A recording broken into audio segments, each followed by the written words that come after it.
1140. It's time. It is that time. Time for Stiles and Watkins. You can join the show by texting 916-339-1140. Find us on YouTube at Sacktown Sports 1140. It's time for Alan Stiles and Chris Watkins. Yes.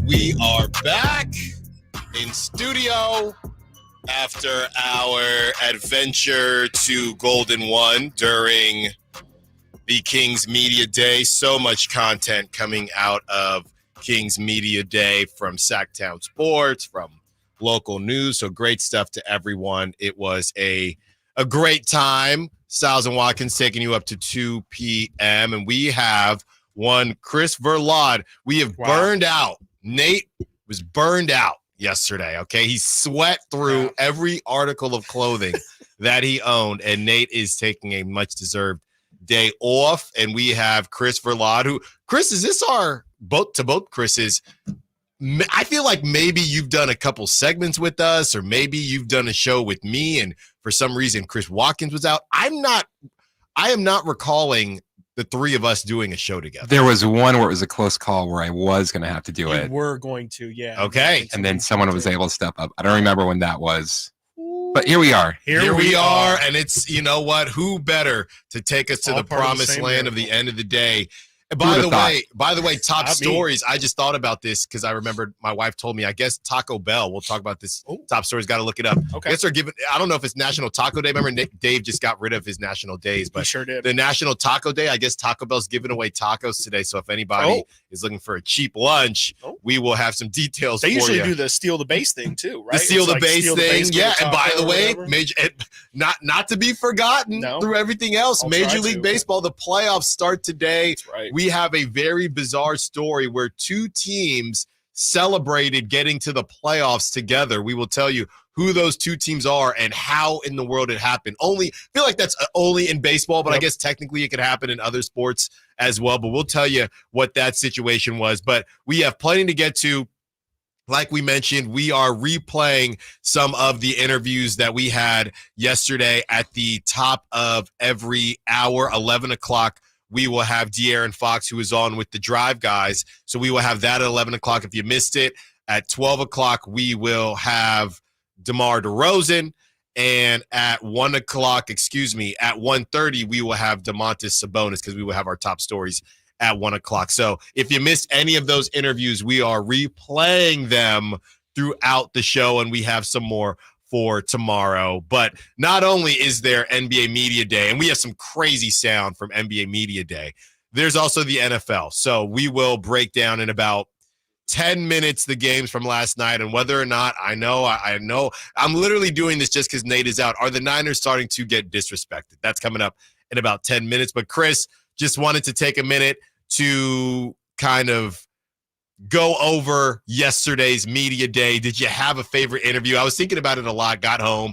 Everybody's asking me, who is your favorite? Who is your favorite? So I really had to just take a minute because as we're replaying some of these interviews, I'm still listening to the interviews myself because the whole thing was a blur. Yes, that's exactly how I feel. It's like I remember bits and pieces of everything, but it did feel like there was a solid, 30 or 45 minutes where it was a little bit like when we were in Vegas for the Super Bowl, where it's somebody gets out of the chair and then someone immediately sits back in the chair. Yeah. And they all just kind of merge together. You forget.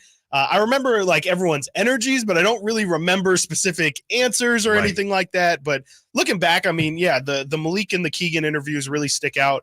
I just thought that Malik was very, very open and honest with us. And I thought Keegan, you just never know what you're going to get with him. We kind of obviously know his personality a bit. And, I was kind of afraid we were going to get some short answers and he was just going to kind of not laugh along with us. But I mean, looking back at it, he's smiling the whole time. He definitely, I think, enjoyed his time. And, we talked about it yesterday. Like, is anyone really secretly enjoying their time at Media Day?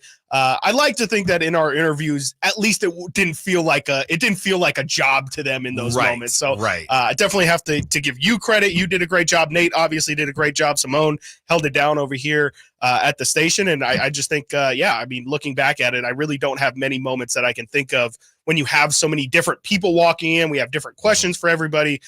Don't really feel like there was a moment yesterday where personally, it didn't really feel like we really stumbled much at all. So I'm just proud of the work we did, and really happy with all the interviews that came out of yesterday. Yeah, no, well, I have to give the kudos right back to you. You kind of made us the roadmap with those questions, so really appreciate that. It made it a lot easier to break everything down. But with all that being said, so you're saying Keegan was your number one? I think so. I think Keegan or Malik, and honestly, I do think Keon I kind of forgot that we even had Keon because he was first, and then we kind of had a little bit of a break. The energy from Keon really stuck out to me just because that felt the most like we were just talking to just one of our friends, somebody who worked at the station or something. Keon's energy was just really, really good yesterday, and it just felt like he was there to talk with us and not really, hey, what's the next station? What's the next stage? Let me give the next media answer. Really felt like Keon gave us a really, really good amount of time. And then Mike Brown, Mike Brown gave us the piece of information we've been talking about all summer. And that's really the only thing I remember from that specific interview, because you asked the question, and I think we might have talked about it a bit yesterday, but you asked Mike Brown straight up, like, this 2-guard spot, what's going to go on? Like, how are you thinking of this thing shaking out? Mike took us on a long, winding answer. And I was like, this man's not going to answer this question. And then at the end, just flat out gives it to us. Keon Ellis is the one that's at least going to get the opportunity to be the starter for the time being, with Kevin Huerter being out. And again, Mike just really going on about how he can see Malik being the Andre Iguodala, being the Manu Ginobili of this team. And kind of saying pretty much, I like Malik off the bench, and that's how we're going to do it. That's how we're going to do it. And, I reposted everything, or I reposted that clip, and it went kind of viral, and people were saying, well, he's saying training camp, which is true, which is why I posted the video. You can see right there, he says training camp, but at the same time, based on Kevin Huerter's timeline, right, and he's still got to get back to playing and get back in playing shape, and everything he said about Malik Monk, if we're talking about just literally the first game, how in the world could it not be Keon would have to just turn into a completely different player because if Malik is where he's at and Kevin Huerter is still coming back from injury, I just don't see a world where essentially if Malik doesn't count anymore and Malik's coming off the bench, that Kevin Huerter is going to get the nod. The only way that would be the case is if he was ready for opening night, number one. Number two, Keon hasn't played well during camp. And I guess number three would be they feel like Kevin Huerter did enough last season to just take that position back. And I don't think any of those three things are going to happen. To be maybe number one, maybe Kevin Huerter is technically ready, but he might still be getting back in playing shape. So I don't know if any of those three things are going to happen. And essentially, all three need to happen for Keon to not start opening night, even though he's mentioning training camp. All right, well, how much is it? The bottom line was, is there going to be an opportunity for Malik to battle for number two? Kevin Huerter to me was not in that conversation because of injury. So once he said Malik Monk is essentially not battling for that, and you're just talking about Manu, then I said, okay, well, what are we talking about here? It's Keon Ellis. It's Keon Ellis. Yeah, I don't see another path unless Keon gets hurt or something during preseason, which we definitely, of course, hope he doesn't. That's the only real path that I could see. Even if Keon struggles in the preseason, I think that we're all just going to say, it's preseason, who really cares? This is the time to get those misses out of the way, and it doesn't mean anything in terms of the regular season.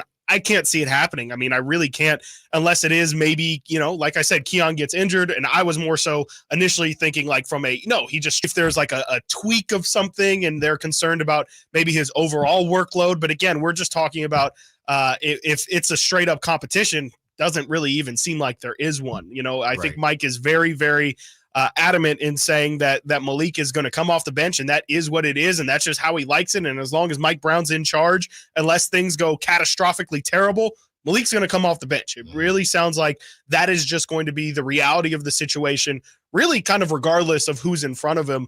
It's not about talent. It's not about who's the best player. It's just about how Mike Brown likes to see Malik's fit with that role and with the staggering of minutes. I think it just makes a lot more sense for Malik to come off the bench. I wasn't surprised that was the ultimate result, but I was really surprised that Mike Brown openly just kind of let it out there and didn't, even leave the caveat of, but it's all open to I'm willing to have my mind change, because you kind of let him off with a little bit of, hey, like, or has your mind not been made up yet and you're willing to kind of play the thing out and see what happens? He said, no, like I pretty much have made up my mind, and it's not really going to be about who outperforms who has a good during camp training or camp. something. Yeah. And look, I think a big thing as far as Malik Monk is concerned is I believe that Malik Monk would have been banging on the door to start if the roster was the same.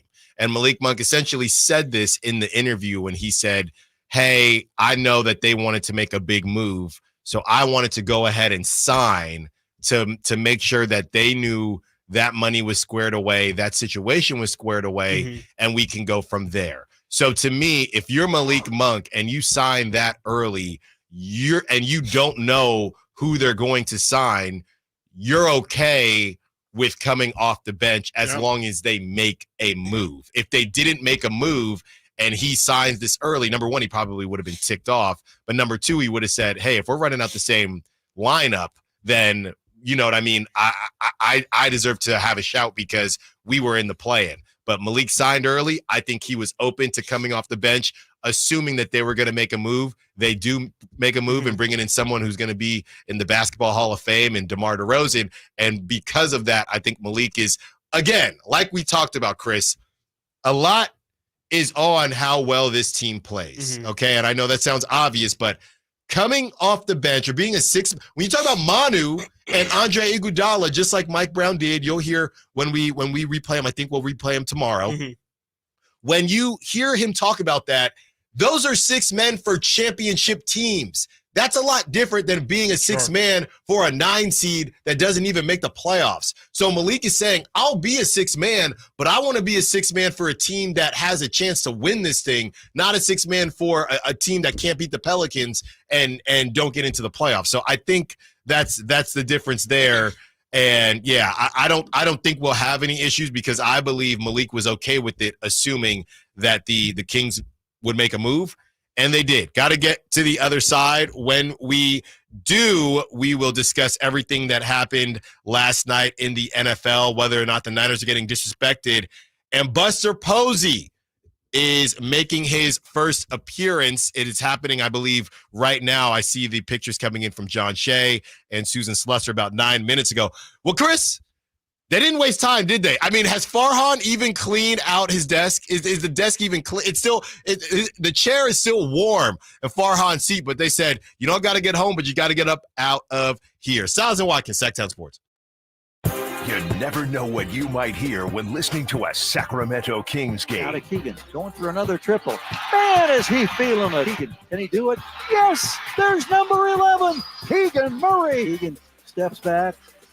He just knocked down his 12th three-pointer, a Kings franchise record. He's got 45 points. Never miss a moment of Sacramento Kings basketball with Sacktown Sports and the Sacktown Sports app.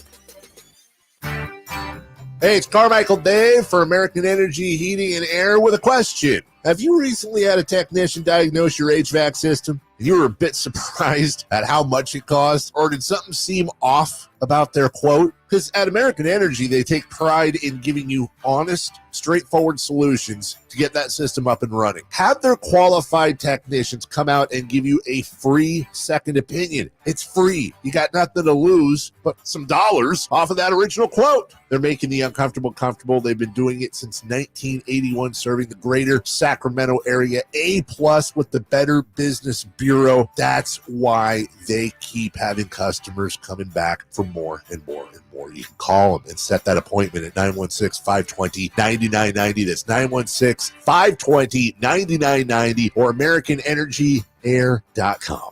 Call 916-520-9990 now. All guests come to you from the Folsom Lake Honda Hotline. Folsom Lake Honda, your one-stop Honda shop.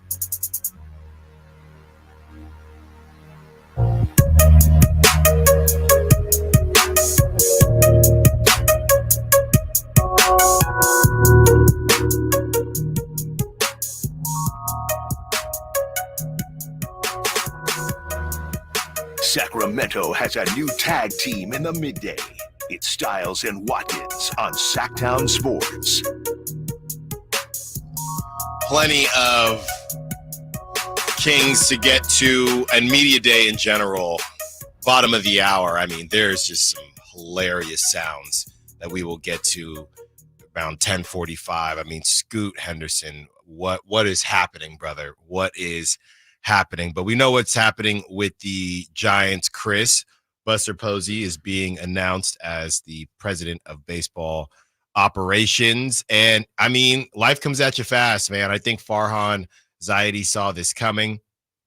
Obviously, the news broke yesterday while we were preparing for media day, but this is a new day for the Giants, a new day for Buster Posey. And I think Buster could be the closer. I know he was a catcher on the field. He might be able to be the closer off the field, as players can look at him and see, I want to leave a legacy like this to a historic franchise like this. So we'll see what happens, Chris. I mean, it's still early, and Buster is going to need help, but I think that this is a great position to be in. This is the move that you had to make if you were the San Francisco Giants. And even if it's not that, and I say that saying it might end up not being the right move, but I think it's the move you had to make, coming off of very similar to what they did with Gabe Kapler. They had Gabe Kapler, different outlook on baseball, analytically, things like that didn't work out, especially coming from Bruce Bochy, who's much more of a feel guy, old school guy. So then they go to Bob Melvin. They had Farhan, who is basically the opposite of what the Giants had been in the past. Didn't work out. Let's literally go to the Giants past and Buster Posey. So it's what you had to do. We will see if it ends up being the correct move, but I do think it will be.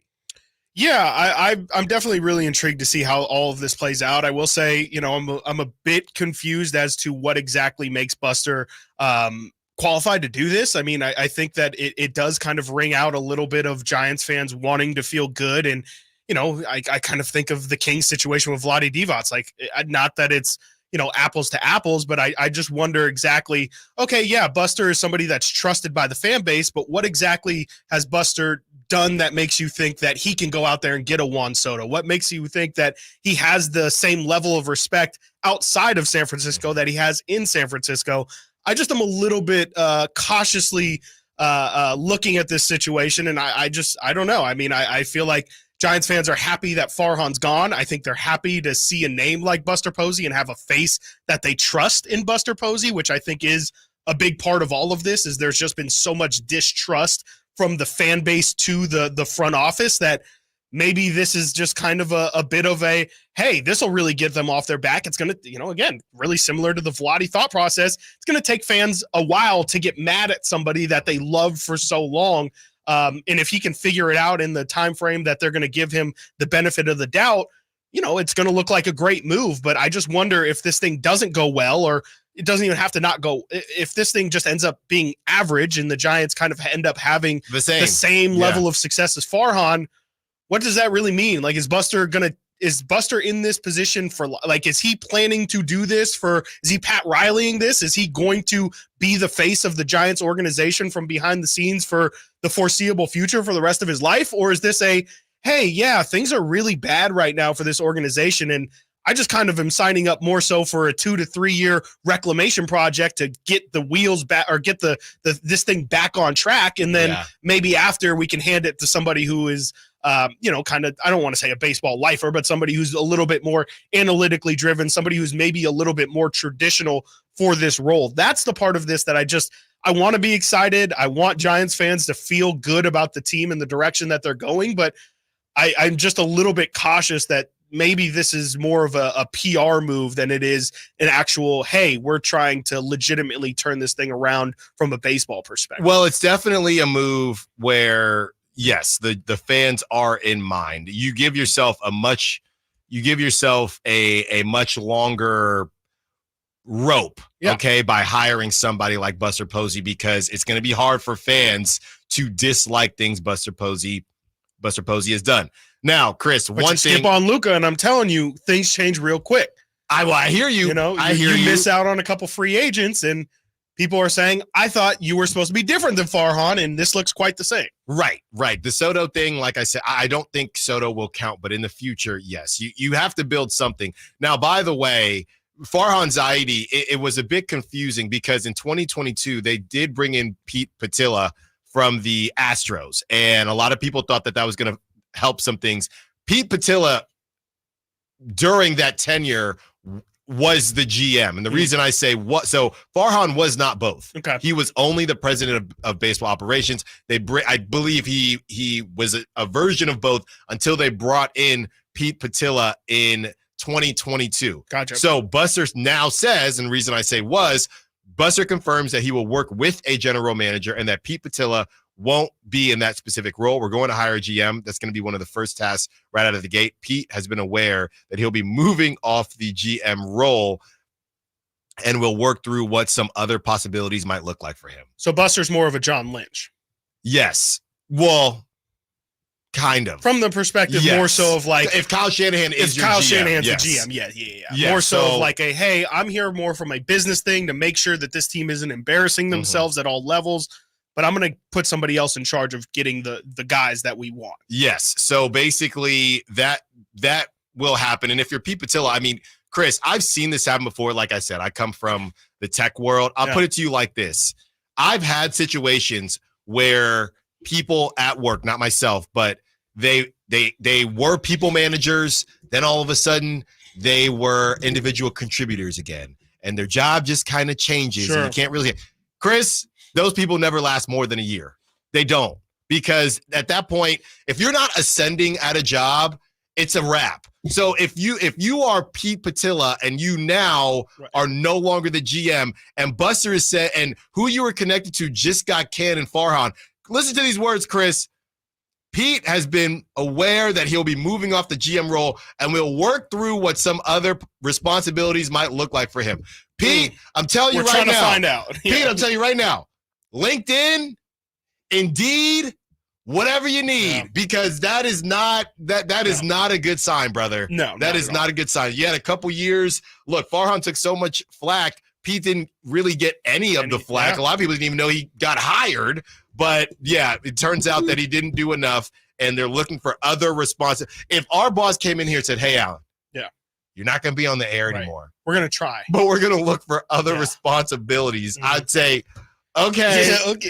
Can you call my wife for me, because I don't want to tell her that. So we will see what happens with the Giants, man, and we'll just go from there. As far as the games last night were concerned, Chris, the Lions are very confusing. This is one of the most confusing NFL seasons I think that we've kind of been in.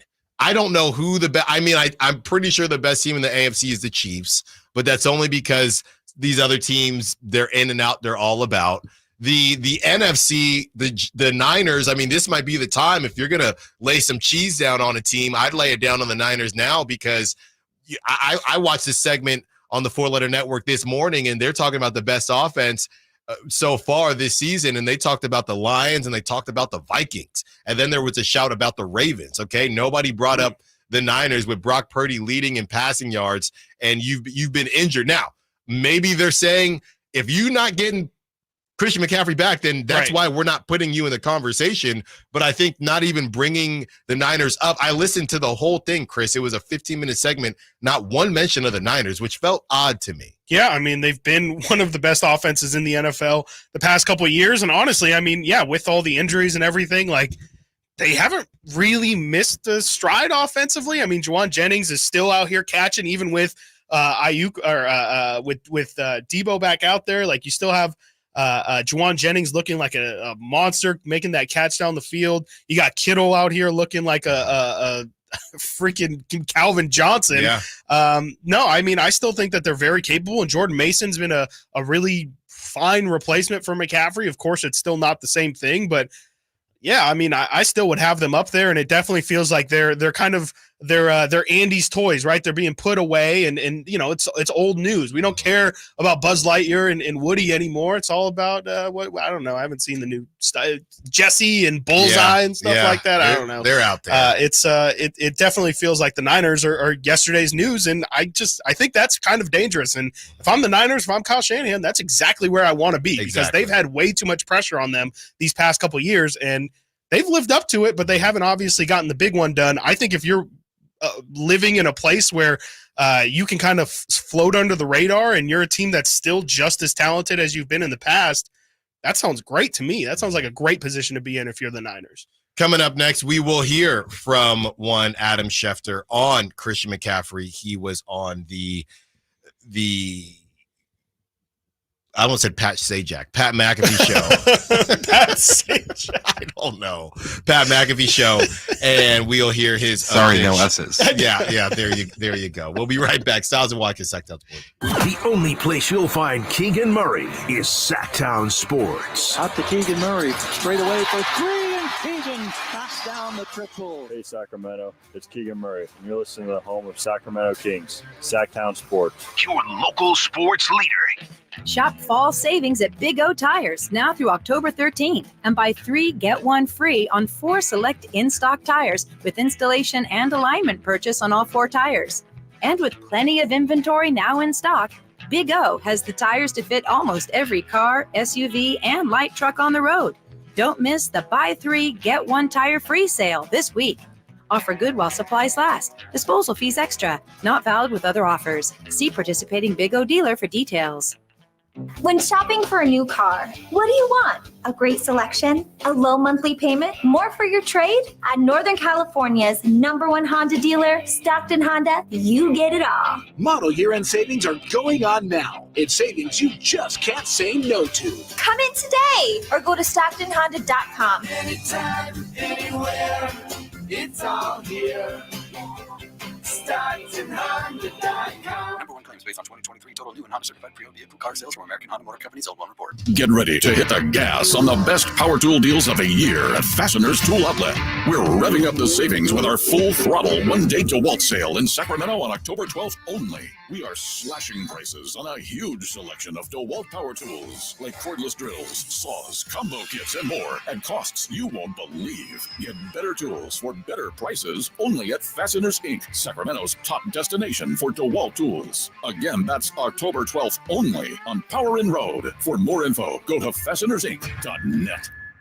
The PGA club fitters at the Hagen Oaks Player Performance Studio know that golf should be fun. They also know that players of all abilities will hit the ball farther and straighter, play better golf, shoot lower scores, and have more fun if they get fitted before they purchase golf clubs. Hagen Oaks delivers the same technology and major brands used to fit PGA and LPGA professionals. See how the game can be even more fun. Hagen Oaks Player Performance Studio fittings are available 7 days a week. Make yours today by calling 916-808-2531. That's 808-2531.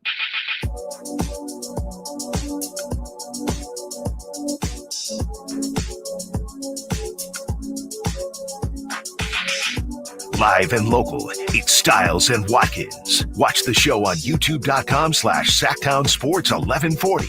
Or listen on the Sacktown Sports app.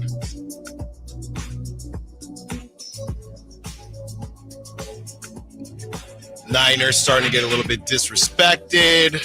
San Francisco Giants introducing Buster Posey. He will be the president of basketball operations, but not the GM. Baseball. And I say basketball, sure did. Baseball I operations. definitely tried to do that like 4 times. And Pete Petula will not be the GM. They will look for a new GM, and Pete Petula will probably be looking for a job in a couple months here as we get into the Niners and everything that Adam Schefter had to say on the Pat McAfee show. Of course, he does, what is it, a weekly hit? Feels like it's more than a weekly hit at this point. Don't worry, we have plenty of NBA Media Day stuff to get into, not just with the Kings, but with other teams as well. But here is Adam Schefter on Pat McAfee about Christian McCaffrey. Well, I think here's the truth of the matter is I don't think Christian McCaffrey knows when he's coming back. I don't think the 49ers know when he's coming back. I don't think anybody knows right now when he's coming back. Now, they have talked and said that they're going to begin to ramp up Christian McCaffrey, potentially even this week, starting to get him back to see how he's feeling. And ideally, you'd like to hope and think that he's going to be feeling better, that the time off will have helped. But who knows how his calf and Achilles is going to react? Nobody can say for certain. Now, I think in their minds, they're not thinking season at all. Like, it was brought up to Kyle Shanahan last week, and he scoffed at that idea. To them, the thought of that never has occurred. I would say, of course, it should be occurring because you don't know what's going to happen. Nobody knows when he's coming back. Again, the hope is that when he gets back on the practice field this week, that the pain has decreased, that the treatment he received in Germany, whatever it was, worked, and that the inflammation's calmed down, he feels better, and they get him back here in the coming weeks. Nobody knows whether that's going to happen or not going to happen. All right. Doesn't sound good, but I guess everyone is just holding their breath. So if you're just trying to catch up with what in the world has happened, essentially the report came out, I think it was from Matt Mayoko, that there was bilateral Achilles tendonitis, okay? And that was earlier this week. People then said that John Lynch, on his normal hit on the Niners flagship, he had already said that last week. The problem is most of us aren't doctors and don't know what bilateral Achilles tendonitis is, right? So once we learned, or once a lot of people learned that this means that it's in both legs, people thought that this is a bigger issue. But it wasn't that Matt Mayoko was breaking something new. He was just explaining or better explaining what it was. So essentially, to take it back to what John Lynch said, this shouldn't change their thought process on he's going to get back on the field today and they think he could be back by November, because they are the bilateral being in both legs news was not new to the 49ers. I still think it sounds crazy, and a lot of people think that it might be season ending, or, you know, hopefully not, but possibly career ending. But according to the Niners, who, of course, they've been so open with us so far, but according to the Niners, they already knew about this, and it's not this isn't new news. The timeline shouldn't change at all, according to the Niners and the Shills. Yeah, I mean, I don't see how you can feel that way. I mean, after hearing what Adam Schefter had to say, I mean, it sounds like it's all hope. I mean, I don't know about you, Alan. I mean, you're dealing still with rehab from an injury. You know, I think that all of that sounds like they are not going off of actual feeling. Hey, Christian, like what's your personal status update? No, it sounds like they're saying the timeline says that you should probably start to feel better around this point. Is that true? And I don't think that that's really a power position that the Niners are operating from. It seems to me like they're just kind of letting life happen to them. And I guess that's kind of where they have to be. I mean, I think that this is absolutely something that you don't rush. You don't hurry it back, because Christian McCaffrey could end up seriously ruining whatever is left of his NFL career. Could be ruined by trying to make him come back too early. Yeah, I know the Niners are 2-2 right now, but I don't think that there's been a huge Christian McCaffrey-sized gap in their offense. We talked about it from the start, right? Even before we knew all this terrible news, we've been saying, wait for the Chiefs game, at least.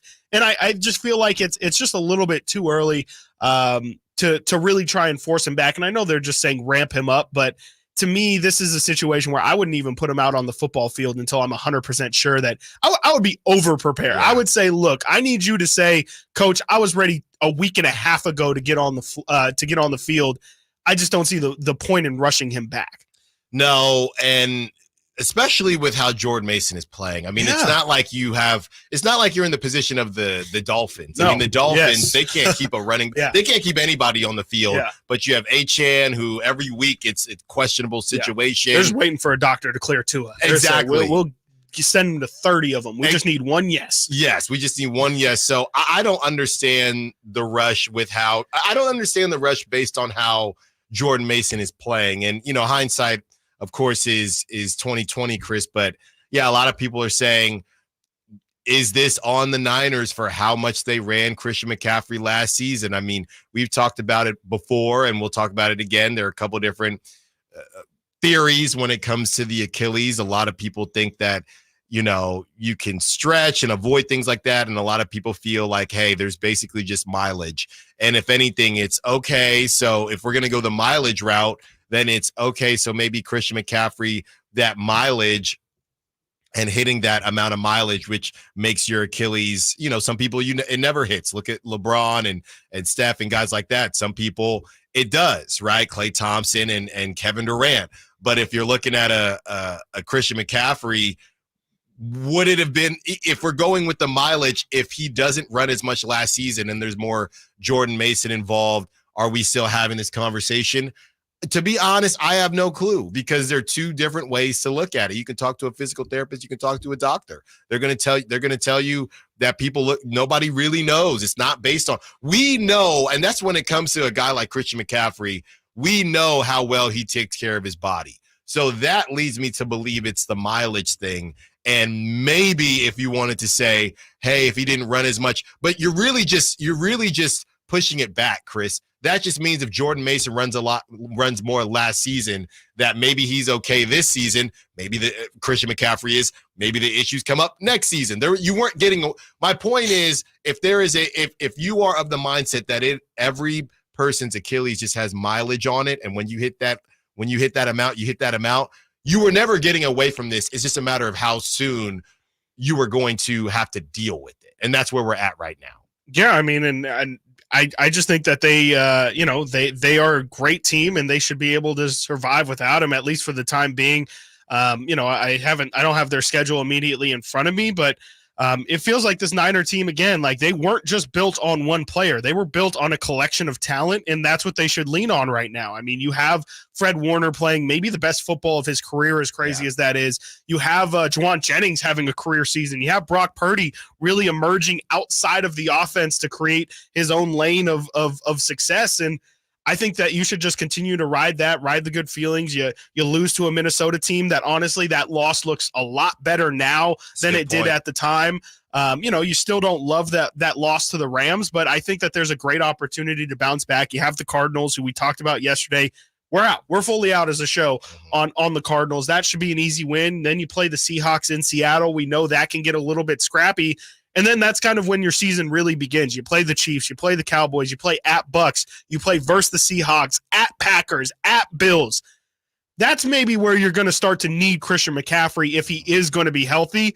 That's 2-3 weeks down the line. I just feel like, I get it. You got to ramp him up. You got to get him into playing shape, because he didn't get any game time in training camp. But to me, I think this Niners team should be able to live a couple weeks here without Christian McCaffrey. But yeah, if they don't have him in that middle stretch that I just read off, that's maybe where you start to get concerned about where this season can go. And I think with Christian right now, I don't know if you can really look past this season. I think it's just about, hey, can he get on the field right now? And we'll start to think about the long term of what this means down the road. But right now, the focus is, can this guy even get on the field? Yeah. So I wouldn't rush it, but obviously, look, as much as this might be about the team, we know Christian McCaffrey really wants to get out there, and it is killing him not being able to get out there and help his team. He just got that raise during the offseason. Right. So a lot of people are asking the question, why'd you give him that money? Right. I mean, if it was known, right, because this did not happen in camp. No, he never was in camp. No, never. Okay. Because at this point it was a calf situation, and then it turned into the Achilles, and then it multiplied into two Achilles. So what was the thought process there? Maybe that's part of the reason, Chris. I don't think it would be a good reason, but you give this guy this money and then he just doesn't play at all. I don't think your pride is worth it, but that's how it goes, and we'll see what happens. Coming up next, we have some fun sound from Media Day around the NBA. Then at 11, we get into the De'Aaron Fox interview from the Drive Guys. Stiles and Watkins, Sacktown Sports. Subscribe to Sacktown Sports on YouTube and watch the Carmichael Dave Show with Jason Ross, Stiles and Watkins, and the Drive Guys, live Monday through Friday from 6 to 6. Plus, view archive shows and exclusive content. Subscribe at youtube.com/Sacktown Sports. I didn't ask to be thrown in the streets with nowhere to go. I didn't think I'd survive. But I did ask for help, and Covenant House was there for me. 1 in 10 young adults will experience a form of homelessness this year. For these kids who didn't ask to be put in this unthinkable situation, Covenant House is there. Covenant House helped me break the cycle of homelessness in my family. They gave me the love that I needed. Over 2,000 young people will sleep safely in a Covenant House bed tonight. When youth who are experiencing homelessness have a hot meal, a safe place to sleep, medical care, and love, they can overcome heartbreaking challenges and have a brighter future. They just really genuinely just wanted to help me succeed, and I'm succeeding. I'm a speaker, I'm an author. Covenant House really helped me and really helped mold me into the woman I am today. If you or someone you love is asking for help, go to safeplacetosleep.org today. When you switch and save with Progressive, you could use that money towards golf lessons to become a scratch golfer. Progressive cannot guarantee that you will ever become a scratch golfer. Scratch golfers are really, really good. Drivers who switch and save with Progressive could save hundreds on average, and sure, you could put that money towards lessons, but if you can't hit the broadside of a barn and think you're going to become a scratch golfer, you're delusional. Sorry, just telling it like it is. Savings? Maybe. Scratch golfer? Don't hold your breath. Switch and see if you can save at Progressive.com. Progressive Casualty Insurance and Affiliates, not available in all states. It's universally accepted that golf is hard. Progressive cannot guarantee improved performance on the course. Did you know your skin is the largest organ of your body? Huh? That's why you should shower with Old Spice Super Hydration Body Wash instead of plain old bar soap. Love your skin by super hydrating it with vitamin B3 and glorious notes of vanilla and shea. Did you know that my super hydrated skin is the second largest organ of my body? The first is my heart. Old Spice. Men have skin too. Old Spice Super Hydration Body Wash. 24/7 renewing moisture. With daily use. Don't let summer energy slip away. Live the active life you love year-round with a personally fit arch support system from the Good Feet store. Precision engineered to support all 4 arches. Good Feet puts your feet in a more ideal, comfortable, and pain-free position. And Good Feet arch supports are now HSA and FSA eligible. Book a free fitting at goodfeet.com or come in and get a free pair of OS First Performance socks. Free. Normally a $25 value at the Good Feet store. If your passion is bass fishing, only one radio show has the action, information, and excitement of your favorite outdoor sport. Ultimate Bass, hosted by Tournament Bass Pro and California Outdoor Hall of Famer Kip Brown, takes you live to where the fish are biting every Saturday morning. Only Ultimate Bass feeds your passion with the latest news, products, tips, and advice from the pros. Ultimate Bass with Kip Brown, Saturday mornings at 5 a.m. on Sacktown Sports 1140, part of SEP's Saturday Morning Outdoors. Good morning, Doctor. Doctor? Hi, Doctor. Doctor? Dr. Jackson's practice is growing. What do you mean we're still short-staffed? He needs a good patient doctor. How do we not have enough doctors to doctor all these patients? And he doesn't have the patience to sift through hundreds of resumes. I need Indeed. Indeed you do. When you sponsor a job on Indeed, it's easier for talented candidates to find it, which makes it easier for you to hire them. Visit Indeed.com/credit and get $75 towards your first sponsored job. Terms and conditions apply. Get in the zone, AutoZone. Welcome to AutoZone. What are you working on today? I think my battery's dead. With free battery testing and charging, we can help you get back on the road. Get in the zone, AutoZone. So what if I need a new one?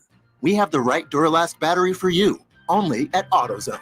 Get in the zone, AutoZone. And what about my old battery? We can recycle it right here at America's #1 battery destination. Get in the zone, AutoZone. Restrictions apply.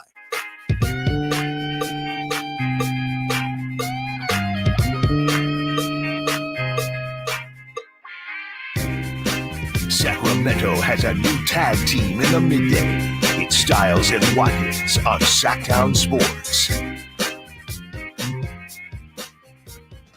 Getting into this NBA Media Day madness, but I will say this. It's not breaking news, but it's not far from it. You have reports coming out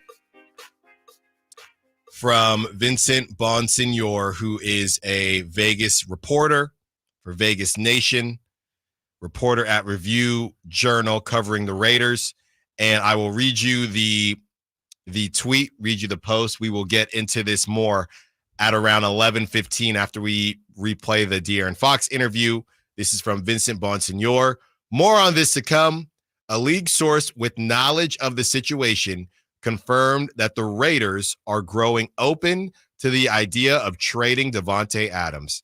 The source said the club has begun reaching out to teams to gauge interest in the veteran wide receiver. So if you were listening to the morning show, Dave mentioned that weird situation where Antonio Pierce had liked an Instagram post that suggested that this was Davante Adams' last game. Davante Adams does that weekly hit with Kay Adams. Kay Adams actually asked him about it. We have that sound, like I said, after we replay the De'Aaron Fox interview. But yeah, Chris Watkins is feeling like he might want a victory lap a little bit. And this is something that, you know, when things don't make sense, just feel what's in your gut. And it never made sense with the Raiders trying to hold on to Davante. I guess, Chris, if you can make the argument that they wanted to see what happened this season. But, I mean, they're 2-2. So clearly something is off. I don't know if it's with Davante and Antonio Pierce. I don't know if it's just a timeline thing. Maybe Davante decided, I do want to be a part of a contender. Who knows?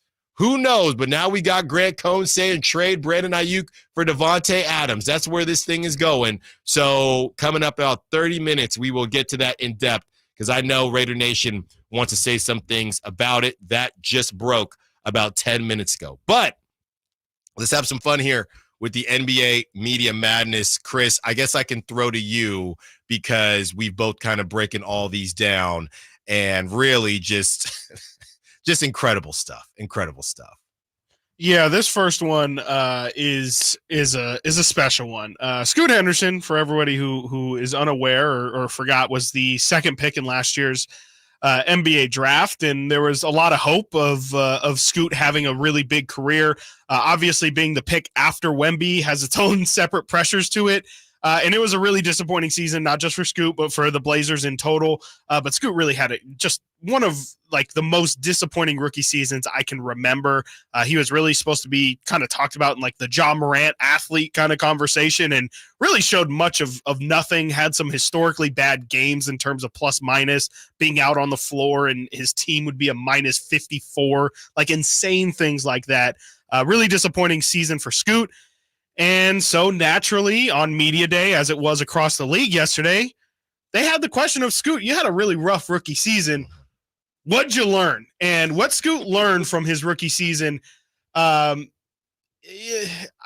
feel like it's probably the last thing you would expect him to say that he learned. Here's how Scoot started. This is literally the first question asked in this press conference. Here's how it sounded. Absolutely terrible. All right, Scoot, now that you have a couple months of distance from it, kind of what do you look back on about your rookie season and kind of what you learned from it? I look back at the food, the good food that I had. Yeah, a lot of food. And then, what I've learned from it. You know what I'm saying? Just all the games, obviously think about all the games every night. Yeah. He was high. He was something. A lot of people are saying he was high. He was high as a kite. Because here's the thing. You can't see it because we're playing Portland the audio. has wonderful food. Yes. You can't see it because we're playing the audio, but he does this thing where he's with his eyes. His eyes like jet back and forth. Yeah, he's looking back and forth. He doesn't know who's going to say something. I mean, that's just that's just bad. A lot of food. I mean, I think he's just trying to take the Blazers back to the early 2000s teams, right? Right. That's right. Putting the Blaze and Trailblazers. Yeah. It's a really unique answer. I mean, I literally can't imagine being in that room if you're a reporter and being like, yeah, we're screwed. Like this guy's supposed to be our franchise future. And the thing that he learned from his rookie season was Portland's got a good food scene. Yeah. And that's really first and foremost what comes to mind. Yeah. And also to support your statement, the things that I learned from it, like that's what he says, the food, And the things that I learned from, like, Right, what did you learn from the food, my guy? Like, what's the food?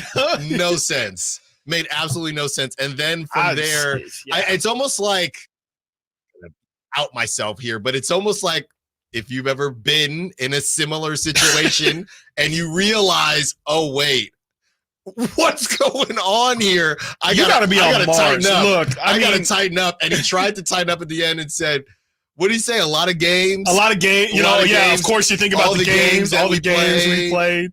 Yeah. You know, like, it's like, hey, what are you going to miss most about working here? You know, the barbecue, the people, the memories that we had. Yeah. Yeah.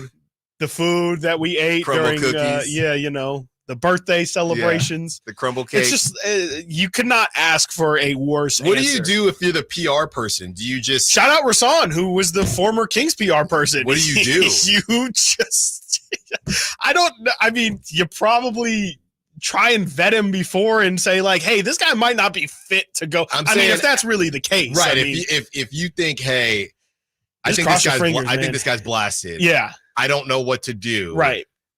Fine. Then after the fact, do you say, hey, do you have a conversation? What happened? What was that? Yeah.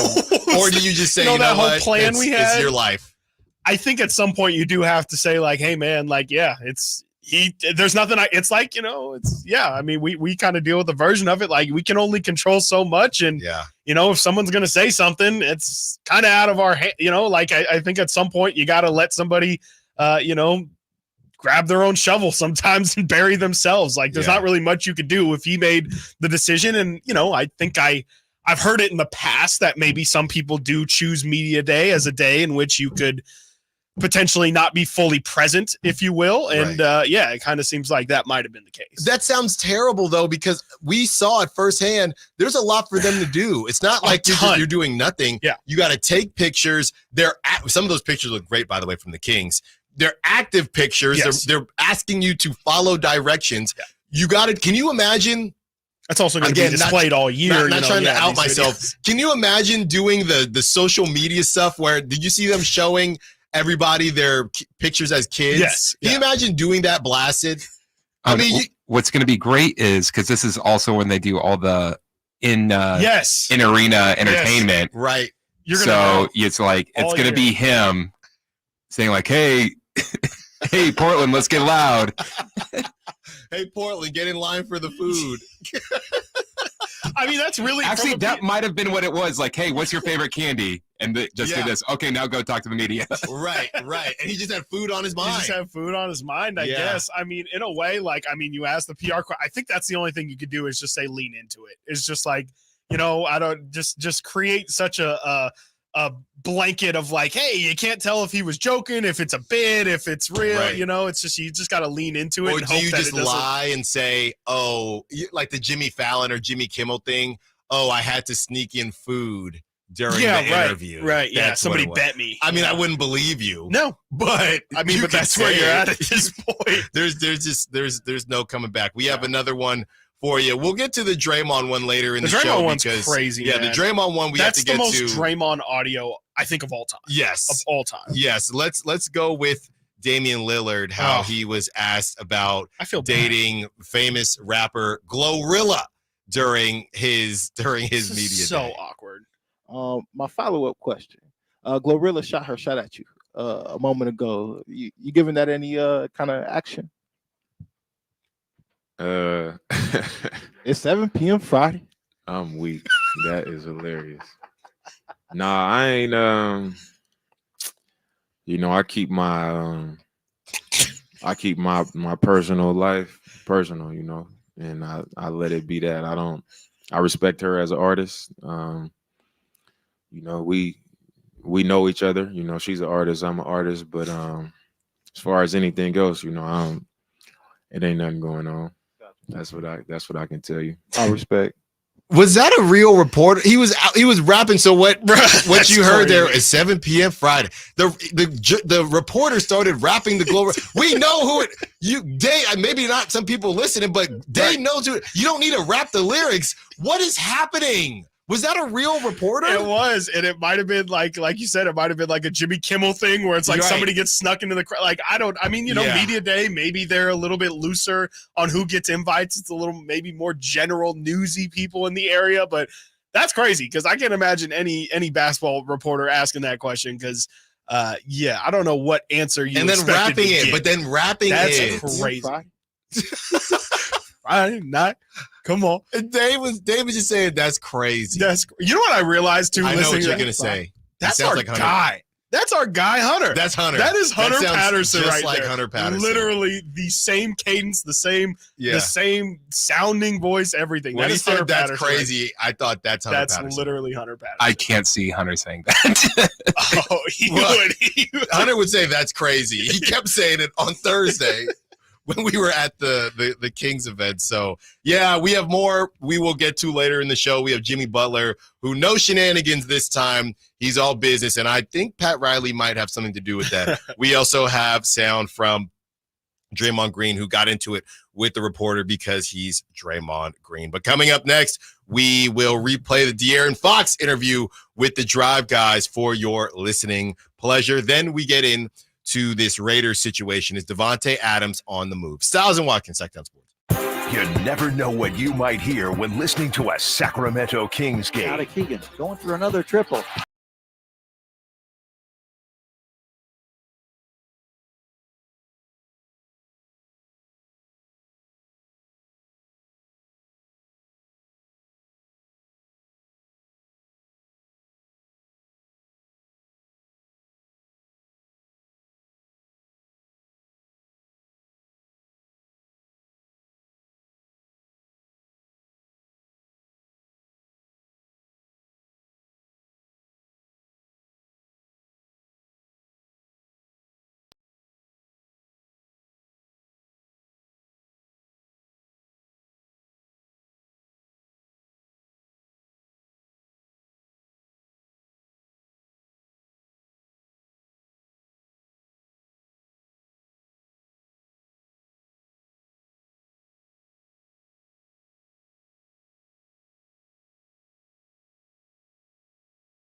right there, huh, D Fox? The news.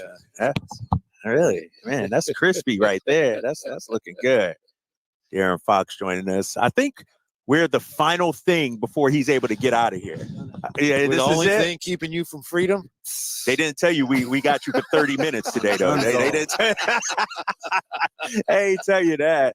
What's this like for you, man? What, going into your 8th year now? Year 8. Yeah. What's it like now? Man, it's surreal. Like the time really does fly by. Yeah. But I mean, I'm in a blessed place. So Yeah. Hey, De'Aaron, given that you've been here as many years as you have, how nice is it this year to be starting your 3rd year with this regime and this coach? I think that's the best part. I think like you're coming into a season knowing that you give yourself you have a chance every single night that you go out there, and it wasn't always like that. So I feel like we're in a good place. I feel like guys have been here, guys have been putting in work, playing 5-on-5, trying to get into as much game shape as you possibly can. Like it's really hard to replicate that, but I think guys are ready. Tell me about your off season, man, because you've done a lot. You know, a new baby, went over to China. What's it been like for you this off season? It's been great, man. Obviously, I don't want my off season to be this long again. Right. We definitely had a great off season. Obviously, had a baby. I had to go to China right after having a baby. Yeah. And then the new shoe coming out. Yes. It's been a great off season, but I was ready to get started. Yeah. Can you share with us, we're just asking Colby about this, what it was like for you when you first found out, however you found out, probably before the rest of us, that DeMar might be coming here? How did you feel? What was that like? So whenever it was a process. But whenever I found out that, he had interest in coming here, I got his number, hit him, let him know how much we would want him, how much I thought that he could help us and we can help him, how much I could help him, how much I can personally help him, how much he could help me. And, I think he was sold on obviously what we're building here. He doesn't have 10 years left to play. So, he has that short window where he's trying to win. He's still playing at a high level and he's trying to win. And the fact that he chose us to come, he chose to come here, and he feels like he has a chance to win a championship here. I feel like tells a lot about where we are now as an organization, getting a free agent like that. It does speak to what you guys have put together. Building now. Yeah. Yeah. And we're in the same boat. Obviously, I have more time than him, but I don't have time to waste. Right. Ooh, I like that. I like that. Hey, D Fox, take me back to the California Classic when you and DeMar walked out. And I look at certain moments in Sacramento, sort of like movies, Domas' first game, first playoff game. That describe what that was like, man. It was dope. So like I was basically here all day, upstairs in the meetings, everything. I was for everything except for him signing a contract or whenever that happened. But like I was working out. He came. Well, I worked out. I think I worked out. No. I was up there. I was upstairs with him in Mike's office first. We chopped it up for a bit with some of the coaches. I left, came down, worked out. They had whatever meetings they had with him and his agent. And that's when I originally found out that he was coming, that they agreed on something. So I was in the middle of my workout. They came, stopped my workout, told me about it. So that was great news. And then obviously we go to the game.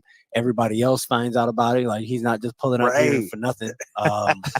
So it was definitely a surreal day. And like just being able to watch. I mean, I've watched DeMar DeRozan since I was in middle school. So being able to play on his team, but at this time it's different. Like when I first came in the league, like we had guys, but they were on the tail end, like they were just about done. He's still playing at a high level, so I think it's a lot different. May I ask you? You said something really interesting. You said when you talked to him initially, you discussed how he could help you guys. You said you told him how you could help him. May I ask what you told him in that regard? Yeah, I mean, just being able to take pressure off. We draw the same type of defender. Like 9 times out of 10, if the Bulls played against someone, whoever guarded DeMar DeRozan was guarding De'Aaron Fox the next game. So being able to take, who's the best defender going to take? Is he going to take me tonight or is he going to take you tonight? And I feel like that we help each other in that aspect. And then, we want to be able, obviously he doesn't take a lot of threes, but the way that we touch the paint, the way that I touch the paint, Malik, Domas, the way that we all get downhill, we can make those easy shots for him. So like, it's not like we're coming in like, you got to be able to take 3 catch and shoot. 3 off the dribble threes. You don't have to do that. If you get 3 or 4 catch and shoot threes, these are, some of the easiest shots. Right. You see those go in, it makes the rest of the game a whole lot easier. And then in that aspect for him, the way he gets downhill, I think his playmaking is underrated. And then me as a shooter, I shot 39% from catch and shoot threes last year, but I was only shooting like 2 a game. I think I ended up shooting I think like 6 something or maybe 7 threes a game, but 5 of them were off the dribble. So if we can change that to only where 2 maybe off the dribble, and then I'm getting 5 or 6 catch and shoot ones, makes the game a whole lot easier. Yeah, De'Aaron Fox joining us here. Foxy, a lot of times on Media Day we talk about expectations. What's your expectations for the team this season? And I say top 4, second round minimum. Like, do you guys ever think like that, or is it championship expectation? How do you view that? Yeah, I mean, I think if we made the playoffs last year, then I think people are looking at us a little bit different. Like, oh, this is a team that could contend because we built off of what we did the year before. But for us, I mean, we want to. Everybody in here wants to win a championship, and I feel like last year, maybe if we didn't get hurt at certain times, then we could be in a whole different situation. But end of the day, whatever happened last year. But for us, we think that we were right there. We're bringing in a guy who makes us a whole different team, a whole lot better as a team. So we feel like, we want to win a championship at the end of the day. Yeah, when you look at what you have at home, you got 2 children now. Congratulations. You look at the fact that you have potentially a huge payday on the horizon. Can you share with us how big this season is for you professionally and personally? Yeah, I mean, for me, I'm not really – extensions have been like offered, but for me, I wasn't thinking about that. That's not really what I'm thinking about at the time. I'm trying to do whatever it takes to get this team over the hump. And then personally, like my family's continuing to grow. We're continuing to be better for each other every single day. And it's great being able to watch kids grow every day, night in and night out. So it's miraculous. It's hectic, but it's fun. It's great being able to kind of and have your print on a child. Tell me about these new Fox Ones, man, that you rocking here. Let me let me see them. Take them off so people can see. Yeah, I want to see these things, man. It's funny. These are Renos. Oh, for real? Because I have been working out in mine, and we didn't get them out soon enough, so these won't be played in. These are Renos. I had to wear his for Media Day, so mine wasn't beat up a little bit. Right. I get it. Tell me about the design, though, man. What went into this? Yeah, so like the bottom, I don't know if you've seen the Curry ones. So the bottoms is kind of like that. Obviously, we didn't have like a super long time to make them, but I was big on the strap. The Bloodlines, it was Brandon Jennings' shoe. 10-some years ago. I was like, I really wanted a strap, and then we kind of talked about, okay, like we do a strap, we can do a fox tail. So that'll be a cool concept. So like with every different shoe, every different colorway, the strap will probably be a different material because they're going to tell stories. Really? And then if you touch the tongue, it's like hair. Hair. And then the logo was big thing. Right. Big thing on the logo. I didn't want a logo like everybody else, just having your initials in the logo. So the Fox. So we got real creative with it. So I think it's a dope concept, and I think whenever people start seeing other colorways, I think it's going to really come together. So how excited were you when you saw them? These can't be called like the Beam. These are called the Beam. The Beam, right. When you first saw the finished product, how excited were you? Man, I was ecstatic. Like to start, he gave me like 50, 60 different artworks. And he's like, circle which ones you like. Yeah. So I'm going through it. I'm liking these, start putting some stuff together. And I mean, obviously, I've never made a shoe before, so I'm like, I don't know what to tell you. Yeah. So it was some certain things, and I think it came out really well. No, these are not. You've already seen some colorways that's in the works here. That's coming in. Some fire. Really? Yeah. So I'm gonna debut a new colorway for the first game of the season. Yeah. These come out in December. There's two that actually come out before it. Okay. But I'm not gonna debut the second colorway for a while. Okay. The first, and I wore these for Media Day because everybody's already seen these. Yeah, we've seen these on social and everything. These are the third ones that'll come out. But the first ones that'll come out, I'm gonna wear those for the first game of the season. You know how big this is, though? Like, I mean, for a kid from Texas, like, you know how this is made? Like, I grew up in Philly. I dreamed of stuff like this. Now you got it, man. Yeah, it's funny. So I actually, before we left Houston, went back to my high school, and we gave them everybody on the boys and girls varsity basketball team a pair of the Swipers that are only made for side legs for my high school. Your high school, So it's like an all silver. We're Spartan, so it got the Spartan logo. It's a silver tail, but the end of the tail is red. So like that's pretty sweet. That's nice. It's a dope colorway. So only those kids have them. Only those kids get those. It's good stuff. I'll have a pair. Of course, I gotta get myself a pair. So I'll have right. You gotta have one too. I'll have a pair of those. Maybe I might wear those. What size you wear, by the way? I'm just asking. 12 and a half. I'm saying I'm a 13. I'm a 12 off the court. Okay. I play in the 12 and a half. You go in the 12 and a half. Yeah. Okay. Let me ask you this though, too, because I heard he's got to get going here. He got to go. All right, last question. Last question, D-Fox. I heard DeMar doesn't lace his shoes up. Have you ever tried that? You ever like that? I would not do that. Right. I know. I didn't used to lace my shoes super tight though. Okay. Like, they would be moderate. Let them breathe a little bit. Yeah, I'd never, because then if I tied them too tight, I felt like I'm squeezing my foot, and it was never right. But him not lacing them up at all is That's wild. crazy. I saw the on Lonzo's thing. Yeah, he was like, "Yo, I looked down," or maybe it was Jeff T. Yeah, it was Jeff T's like, podcast. I looked down and those shoes not even tied. Yeah, so, no, I could never do that. And he giving 30 in untied shoes. Yeah, that's crazy. Wild. His shoes don't come off. That's kind of crazy. Man, so when can people get these? Autographs right here. Yeah, when these hitting stores and everything? So these will be December 27th. Okay. The second ones come out December 20th, my birthday. Okay. And then the first ones come out December 6th. Oh, right in time for Christmas and everything. Just in time for the holidays. Because Steph's having some stuff that's coming out too, so we don't want to clash. You know, I could talk to you for all night about this stuff. I want to ask you about China and everything, man. You had a crazy offseason, man. I had a hell of an offseason. Yeah. I'm ready to get to work, man. All right. Best of luck this year. Appreciate you. Man. Appreciate Thank you very much for your time. Yes, sir. Always. Yes. De'Aaron Fox. We're back with more from Media Day Drive Guys next on Sacktown Sports.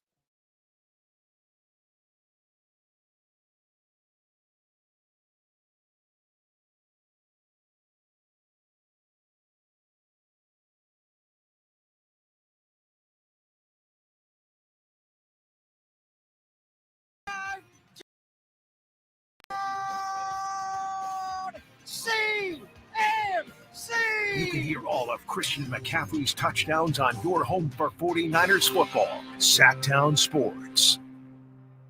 Dan owed an unbelievable amount of money to the IRS. I got behind on my taxes. It's a horrible feeling. He was in denial. And when I got those letters from the IRS, you wanted to act like they didn't exist. Finally, Dan turned to Optima Tax Relief, the leading tax resolution firm. A+ rated by the Better Business Bureau, they've resolved over $1 billion for their clients. Optima got me a settlement with the IRS. These people are really people-friendly. It was every bit of a new lease on life for me. The fast action and the great results made Dan's head spin. I felt like I was in a dream, but it's real. And I have paperwork to prove it. They got the job done, and life is good. For tax help you can trust, call Optima now for a free consultation. If you're worried about what's going to happen with the IRS, stop worrying. Make the call now. Call 800-343-6460. 800-343-6460. 800-343-6460. Optima Tax Relief. Testimonial from an actual client. Some restrictions apply. For complete details, please visit OptimaTaxRelief.com.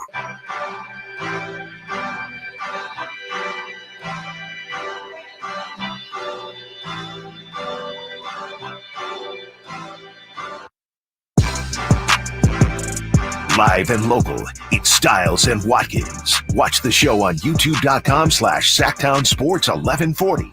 Or listen on the Sacktown Sports app.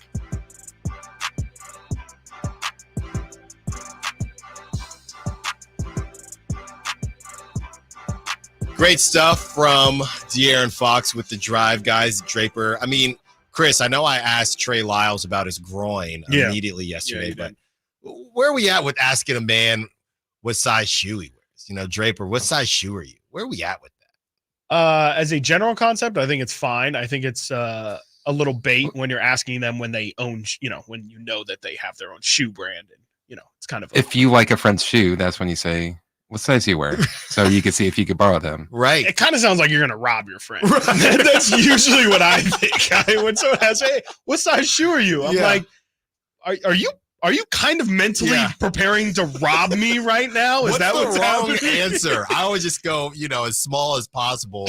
But yeah, great stuff from the Drive Guys. And De'Aaron, what do you say, Chris? You wrote it down. December 6th for his first shoe. I think he said the following week for his second colorway. Okay. And then the as I will refer to them as the Star Commander ones. That will be December 27th. The Buzz Lightyear Buzz ones? Lightyear, yeah. The Star That's not till the end? Space Commanders. That's what he Star said. Commanders. Yeah, December 27th. He said that's going to be the third shoe released. So the first shoe I assume is going to be, he said he's going to wear it on opening night. I would assume it's going to be that black and purple one. That's just an assumption. Okay. Just because we've seen that one a good bit, and it would make sense with it being King's colors to kind of be the first one. Though maybe that'll be the second, and he kind of goes for a more universal, just maybe like a white and gray kind of Well, vibe. I think just it's to kinda get interesting. the most I'm going to sales need a possible. sky blue from D-Fox. Ooh, a sky blue. Yeah, I think it's Ooh. interesting he's wearing the Buzz Lightyear ones everywhere. He's not wearing the other one. Well, I think he said because they've kind of already been leaked is kind of, I think what he kind of was getting at there. He was like, I wore these today because people have already seen them everywhere. So I kind of feel like maybe the cat's already out of the bag with that one. But the Star Commander or Space Commander ones are not my favorite colorway. But, well, I told you I like them. I think they look fine. It's just not really my kind of. I don't really have that color palette in my closet. Well, great stuff from the Drive guys. Look, I told you when we were listening to the interview in here with everybody else, De'Aaron Fox. People have gotten on De'Aaron Fox because he can come off as. I don't think aloof is the right term, but nonchalant. They lose a game. I want that fire. Yeah. They lose a game. He says, I don't really think about it by the time I get home. I don't even think about it. They want, somewhere between Draymond Green and De'Aaron Fox, I think is what most fans, what fans like. But one thing I noticed with De'Aaron is that he says little things that are nodes to how much he wants to win.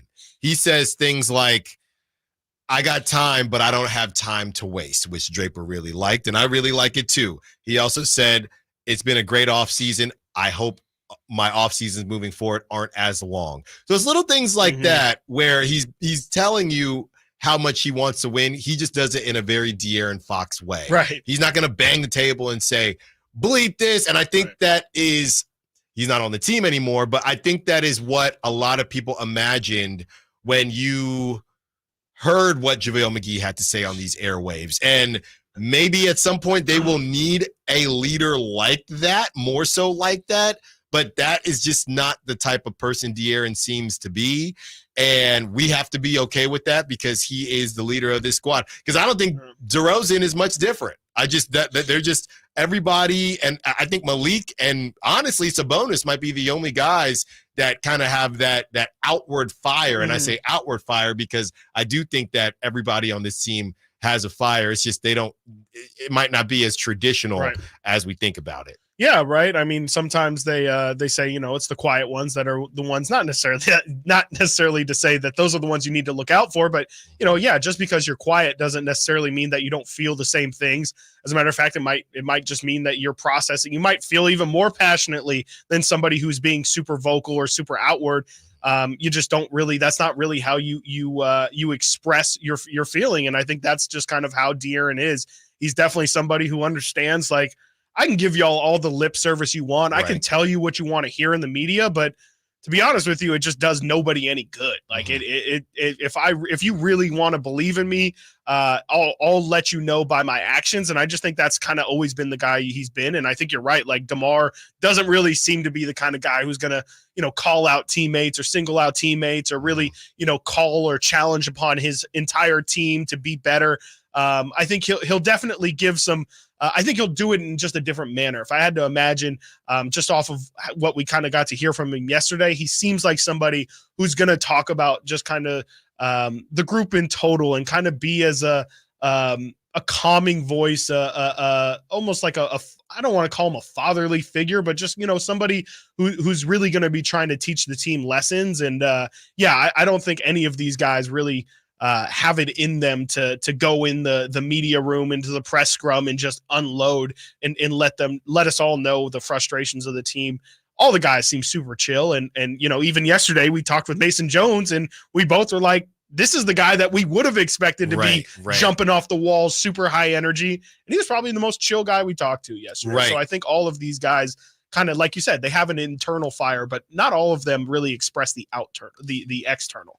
Yeah, and like we said, we'll have that Draymond sound for you later in the day where he that's does all external. It is all that's external. A fire-breathing dragon. Yeah, right that there. is all over. What is it? From the Fantastic Four? What's the name of that character when he says "flame on"? Mr. Fantastic. No, Human Torch. Human Torch. Yeah, that is Draymond Green. So yeah, I thought it was great stuff from Whitey and Mr. Kyle Draper as they really got De'Aaron Fox to open up about some things. We talked about the Supermax that is, he could be looking at. And really, he's just more so focused. He knows everything. And this is what we've talked about. chances are if you have 50 wins and you get to the second round, unless Keegan has just had a finally has the Jason Tatum leap that everybody is waiting for, there's a good chance that a team that goes to the second round with 50-plus wins, De'Aaron Fox is going to be right there for the Supermax conversation. Sure. So I think he knows that winning will take care of everything when it comes to DeMar DeRozan, and how he mentioned the conversation, or basically his thought process is, the dude who's guarding me on one night is guarding DeMar DeRozan the next night. Mm-hmm. So if we're on the same team, that dude can only guard one of us. I thought that was a good way to illustrate his thought process and how he's maybe felt these last couple years with the crew that they've had, and how it's been all eyes on me like Pac. And even when Malik is out there, obviously Malik running with the second unit, and once he gets to the end of the game is a little bit different. De'Aaron is now saying, from Jump Street, you guys have to make a decision.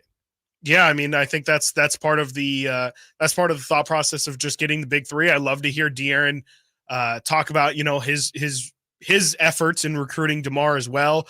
We kind of had only heard a surface level story of, we'd heard that he was working out in the facility, and then had kind of learned that DeMar was going to be there. But we had not heard, he said he was in that building all day, essentially, on the phone and in meetings and in things like that. And I think that's huge for just kind of stating where they view De'Aaron. And we know that he's been the franchise player, and, they've called him head of the snake, De'Aaron Fox, for as long as I can remember now. But it's a little bit different when you're actually in those meetings, in those conversations. And I know this was just kind of recruiting a free agent, or it ended up being a trade. But I think the fact that De'Aaron's that involved in the actual player personnel decisions, I think that definitely speaks to the level of security that they have in him, and also their plans for the future. Like, if anybody's out there is afraid of that extension that you were just mentioning, I think a good sign that the front office at least has no plans of moving on from De'Aaron Fox in any capacity is the fact that they have him involved in those kind of conversations, where we asked Domantas Sabonis and he said, no, like, honestly, by the time I heard about it, it had already happened. And so I think that's a really big sign that, De'Aaron is absolutely 100%, no question about it, in this franchise's future. Yeah. And,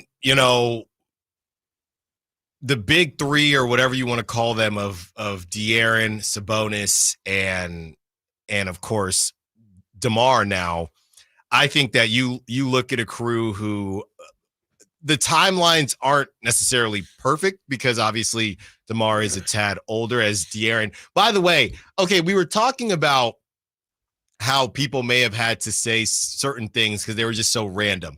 Like the dude rapping the Glorilla lyrics to Damian Lillard, Scoot Henderson just looking like Cheech and Chong, but we don't know what was going on there.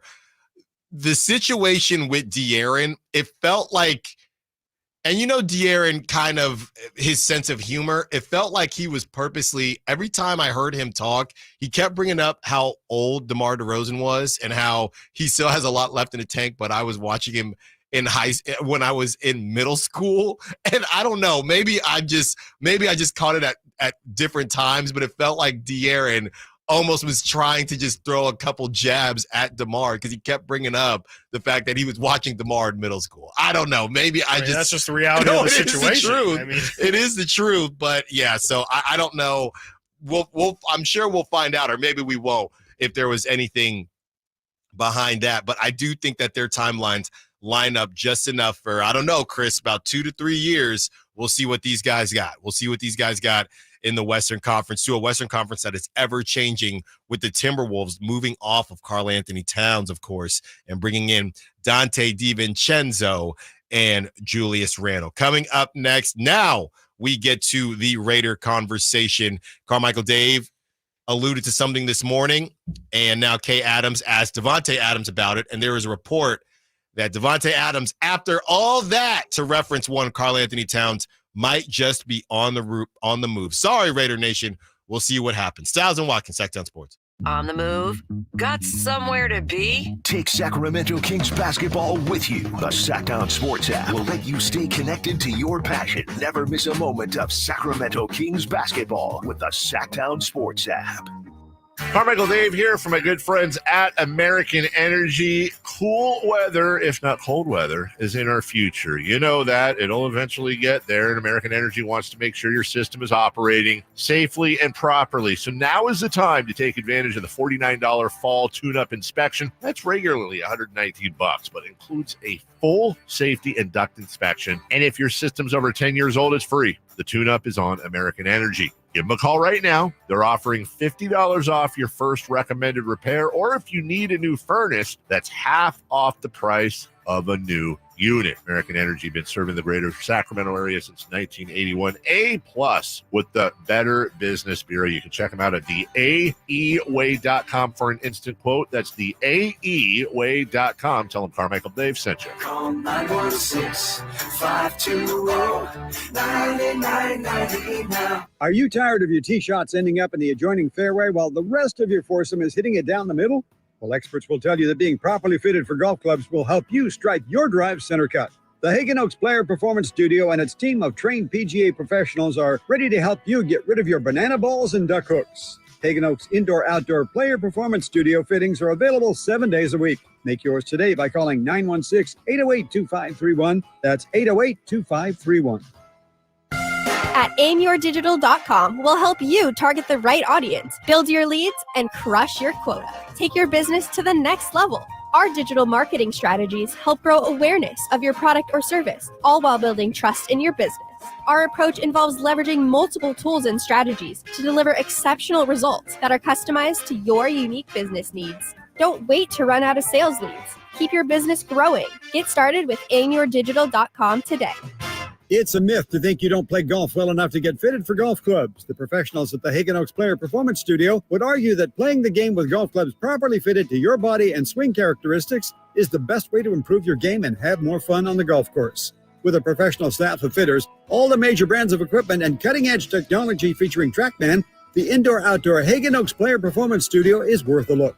See for yourself, Fulton Avenue at the Cap City Freeway. Schedule your fitting at 916-808-2531, 808-2531. Don't let summer energy slip away. Live the active life you love year-round with a personally fit arch support system from the Good Feet store. Precision engineered to support all four arches. Good Feet puts your feet in a more ideal, comfortable, and pain-free position. And Good Feet arch supports are now HSA and FSA eligible. Book a free fitting at goodfeet.com or come in and get a free pair of OS First Performance socks. Free. Normally a $25 value at the Good Feet store. Get ready to hit the gas on the best power tool deals of the year at Fasteners Tool Outlet. We're revving up the savings with our full throttle one-day DeWalt sale in Sacramento on October 12th only. We are slashing prices on a huge selection of DeWalt power tools like cordless drills, saws, combo kits, and more at costs you won't believe. Get better tools for better prices only at Fasteners Inc., Sacramento's top destination for DeWalt tools. Again, that's October 12th only on Power & Road. For more info, go to fastenersinc.net.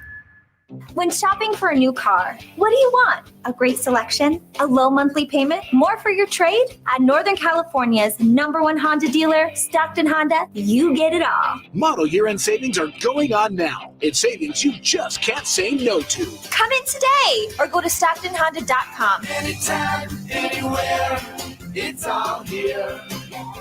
StocktonHonda.com. Number one claims based on 2023 total new and Honda certified pre-owned vehicle car sales from American Honda Motor Company sold on report.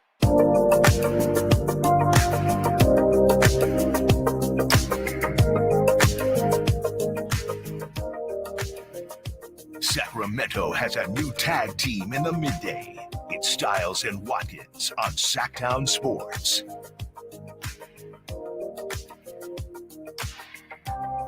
Very appropriate song to play by one Christopher Lott.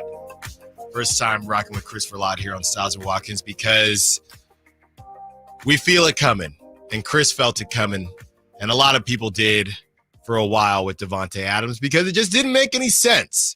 Okay, Davante Adams, what is he, 31, Chris? I don't think he's 32 yet, but 31, 32 years old. And the Raiders, as much as I want to believe they're going to do something, they're kind of just going nowhere fast, right? And the reports have been weird. Davante Adams had a hamstring strain situation late in the week. Last week, you had the business decision situation that Antonio Pierce had actually apologized for after their win against the Browns. Now, Davante Adams did agree with Antonio Pierce on that front, but something just seems off. Something just seems off. And essentially what happened was, I guess a couple days ago, there was a post on Instagram or social media that said Davante Adams may have just played his last game with the Raiders.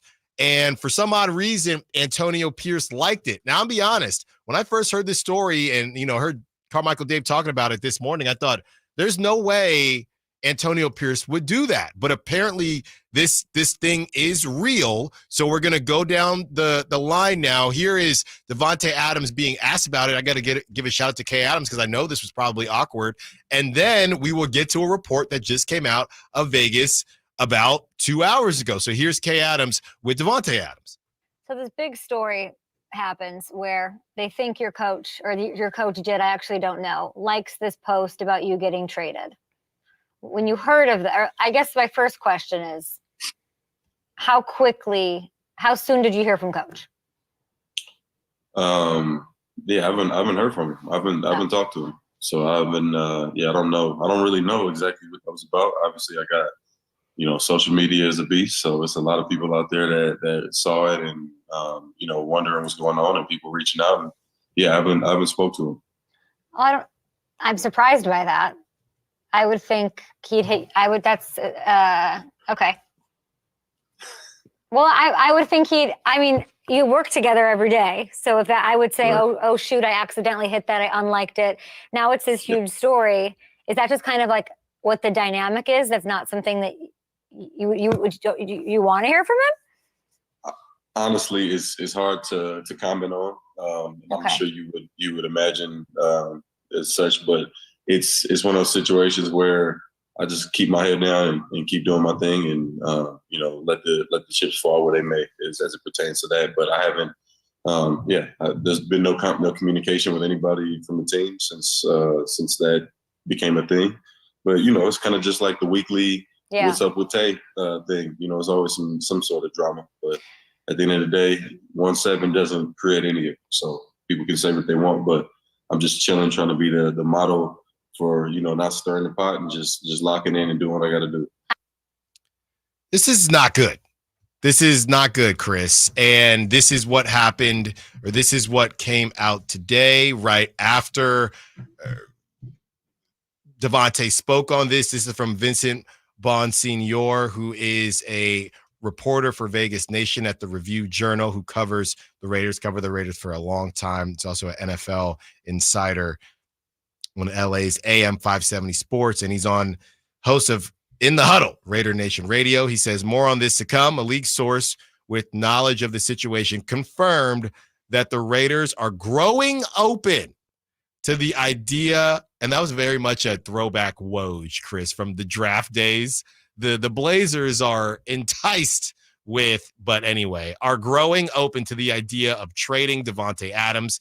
The source said the club has begun reaching out to teams to gauge interest in the veteran wide receiver. First of all, I'll let you take a victory lap. I need to know who they're calling. I'm very interested in who they're calling. Yeah, I know they ain't calling the Chiefs. No, I think this is really bad look for Antonio Pierce, obviously. Like, I think that it's really funny. Not funny. Funny's not the right word, but for a lack of a better term, I'll say funny that I think Antonio Pierce was brought in to avoid this exact kind of situation. You would think that, you could have – this literally sounds like a storyline brought out of Josh McDaniels' playbook. Mm-hmm. Like, he would like a post and not speak to the player about it and be coy.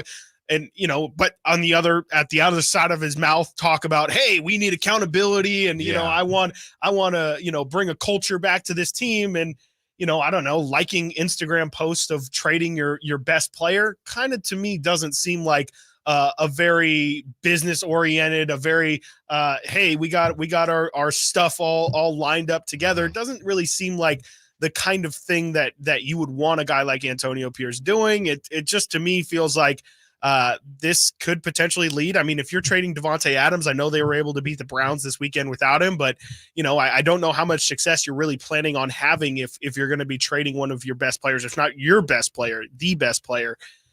It's bad. It's really, really bad. I'd imagine the Jets are definitely on line one for sure. You want to get Davante and Aaron Rodgers back together. He already talked about it right at the American Century Classic in Tahoe this summer about them getting back together. The Raiders and Chiefs probably aren't in any rush to make deals with each other, but I think the Chiefs desperately could use a receiver right now, especially with Rashee Rice. You can't do it. Money talks, trade, draft picks talk. I think you can figure out a way to make it worth the Raiders' time because receivers like Davante Adams don't hit the market very often. And I definitely think that those should be the first two that I would imagine call the Raiders about it. And I think that this has been probably a long time in the making. I mean, I don't know what the Raiders have really been doing with Davante Adams on the team since they let go of Carr. The minute that they let go of Derek Carr, it should have just been a full sweep of, hey, we're not trying to be good. Let's just maximize as many assets as we can get. Start to kind of turn into NBA a little bit and just kind of tank and get as many trade pieces as you can. That's what it should have been 2 years ago. And if they're doing it now, I mean, better late than never, I guess. But I feel like you're kind of not really going to be selling him on his highest value right now. Davante Adams, 31. Especially after this. Yeah, 31 years old. He does turn 32. His birthday's on Christmas Eve. So he will be 32 this season, which is, something to monitor. This is what people are saying, Chris, and this is from Ryan Hickey, who is he's on Infinity Sports Network, Hick at Night. He says, here's what I don't understand. Why are the Raiders doing this now? Adams has about $20 million cap hit for the rest of the season. Few teams can afford that. If they wait until the offseason, more teams have cap flexibility to make this trade, thus increasing the return for Las Vegas. Well, Ryan, Raiders not making a smart. Yeah, I was going to say, Wait, what? That just sounds like something that doesn't make a lot of sense. Yeah.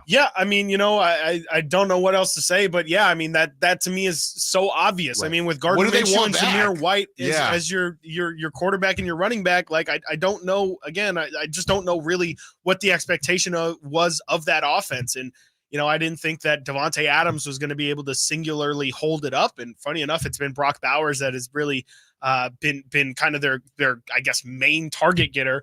I mean, it wouldn't surprise me if they make the move just for the sake of clearing out this drama. But to me, again, I would have made the decision of, I don't know if Antonio Pierce is going to be around next year. Right. If there's any hope of getting the Raiders, like if they're going to invest heavily in trying to get a quarterback this offseason, though Dak being off the board definitely doesn't help that. I feel like you should definitely choose the talent over the coach if that's what the decision is. If it is, hey, Antonio Pierce has really made this awkward and we have to pick one of them, I personally would pick Davante Adams because I don't know if Antonio Pierce is going to be here after next season. Maybe he makes it through this year, but I could see him being fired halfway through next year if it doesn't work out. I don't know. I mean, this seems like a potential sliding glass doors moment where maybe this is where the Raiders could have gone good, but they just can't get out of their own way. Yeah, these are your boys, so please. Well, I mean, and I'll tell you this right now: it's real quiet in the Sack Chat and text line, the call line. Normally, there's somebody who don't want to use the word delusional, but there's somebody who is trying to defend the Raiders. Yeah. It is radio silent right now as we talk about the Raiders in this Davante Adams situation, because it is a bad look. And I think you hit the nail on the head, Chris, about Antonio Pierce. Can we just talk about, and I don't look, and we can have on our guy, your boy Q, who is all things Raiders out there in Vegas. Can we just talk about, and I don't know, Chris, if this isn't a Shannon Sharp situation, which he was lying, by the way, Shannon Sharp, because to get to Instagram Live, there's about 3 different things. Sidebar. We can talk about that at a different time. I did not need that information to know he was lying. Well, okay. Well, I did. But I say this because is it possible we've all accidentally liked a photo. So is it possible Antonio Pierce liked it on accident? Because I'm just thinking about, Chris, and Antonio Pierce, he's not and he's not a super spring chicken, but he's not an old geezer. No. The stupidity that it would have to take to like a picture like that is just out of this world. Yeah, I mean, there's always I guess it's the thought of who's going to see it, right? Like, I mean, I don't think there's a guarantee that anyone's going to see it. It could have gotten buried in the likes, and the video that I saw, or the image that I saw of kind of the story being broken, was he liked a Sports Illustrated a post, and it's not they show, hey, Chris Watkins liked this, Alan Stiles liked this, and 70 others liked it. Antonio Pierce wasn't one of the first two names. It was just you click the 70 other likes, and he's the first one. No, but if you follow him, he would be, though. Well, if others liked it as well. Right. It depends. I mean, But why put yourself in that situation? Look, we know. I'm gonna be honest with you right now. I think you can't give people too much credit. Well, I think I'm just saying. the thing. You see a common sense ain't so common. Well, I'm just saying. You see a thirst trap. Okay, you see a thirst trap. Why are you trying to get me in trouble? No, I'm just saying. Any of us, we see a thirst. But why are you? What is the point of? There is nothing to gain from liking it. Yeah. You want to look at the thirst trap. You look at the thirst trap. You move on. No comment. You don't like the pick, Christopher Locke. Come on, man. I see you laughing back there. You do not like the thirst trap. You can look. Man, just try to throw Chris out there. I'm like, brother. Chris is a collective we. What's going There's on a number one rule when it comes to Instagram. What you're talking Man, about. I just woke up. I'm like, what do you throw me out here for? There's a number one rule when it comes to Instagram. Everybody Come on, knows Chris, this. you know what we're talking about. Come on. Look, but I don't have like. Instagram. Me either. That's what it's called. Look, but don't like. Okay, look, but don't like. What are you burying yourself for? Coming up next, let's get to this Draymond. Now everyone's going to be checking your Instagram likes. I hope you're happy. I don't like it. I look but don't like. Well, all right, we're going to see. Trust me, I already got it a long time ago, but I figured it out early. Coming up next, Draymond Green gets into it with the reporter, and he was looking and not liking. Stiles Watkins, Sacktown Sports. Did you miss any part of our live local shows? Don't worry, you never have to miss them again. Check out SacktownSports.com and search our podcast page and play our shows when you want. The Carmichael Dave Show with Jason Ross, Stiles and Watkins, and the Drive Guys. Plus, other podcasts like Return of the Empire, Return of the Roar, the Stingers Up podcast, and Golf to Go with Frank LaRosa. They're all available right now on SacktownSports.com. Good morning, Doctor. Doctor? Hi, Doctor. Doctor? Dr. Jackson's practice is growing. What do you mean we're still short-staffed? He needs a good patient doctor. How do we not have enough doctors to doctor all these patients? And he doesn't have the patience to sift through hundreds of resumes. I need Indeed. Indeed you do. When you sponsor a job on Indeed, it's easier for talented candidates to find it, which makes it easier for you to hire them. Visit Indeed.com/credit and get $75 towards your first sponsored job. Terms and conditions apply. Get in zone, AutoZone. Welcome to AutoZone. What are you working on today? I think my battery's dead. With free battery testing and charging, we can help you get back on the road. Get in zone, AutoZone. So what if I need a new one? We have the right Duralast battery for you, only at AutoZone. Get in zone, AutoZone. And what about my old battery? We can recycle it right here at America's #1 battery destination. Get in zone, AutoZone. Restrictions apply. Power Business Technology is proud to be 100% independent, locally owned, and managed Toshiba copier dealer. Local ownership cuts out the red tape, allowing ourselves to never be too busy to personally answer the call when our clients meet us. Recognized for excellence in service execution, training, and customer service, we're proud to be named a 2022 Toshiba ProMasters Elite Dealer. Contact us today for all of your business printing needs at 844-POWER-BZ. That's 844-769-3729, or visit us at powercopiers.com.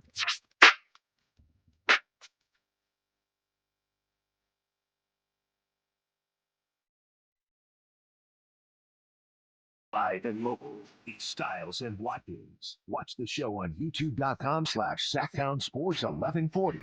Or listen on the Sacktown Sports app.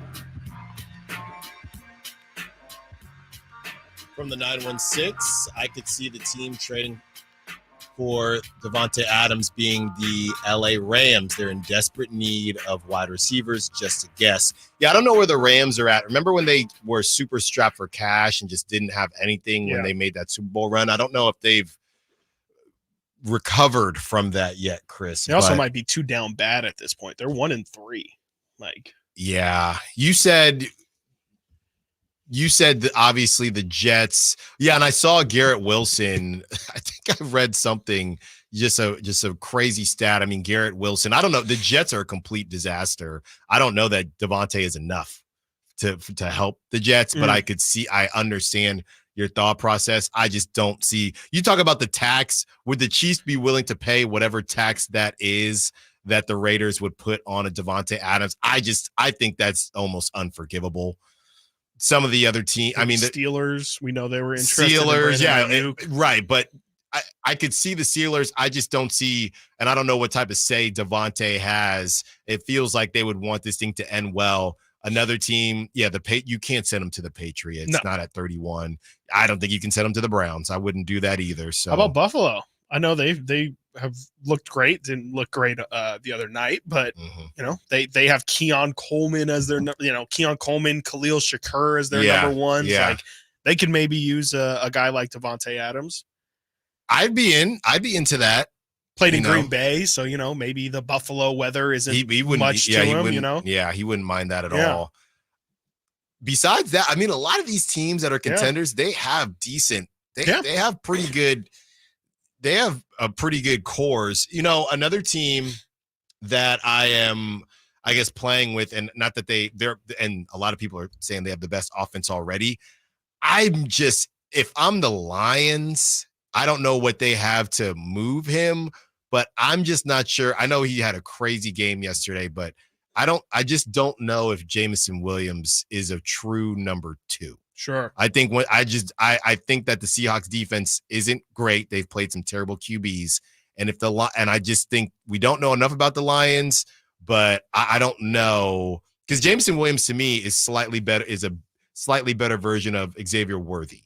Right. And I just think you get up against some of these more elite defenses and maybe he can take the top off. Not that they don't need him, but did the Niners need Christian McCaffrey? I don't know. Sure. It depends on how all in you want to go, especially if you're not going to fix that defense. You might as well just keep trying to make the offense better. So there are a couple teams that will definitely get a look, but we want to switch over now to, and somebody is saying, new segment, Thirst Trap Styles, how to navigate social media safely. That is David from Galt. I'm just saying, David, you know what it is.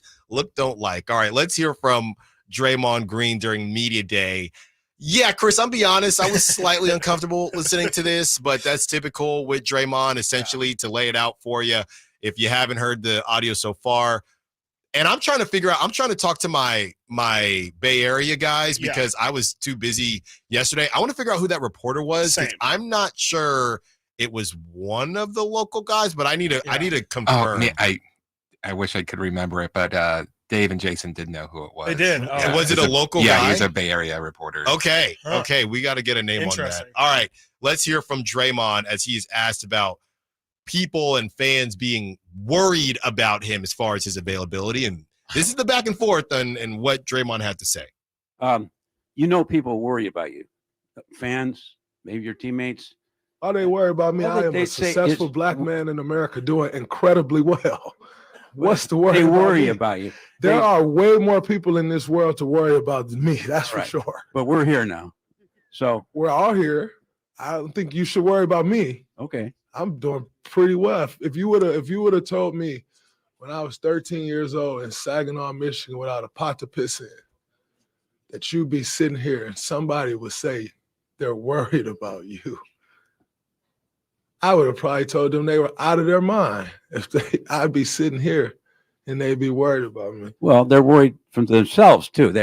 They want to know. They don't feed. They know the team this, needs so you. why are they worried? Because they know the team needs you. But they don't feed and them. They don't know if their you're going to be families here. Doing this. I'm here. I've been here for 13 years now. If you're going to be here every night.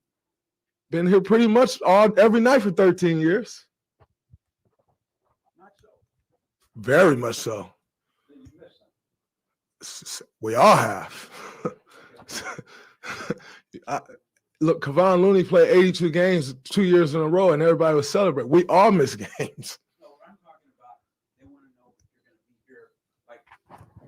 I'm always here.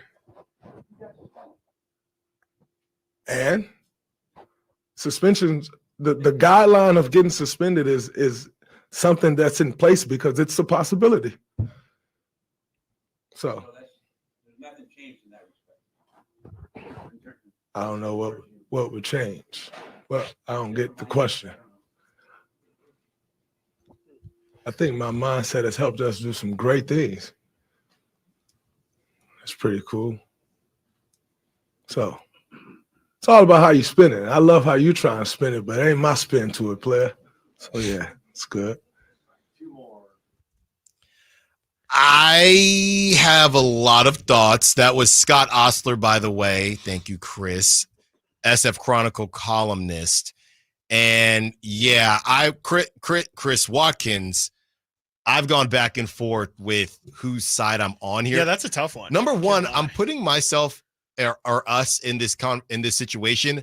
I just again going to the PR. I don't know, and Warriors have some of the best PR in the league.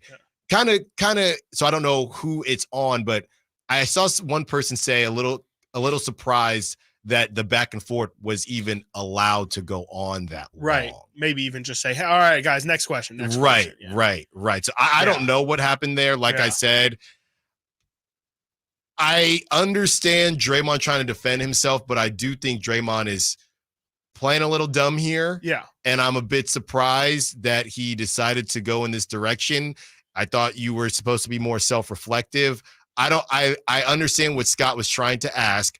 Draymond decided to take it somewhere else, and Scott didn't back down. So if you were to ask me, I would say Scott probably took it maybe a smidge too far, but that's only because Draymond decided to skate the question.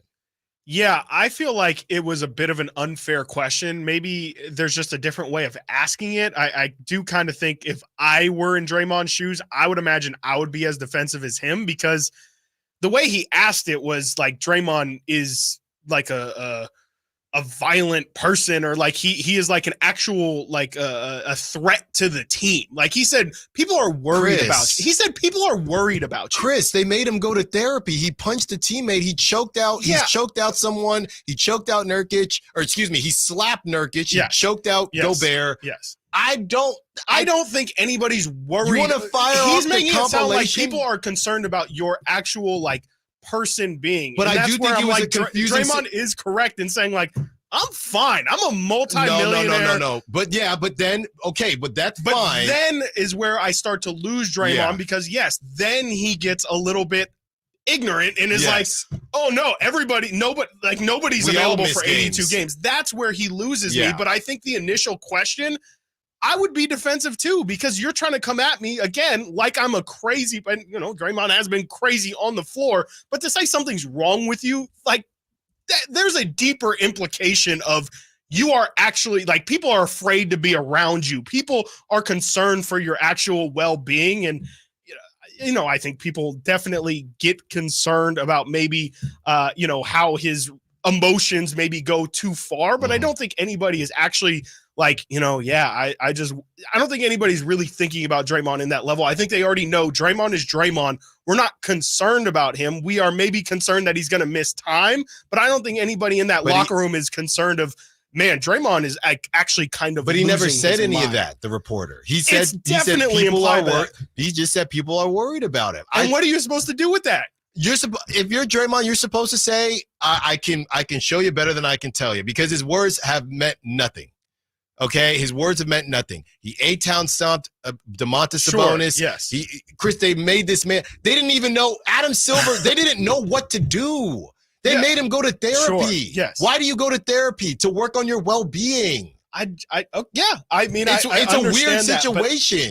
But he's saying his teammates are concerned about him, and I haven't heard. Steph Curry was crying. He made Steph Curry cry during a game. Yes. So I don't think it was a foul question at all. Okay. Yeah. I mean, I thought it was a bit of an unfair question. I definitely think he could have phrased it in a much better way. And again, me personally, if somebody comes at me and asks me, people say they're concerned about you, I would probably answer the exact same. Like, I'm fine. You don't need to worry about me. I'm a multimillionaire. I'm good. You don't. Right. But I'm just sticking to his track record. That's it. If you had that track, Draymond does not, you can't do what Draymond has done. Draymond doesn't have the luxury of responding like that. That's how I feel. I just think that everybody understands that it's an on the basketball floor thing, and the implication to me, how I heard it and how I think Draymond heard it is people are concerned about you outside of the basketball floor. And I don't think anybody is concerned about Draymond Green I didn't hear off it like the that. floor. No, I would agree with that, but I didn't hear it like that. He said, when he said, he didn't say people, he said teammates. He said teammates. Yeah. And that's who. Are you going to be available, Draymond? You got this. But he didn't say that, though. He didn't say, hey, your teammates are concerned about the fact that you've missed so much time over the years and you might not be available in moments in which you need them. He just said flat out, your teammates are concerned about you. But you're the person, you. Yeah, and not your availability, right, so not I know that. But you can say, because he only said that, you can go in the direction where you've gone, saying it's about Draymond off the court. Or you can say it put it in the direction of on the court. That's what I'm doing. He left it up to, and that's Draymond. Why I'm saying Draymond's okay in taking it in whatever direction. Because if you don't ask a direct question, you're not going to get he's going to be able to interpret it however he pleases. Sure. Draymond tried to he took the out because Scott allowed him to take the out. Then when he did specify, Draymond played dumb. Yeah, I just don't think he took it as taking the out. I think I would have been defensive in that moment too. Chris Verlot, for the first time in the show's history, is the one telling us that we have to go. So we got to go. Coming up next, we have DeMar DeRozan's interview from the morning show. We will break all of that down and get back to some Draymond. Stiles and Watkins, Sactown Sports. Our first year as the radio home of the San Francisco 49ers is one we will never forget. So Charleston McCaffrey, a cutback run 30, breaks 340. McCaffrey midfield. McCaffrey 40, 30, 20, and toasted all the way down to the 3-yard line on the first play of the game. CMC Dynamite! Congratulations to the 49ers on a terrific year. And thank you for so many wonderful memories. I didn't ask to be thrown in the streets with nowhere to go. I didn't think I'd survive. But I did ask for help, and Covenant House was there for me. 1 in 10 young adults will experience a form of homelessness this year. For these kids who didn't ask to be put in this unthinkable situation, Covenant House is there. Covenant House helped me break the cycle of homelessness in my family. They gave me the love that I needed. Over 2,000 young people will sleep safely in a Covenant House bed tonight. When youth who are experiencing homelessness have a hot meal, a safe place to sleep, medical care, and love, they can overcome heartbreaking challenges and have a brighter future. They just really genuinely just wanted to help me succeed, and I'm succeeding. I'm a speaker, I'm an author. Covenant House really helped me and really helped mold me into the woman I am today. If you or someone you love is asking for help, go to safeplacetosleep.org today. Is this house a good price compared to others in the area? Are prices going up or down? If I don't make an offer right this very moment, will I miss my chance? These are just some of the questions a home buyer might ask. And these are the sorts of questions an agent who is a realtor can help answer. Because realtors have the expertise, data, and access to specialty training to help you navigate the process of buying a home. They provide support, guidance, and have your back every step of the way. That's what realtors do, because that's who we are. Realtors are members of the National Association of Realtors. Tired of ads interrupting your favorite news podcasts? Good news! Ad-free listening on Amazon Music is included with your Prime membership. Stay up to date on everything newsworthy with podcasts like The Daily, Up First, and 5 Things Uninterrupted at Amazon.com/ad-free.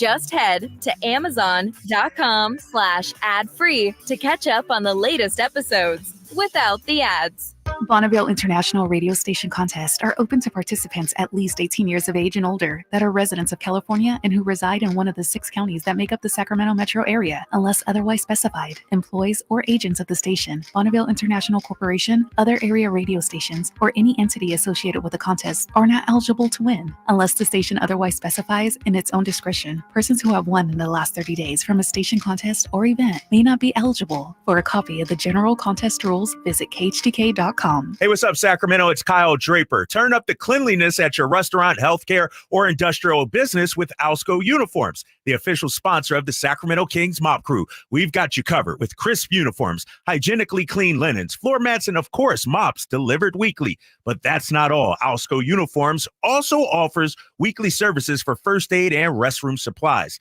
Discover why it pays to keep clean with Alsco Uniforms. Just go to alsco.com to learn more. Again, that's ALSCO.com. At aimyourdigital.com, we'll help you target the right audience, build your leads, and crush your quota. Take your business to the next level. Our digital marketing strategies help grow awareness of your product or service, all while building trust in your business. Our approach involves leveraging multiple tools and strategies to deliver exceptional results that are customized to your unique business needs. Don't wait to run out of sales leads. Keep your business growing. Get started with aimyourdigital.com today. What would it take for a plumbing company to earn your trust? Jerry and Kenny here from Bell Brothers. And let's face it, plumbing and service companies don't always have the best reputation. So to earn your trust, the first thing they'd have to do is actually answer the phone when you call with a real live person. Then they'd have to send a plumber when you needed them, day or night, without charging extra for emergency services. A trustworthy plumber would show up on time, wearing a clean uniform and name badge, and be able to show that they had passed a background check and drug test. A plumber you could trust would give you a firm quote on the job before starting and clean up after they finish the job. That's exactly the plumber you'll get when you call Bell Brothers, a plumber you can trust. Call Bell Brothers right now for all your plumbing needs. Our number is 916-444-1234, or find us online at thenosurpriseguys.com.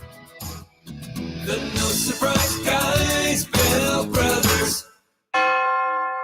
All guests come to you from the Folsom Lake Honda Hotline. Folsom Lake Honda, your one-stop Honda shop. KHD1 Sacramento, KYMX HD3 Sacramento. From the Power Business Technology Toshiba Studios, Sacktown Sports 1140.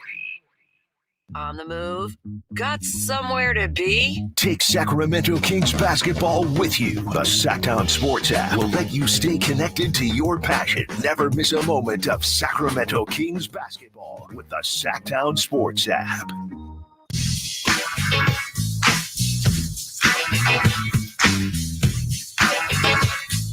Sacramento has a new tag team in the midday. It's Stiles and Watkins on Sacktown Sports. Joining us right now, it's real. He's in the jersey and everything.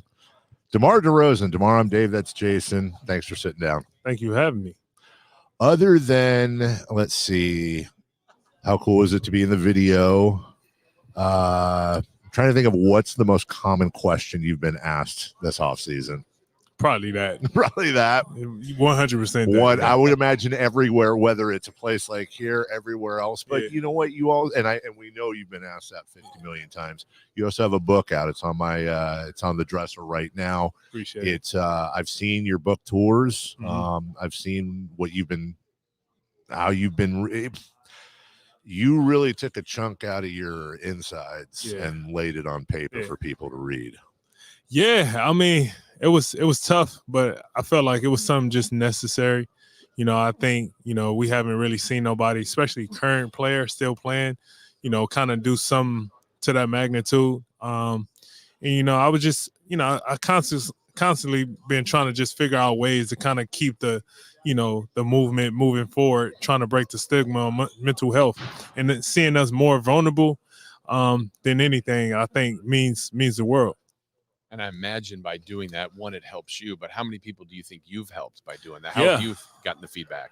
I mean, it's been amazing. Like, it's so much that comes from it that I never would have ever in my life imagined. I'm always surprised. I'm always humbled by the response that I get and hearing other people's stories. So it's something that, I will never get used to, because it's always refreshing when you hear somebody that I helped.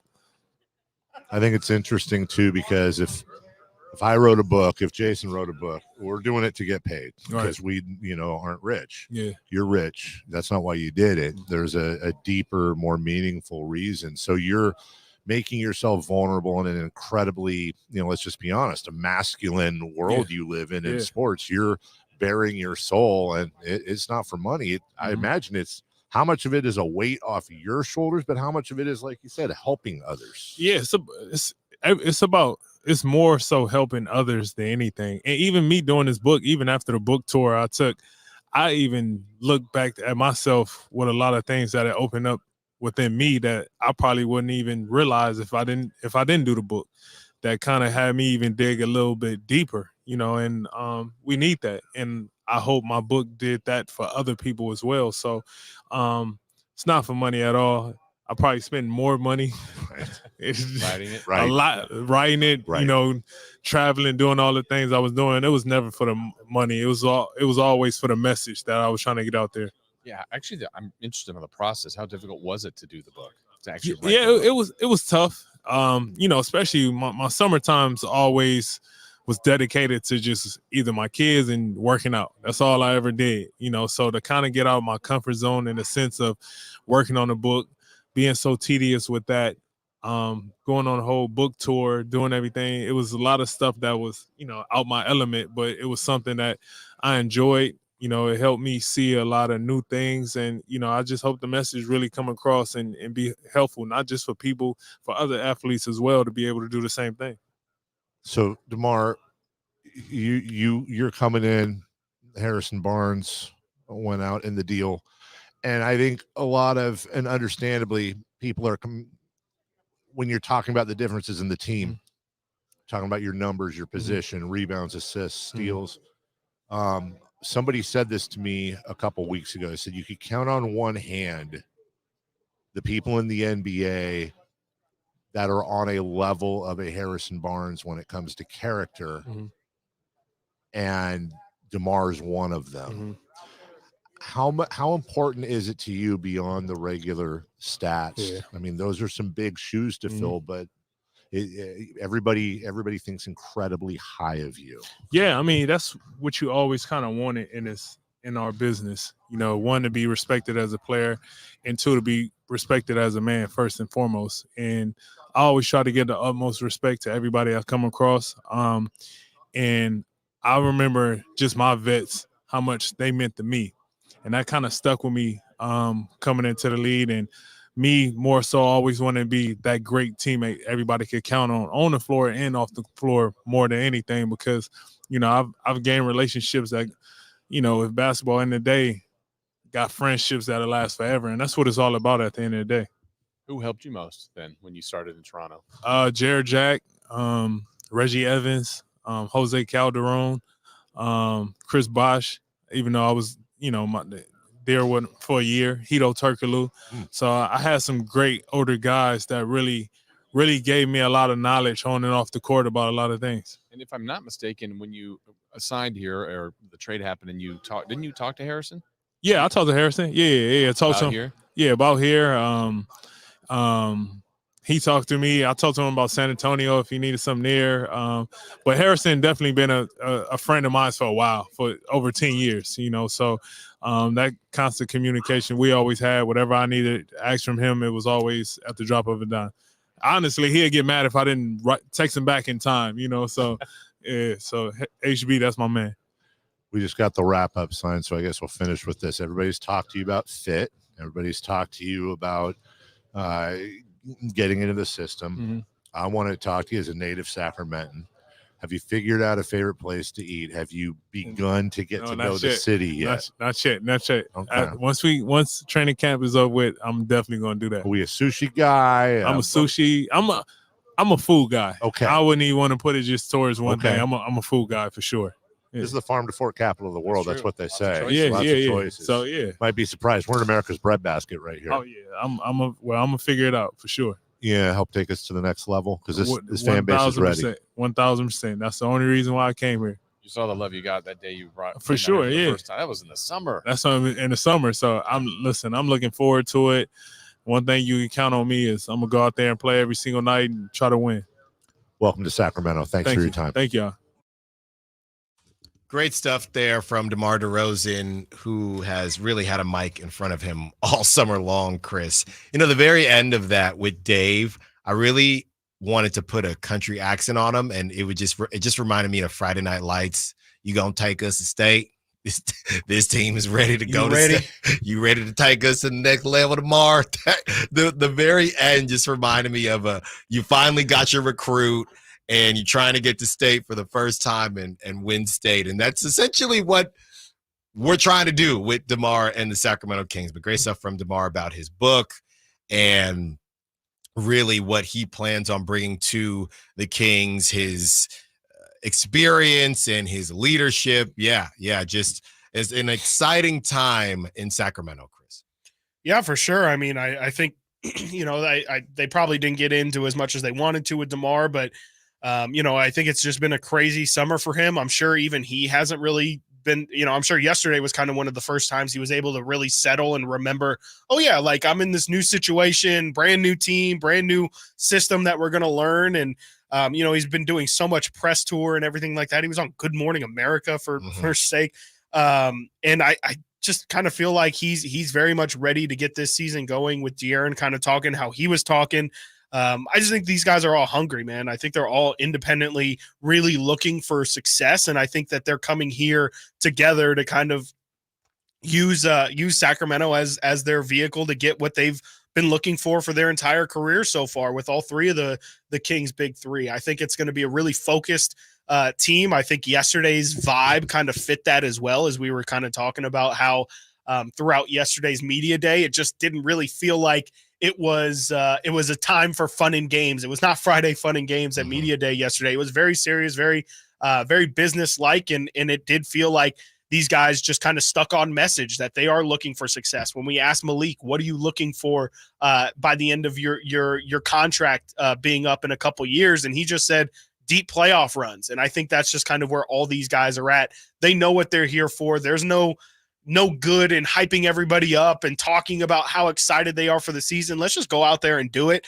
And I think all these guys are just ready to kind of hit the ground running and show the entire league we're a team that should be talked about a lot. And I think it's not going to take long for a lot of the league to take notice that the Kings are going to be one of the best teams in the league this year. Yeah. And well, with that being said, we'll get into it a little bit later if we have time, but the ESPN projections out and not exactly what you would expect. No. And I say that in a way that there's nothing to complain about, right? I mean, you got to be happy. We will reveal where ESPN has the Kings at some point as we break down all things Kings and Media Day. Great stuff yesterday. And yeah, I wanted to touch on what you mentioned, Chris, about the vibe at Media Day. Of course, you saw some social media stuff come out about, here's a picture of you when you were 12 and some funny things came out, but you can speak to it more so than I can comparing this year to last season, Chris.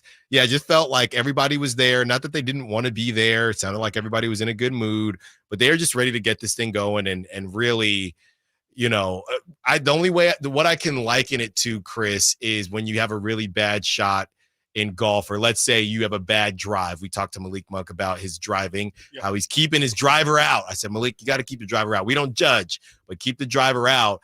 You can't wait for that next par 4 to avenge your sins. And I feel like that's what it is. Even if you have a par 3 in between and, you get a par, you get a nice hole there, you score well, you can't wait to get back to that par 4 and drive the ball well. And I think that's what the Kings have going on. They can't wait to get back on the tee box. They can't wait to get back on the court and all this other stuff in between. I wouldn't call it, a waste, but it's been a longer offseason than they had last season because they went to the playoffs. So they had to sit on this thing and mull it over for a very long time. So they're just ready to go.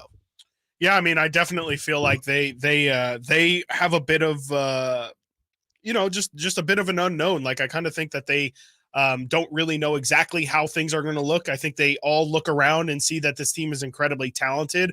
But I think that there still is a little bit of, like you said, some excitement, I guess, in figuring out, okay, exactly, we all have expectations, but how exactly is this going to look? Is it going to look good? Is it going to be as clean as maybe what we all hope it is? Or is there going to be some bumps in the road? Is there going to be some on the floor clashing of styles? I think that they're all really looking forward to just being out there and figuring it out on the floor, because there's a lot of guys like we said, not here for drama. They're just here to play basketball. And I think that's the thing that they're most looking forward to, is just figuring out how exactly is this thing going to look when we're actually all out there.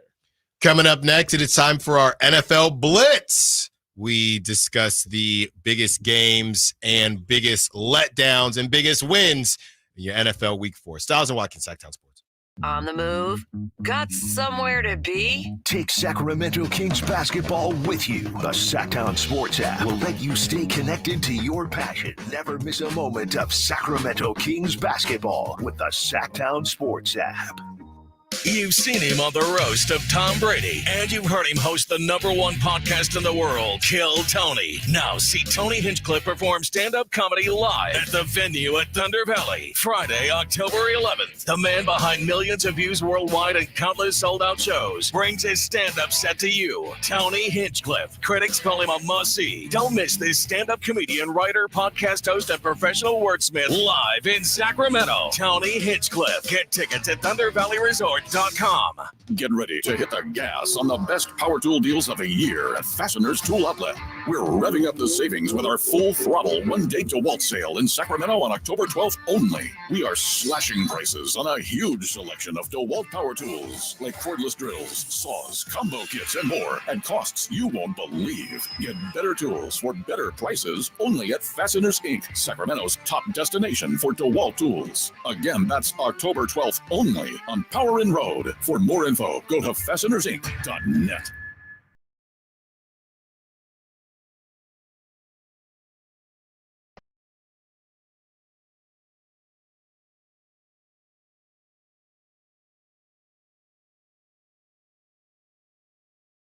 Sacramento has a new tag team in the midday. It's Stiles and Watkins on Sacktown Sports.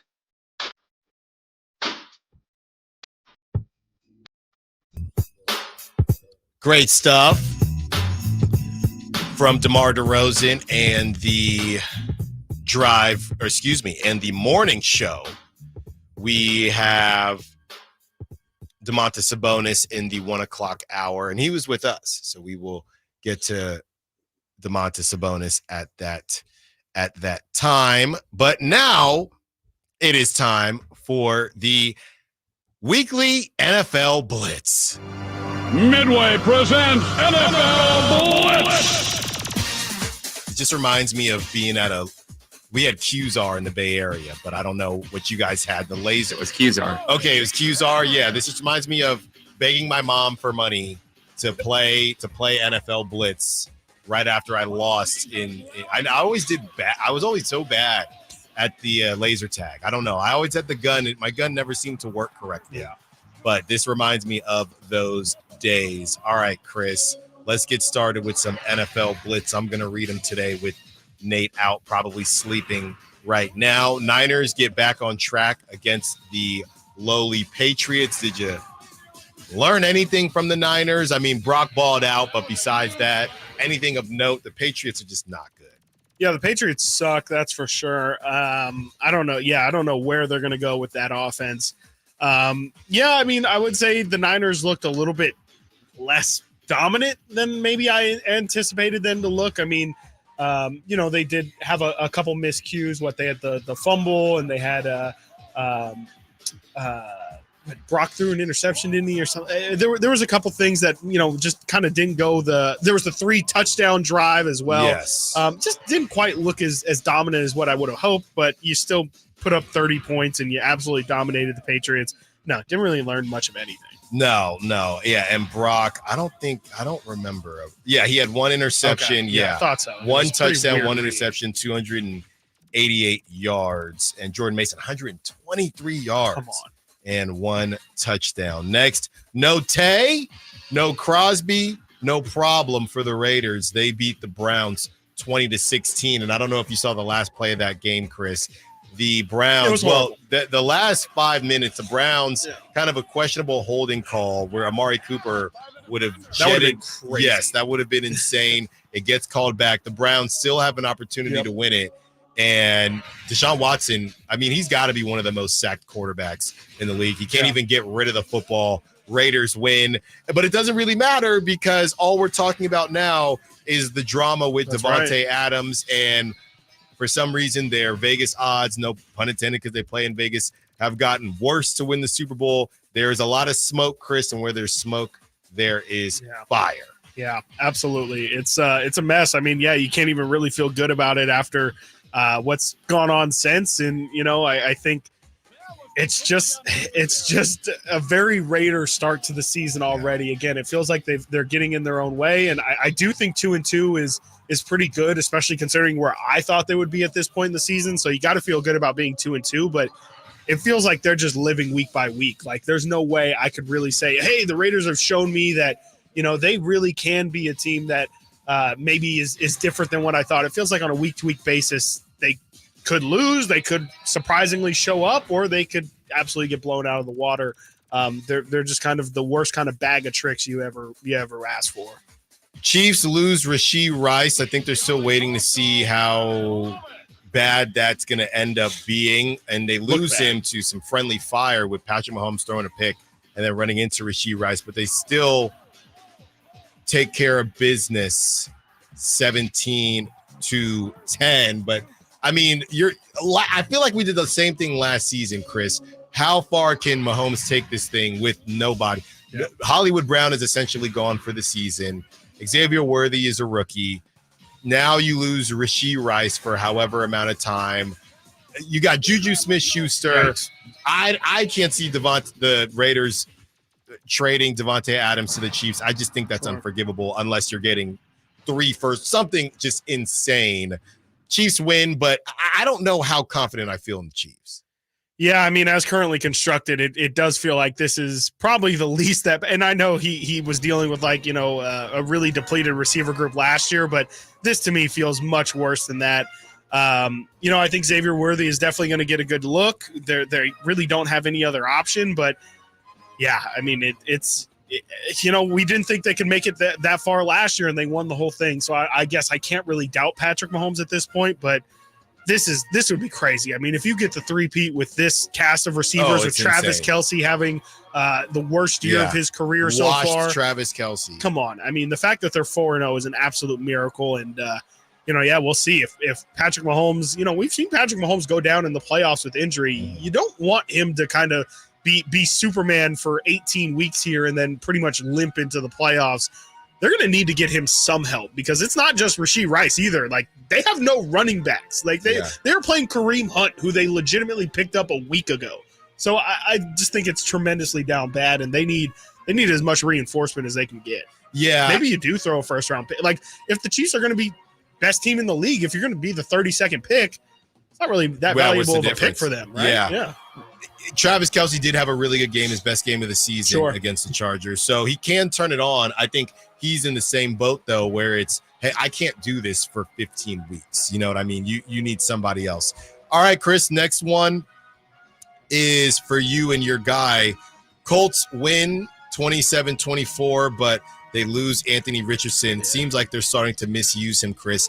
I thought I was getting flashbacks of RG3. I thought that was pretty bad. And for those who didn't see, Anthony Richardson went out the game. He took a couple plays off after a running play where there was a pretty bad collision, misses at least one play, comes back in, and immediately it's a designed run. It wasn't like he was, just scurrying around. It was a designed run. He gets hit again and leaves for the game.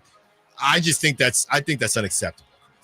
Yeah, I mean, you got to be able to protect, especially your franchise quarterback. You have to have a lot more care when you're dealing with somebody like who plays in the style that Anthony Richardson does. And honestly, I mean, much like I've given up on the Cardinals, I might have to give up on Anthony Richardson because the dude can't play longer than a month. This is exactly when he got hurt last year, ended up missing the entirety of the season. A hip injury really isn't anything to mess with, especially with a guy that big. If he falls on that hip, you could imagine how painful that's going to be.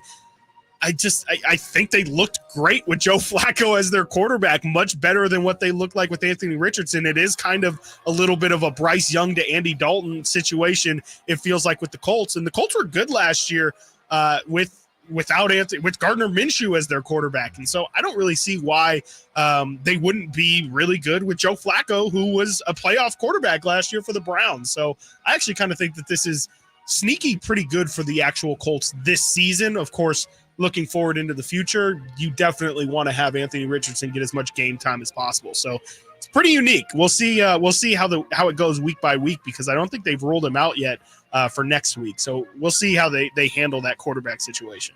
We will finish up our NFL Blitz on the other side. Then we get into some Pac-12 and Sac-12 talk. Stiles and Watkins, Sacktown Sports. The only place you'll find De'Aaron Fox is Sacktown Sports. Spins away from the defender in the paint. Soft floater. That's a great play by De'Aaron Fox. Hey, Sacramento. It's De'Aaron Fox, and you're listening to the home of the Sacramento Kings, Sacktown Sports. Your local sports leader. Model year-end pricing is back at Folsom Lake Honda, your one-stop Honda shop. During the model year-end event, lower interest rates at Folsom Lake Honda make lower payments. It's no wonder why Folsom Lake Honda is your one-stop Honda shop. Come in today or check out our entire inventory online at folsomlakehonda.com. Get an instant cash offer for your trade at folsomlakehonda.com. We'll buy your car whether you buy from us or not. Folsom Lake Honda is your one-stop Honda shop. Folsom Lake Honda. Go to folsomlakehonda.com. Your one-stop Honda shop. Don't let summer energy slip away. Live the active life you love year-round with a personally fit arch support system from the Good Feet store. Precision engineered to support all 4 arches. Good Feet puts your feet in a more ideal, comfortable, and pain-free position. And Good Feet arch supports are now HSA and FSA eligible. Book a free fitting at goodfeet.com or come in and get a free pair of OS First Performance socks. Free. Normally a $25 value at the Good Feet store. At the UPS store, we understand the importance of a first impression. That's why we're here to help you put your best foot forward and be unstoppable with our printing services. With high-quality paper stock options, banners, business cards, venues, and more, we make sure your small business stands out and your message reaches the masses. After all, we're the one-stop Prints That Pop store. Most locations are independently owned. Product, services, prices, and hours of operation may vary. See Center for details. The UPS store. Be unstoppable. Come into your local store today and get your print on. Everywhere you look, things are getting more expensive. So at Consumer Cellular, we're lowering the price for those 50 and up. Now you can get unlimited talk, text, and data for $30 a line when you buy 2. That's just $60 a month for 2 unlimited lines. So if you're 50 and up, make the switch and save. Come on, you've earned this. Call 1-888-FREEDOM or visit consumercellular.com today. Requires 2 lines of service, age validation, and credit approval, subject to system and area limits, taxes, and other fees apply. You go into your shower feeling, but as soon as you reach for the Irish Spring, your day immediately gets better.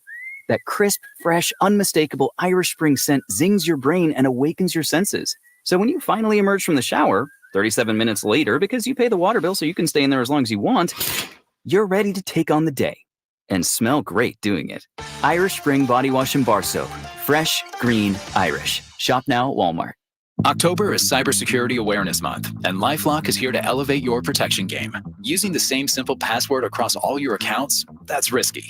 While updating your passwords to be more unique is a good start, true peace of mind comes with LifeLock. LifeLock doesn't just alert you to suspicious activity, but monitors for more uses of your personal info and will fix identity theft issues that arise, guaranteed or your money back. Secure your identity today with a 30-day free trial at LifeLock.com. Use promo code NEWS. Terms apply. Are you tired of your tee shots ending up in the adjoining fairway while the rest of your foursome is hitting it down the middle? Well, experts will tell you that being properly fitted for golf clubs will help you strike your drive center cut. The Hagen Oaks Player Performance Studio and its team of trained PGA professionals are ready to help you get rid of your banana balls and duck hooks. Hagen Oaks Indoor-Outdoor Player Performance Studio fittings are available 7 days a week. Make yours today by calling 916-808-2531. That's 808-2531.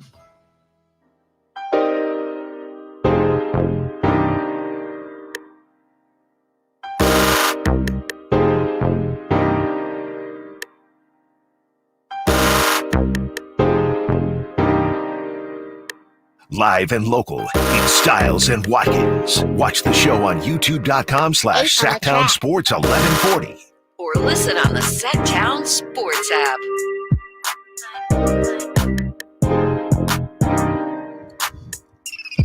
Gonna finish up NFL Blitz. Then get to this Pac-12 and Sac-12 talk.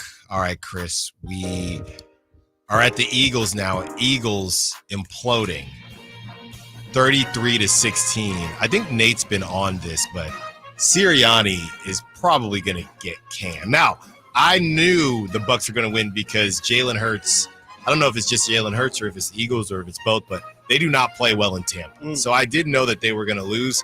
I didn't think it would look like that. They're not healthy either.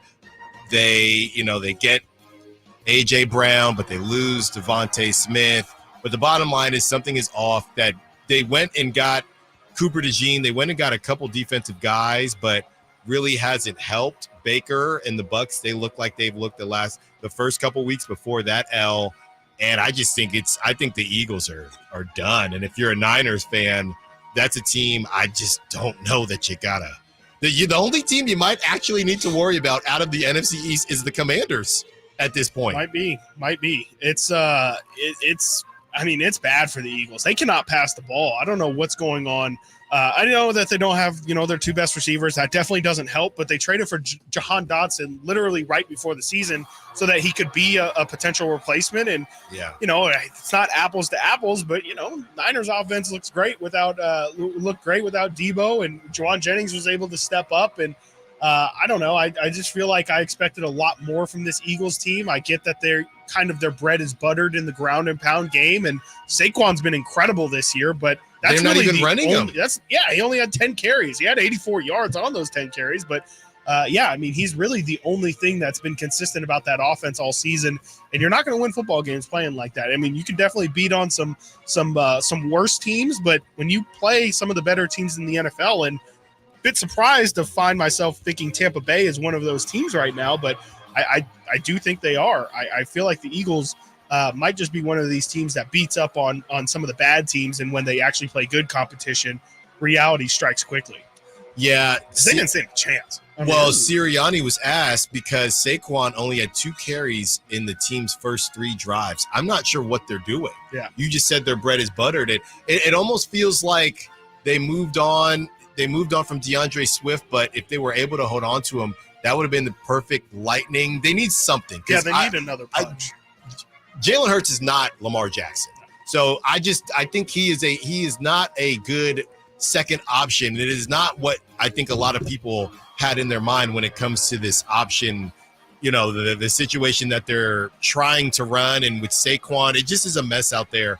I wouldn't be surprised if this thing just completely implodes, because they need to figure out if Jalen Hurts can be re-unlocked or if they've made a big mistake, which we're going to find out with a lot of these QBs who sign these big deals, who's worth the money and who was just right place, right time. Yeah. Whether it's Jalen Hurts, Jordan Love, all of these, Trevor Lawrence, all these guys who got these big paydays. Not all of them is Chris. It's almost like the draft. A lot of these guys have only played a certain amount of games, so you're going to take chances on them. Not all of them are going to be worth the money.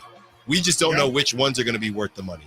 Next, we have the Vikings rolling, scolding, and they take care of business. How you feeling, Chris? Honestly, I mean, it's great that they're 4-0. It's looked sketchy. I mean, again, if you look at the final score, you might feel one way, but the Vikings had that game signed, sealed, delivered. It was 28-0. Yeah. And then the Packers make this huge run back. It's almost what happened in that Niner game too. It's great they're 4-0. It's great they're getting the results. It's great they're getting out early. But if this team meets any adversity, I just don't know how that offense is going to respond. I think the defense is legit to an extent, too. I do think everything we're seeing out of Brian Flores is scheming. It's definitely messing with every quarterback you see. Even though Jordan Love has 4 touchdowns, still had 3 interceptions in that game. That's really the only saving grace, and I can't believe I'm saying it because, the Vikings defense has just been terrible these past couple of years, and the fact that, in my opinion, I know you said earlier someone was talking about them as the best offense in the league. They look great in the first quarter. They look pretty good in the second quarter, but really hasn't seen much in the second half. I think Darnold's made a lot of mistakes throughout the games as well that are just kind of getting brushed under the rug. I'm concerned. It's great 4-0. Again, I'll take it. There was no way I expected the Vikings to be 4-0, but to me, this is shouting a little bit of fool's gold. And I felt this way a couple years ago when the Vikings had a really good regular season, and then they ended up losing to the Giants. It was that year that they had all the one-score games. This year does have a little bit of vibes to that. It's just the talent is a lot better across the board. I just really, ultimately, I just don't trust Sam Darnold when push comes to shove. I think it's great that they're playing well now, but again, meet a little bit of adversity. You play in a big game, I could see him absolutely crumbling. So I feel good, but I'm not going to go all in because I can just see that this thing's going to take a turn at some point.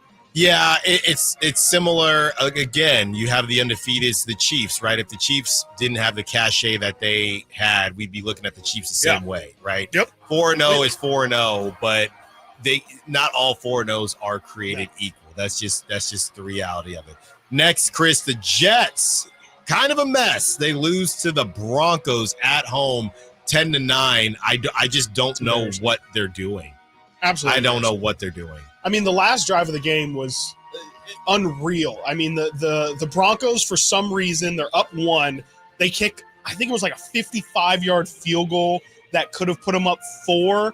They missed the field goal, putting the Jets at like the 40-yard line. The Jets then need 20 yards to gain. They get a first down, and then they get a pass interference the very next play and still can't capitalize enough to get it in field goal range and to hit it. It was embarrassing. I mean, I can't believe that the Jets with Aaron Rodgers and all the offensive talent, Breece Hall was the #1 fantasy running back. Yeah. You know, Garrett Wilson's supposed to be one of the best young receivers in the NFL. He can't get 7 catches in a game, for God's sake.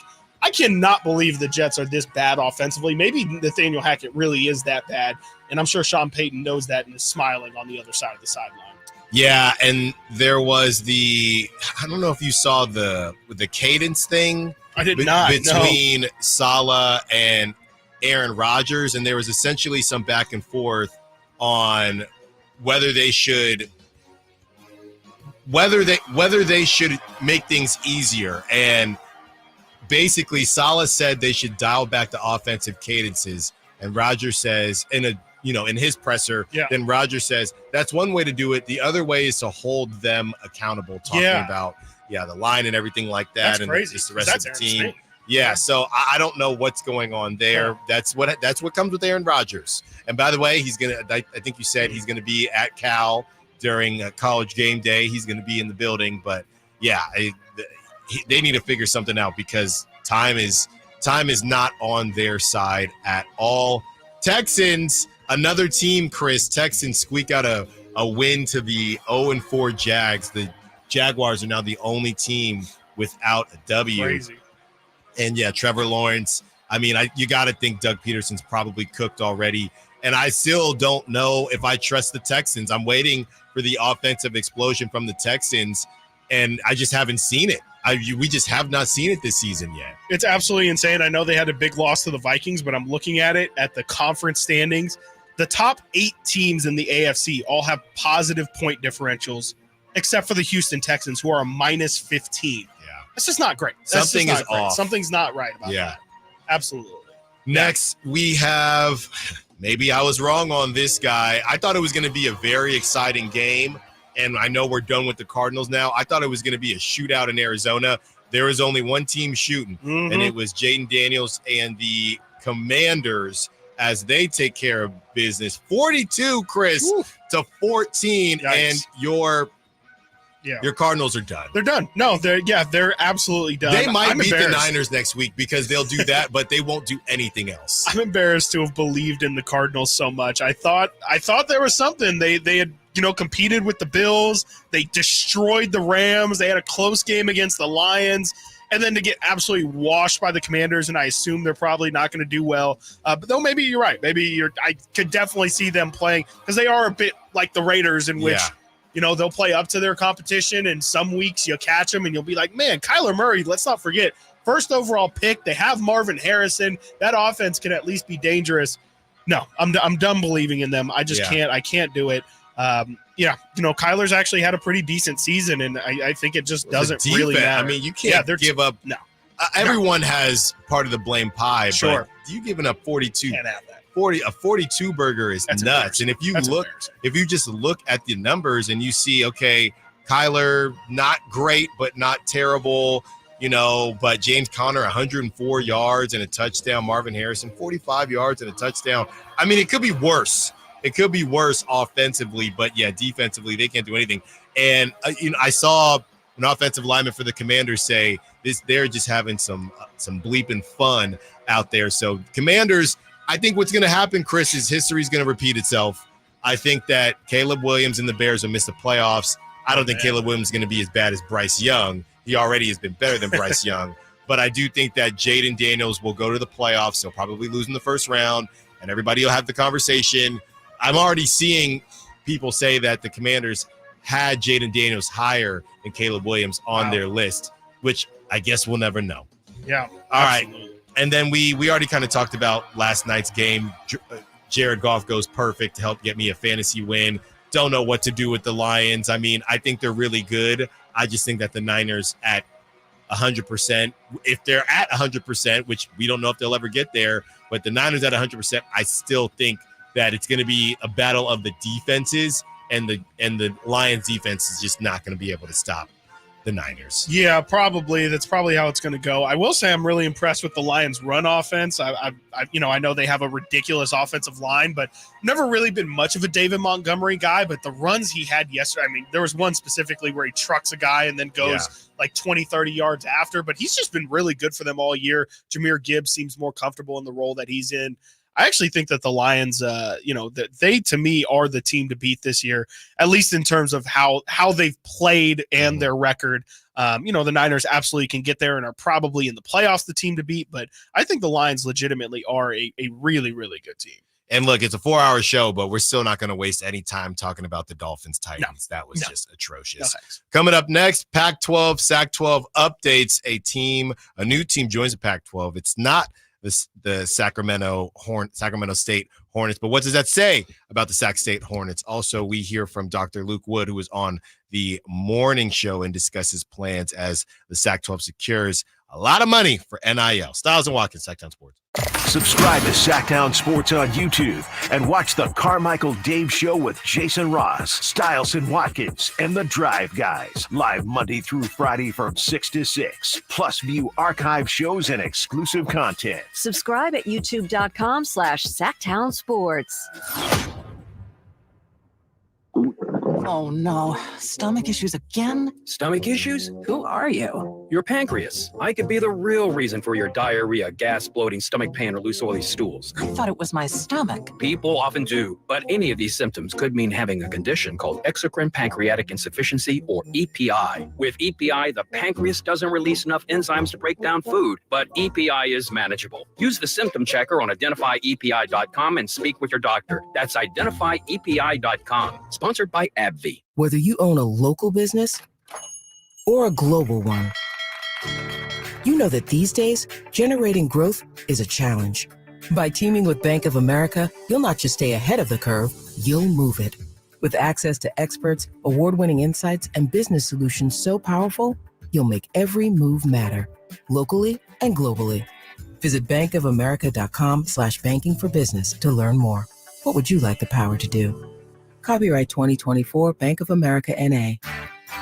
Hey, it's Carmichael Dave for American Energy Heating and Air with a question. Have you recently had a technician diagnose your HVAC system and you were a bit surprised at how much it cost? Or did something seem off about their quote? Because at American Energy, they take pride in giving you honest, straightforward solutions to get that system up and running. Have their qualified technicians come out and give you a free second opinion. It's free. You got nothing to lose but some dollars off of that original quote. They're making the uncomfortable comfortable. They've been doing it since 1981, serving the greater Sacramento area. A+ with the Better Business Bureau. That's why they keep having customers coming back for more and more and more. You can call them and set that appointment at 916-520-9990. That's 916-520-9990 or AmericanEnergyAir.com.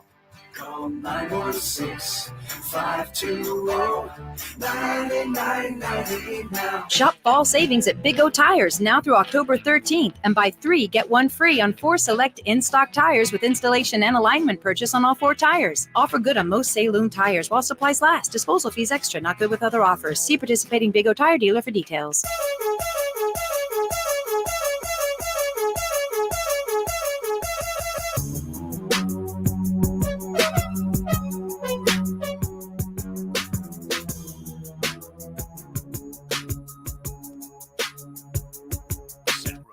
Has a new tag team in the midday. It's Stiles and Watkins on Sacktown Sports.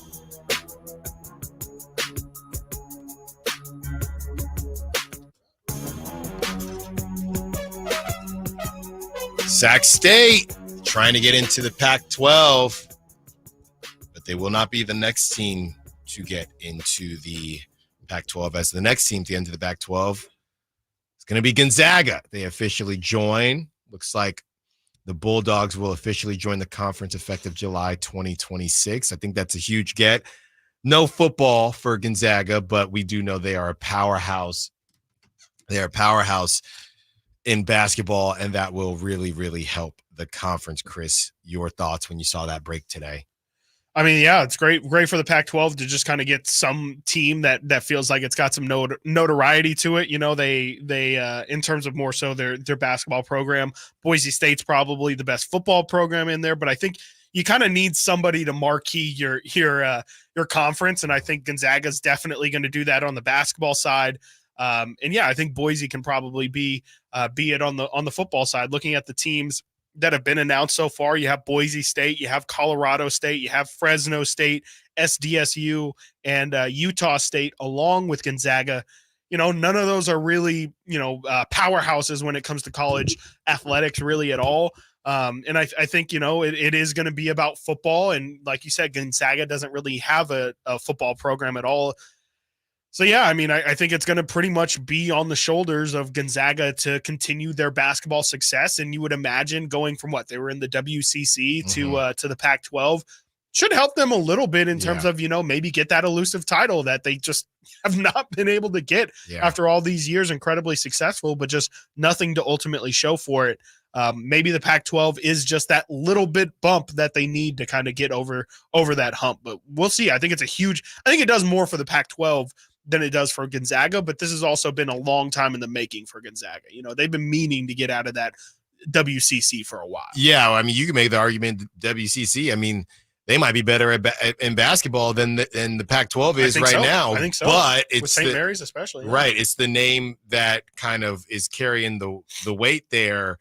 But I don't know, Chris, you say those names that you just said when you read off the Fresno, and maybe I got the Sacramento glasses on, but you read off, and I know it's all about money, but you read off San Diego State, and maybe not Boise State, maybe they're a little bit bigger, but San Diego State, Fresno State, it just Colorado State to me is kind of nuts. Utah State. Yeah, Utah State. I mean, the idea that, so many people we're talking to that just don't think that Sac State has a shout or a shot at this.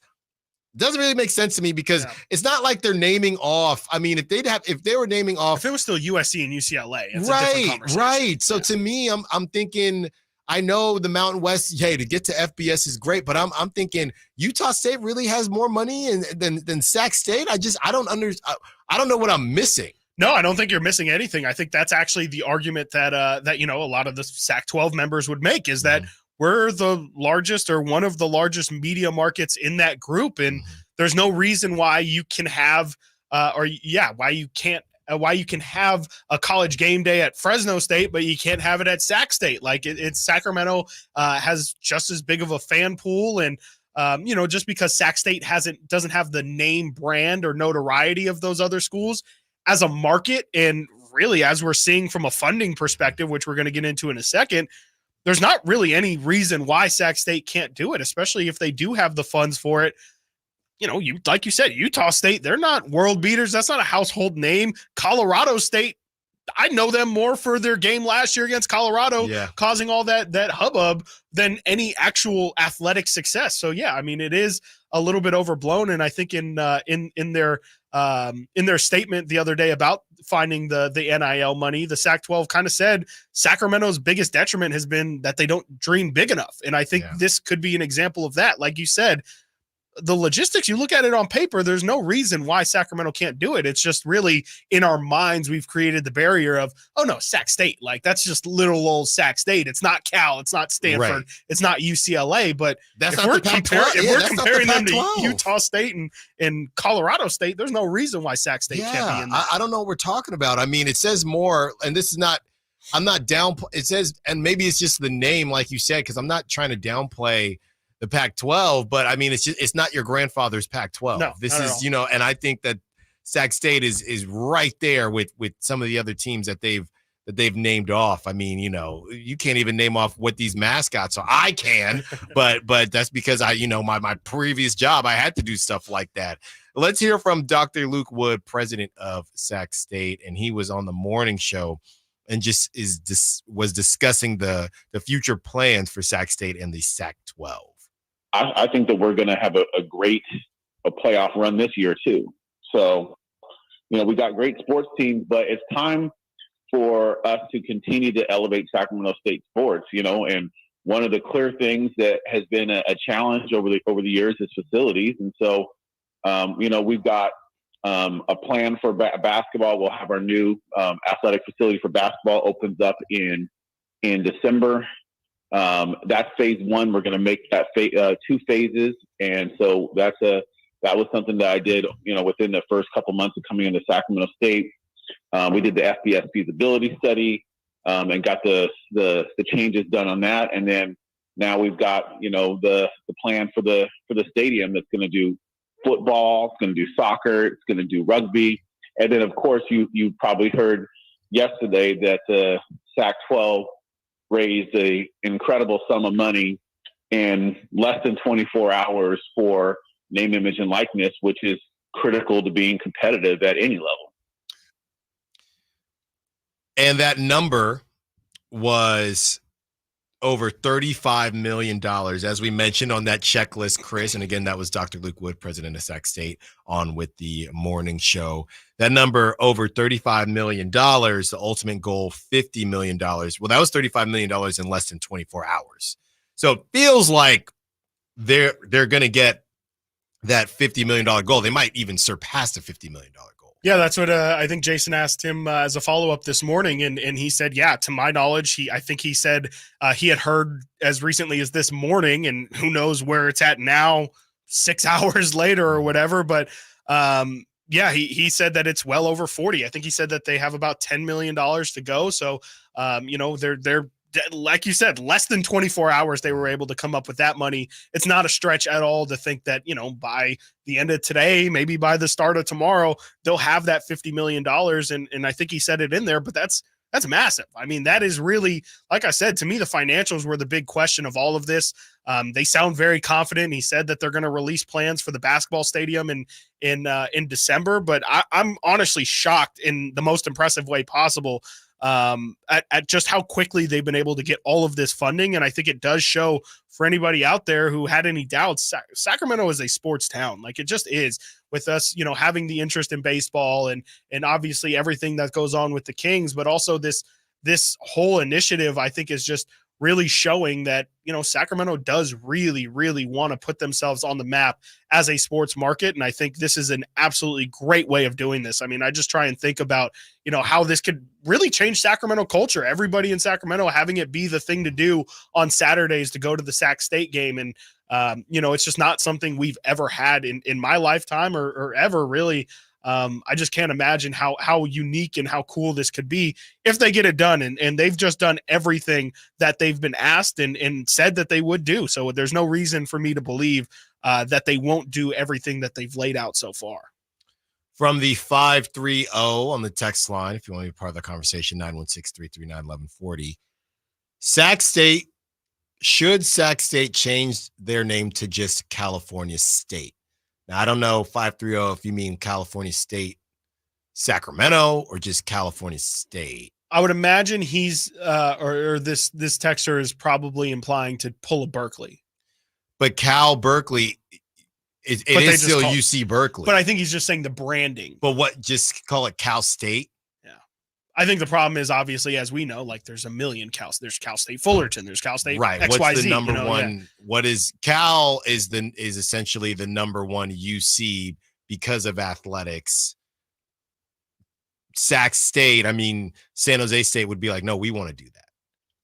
Right? Yeah, I mean, I have Whoever no idea. I have no idea how the logistics work. I mean, I know what Dixie State just changed to Texas something. We were just giving out the tickets the other day for UC Davis. I know you can change it, but I can't imagine the logistics that go through that, because it's not just from a sporting perspective. I mean, I'd imagine you're pretty much changing everything around your university to change that name. So I'd imagine there's probably a lot of T's that need to be crossed. But I don't think that's hindering Sac State at all, right? I mean, I think you're talking it's just about a branding perspective. It's just. I'm just thinking of the Michigan States, the Ohio States. They're all states. I know those are states with states, right? Not cities with states.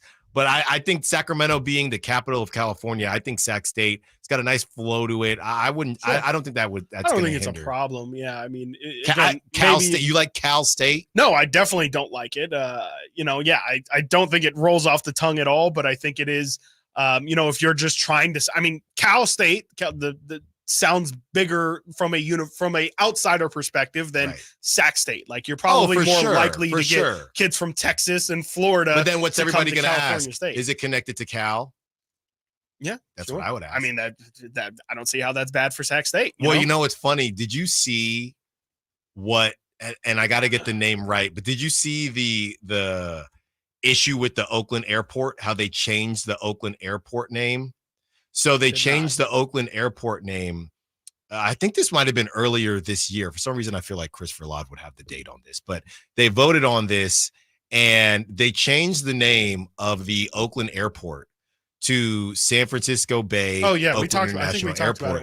And people have been flying into the wrong airport. Right. Very confusing. Yeah. So you could have, hey, I thought I applied to Cal. No, you applied to Cal State, and you get some people. Hey, I actually like it out here. Yeah, there you go. Whatever it takes to get them out here. I think that's kind of the thought of it. But yeah, I wouldn't imagine that. I just think that it's just a logistical nightmare because of how many Cal States. Well, money talks, I guess. Hey, we'll pay.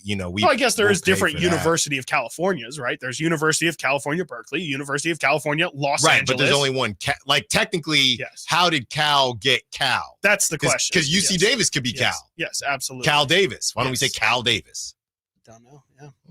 That's where he's getting at. Is that why not? Why not go Cal State? Aggie up. There's no reason not to. Too. All right, coming up next, we have our top stories at the top of the hour. A baseball legend passes away, along with an NBA legend as well. And who in the world is going to succeed Adrian Wojnarowski? The names keep getting crazier and crazier. It might be Chris Watkins at this point. Stiles and Watkins, Sacktown Sports.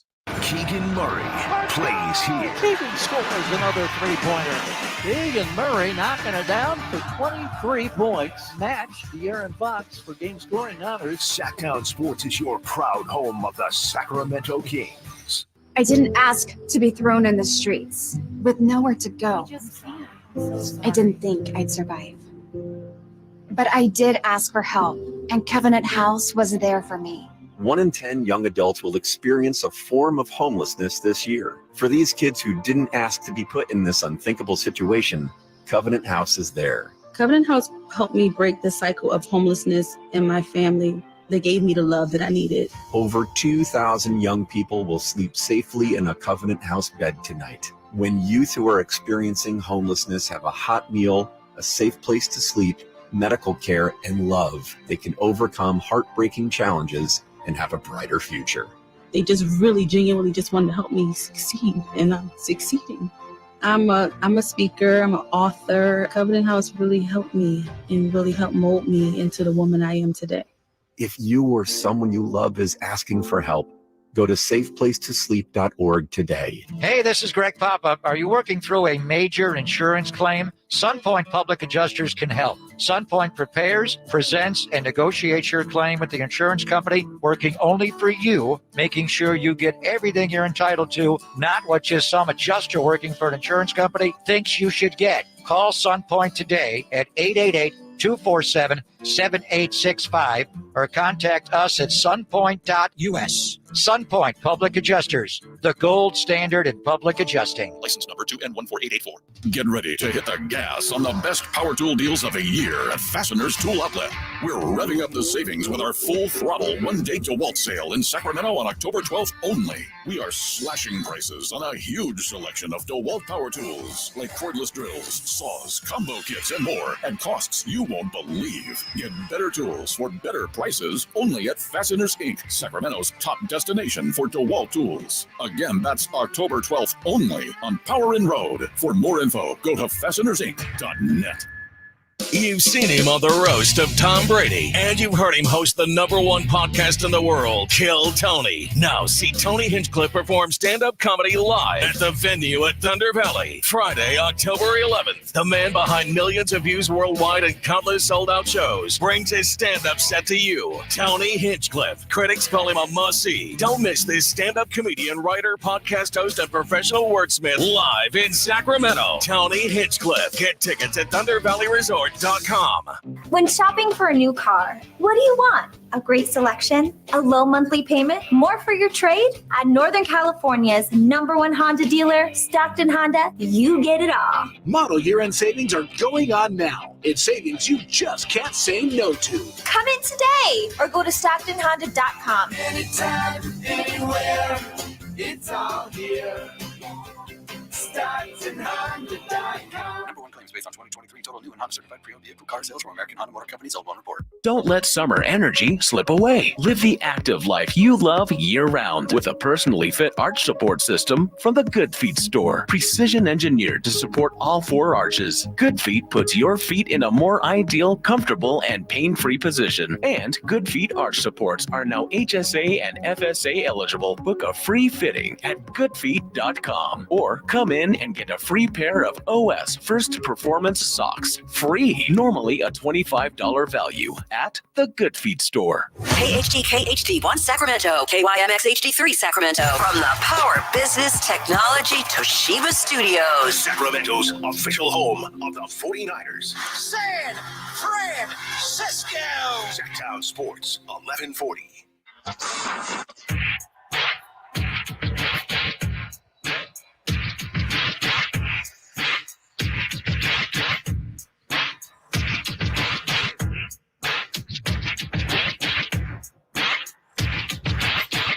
Live and local, it's Stiles and Watkins. Watch the show on youtube.com/Sacktown Sports 1140. Or listen on the Sacktown Sports app.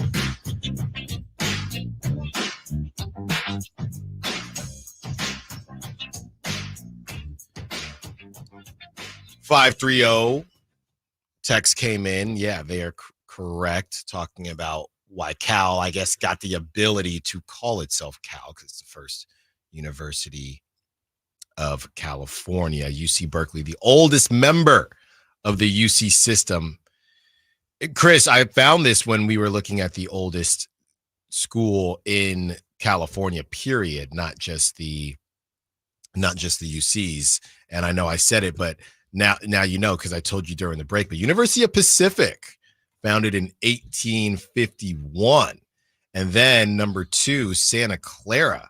University of Santa Clara was, I guess, an institution of higher education, but it didn't receive its charter until 1855. So that's some old stuff, man. That is some yes, that is some old stuff. That is for sure. That is some old stuff right there. All right, let's get to some new stuff and some recent stuff. Top stories at the top of the hour. Let's start. Obviously, Chris, yesterday we talked about Dikembe Mutombo passing away and everything he brought to the game of basketball. This other person, Pete Rose, passed away, later in the day. So this has been it was a crazy day yesterday. Obviously, Pete Rose's outlook has been much more confusing of a situation with the ban and things like that. We have sound. This is from Eduardo Perez, who got called in and was close with Pete Rose and the Pete Rose family. This is what he had to say, kind of letting everybody know that Pete Rose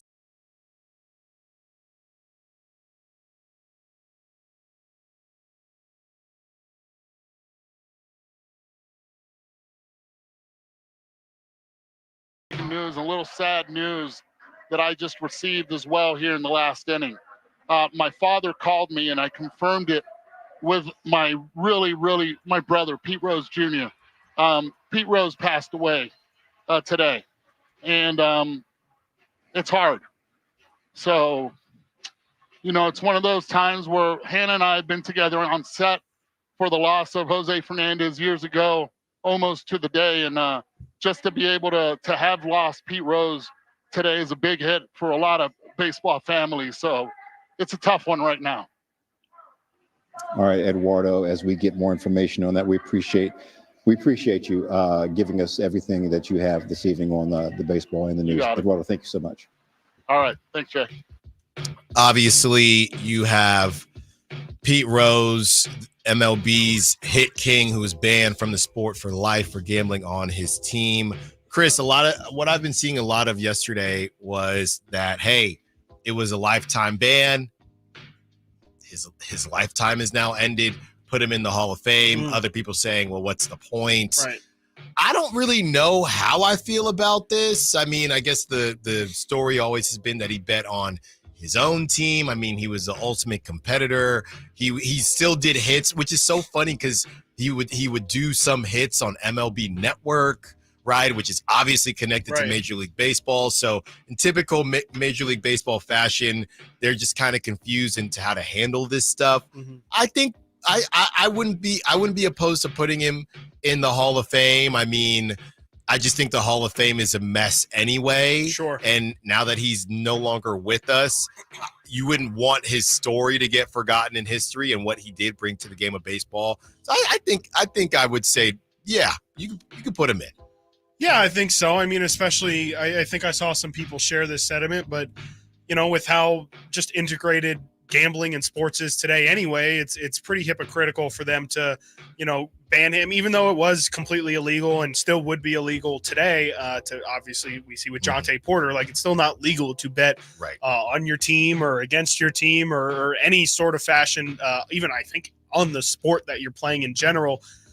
Even though it'd still be illegal, I mean, it to me is just, I don't know, it feels a bit excessive. I think you could put him in the Hall of Fame, but I also do agree mainly that what's really the point at this point? It is for, I guess, his family members, and they can remember him and kind of feel maybe some closure that, the person that they loved is going to forever be immortalized. But, it's just not the same if he's not there to see it. And so, I think that this is a thing that I think baseball probably should try and take note from and maybe take another look at some of these guys that they've cast out because of steroids and maybe really think about the bigger picture of, hey, like, yeah, we punished him while he was living, but ultimately wasn't the Hall of Fame meant to kind of represent the best players in baseball history? I'm sure if we go through that Baseball Hall of Fame, we'll find some pretty sketchy people who had some pretty sketchy thoughts. So without a doubt, I don't know. It to me is a bit hypocritical, but I mean, yeah, it's not really much you could do about it now. I think they should put him in, but they probably won't, just to stick to their guns. And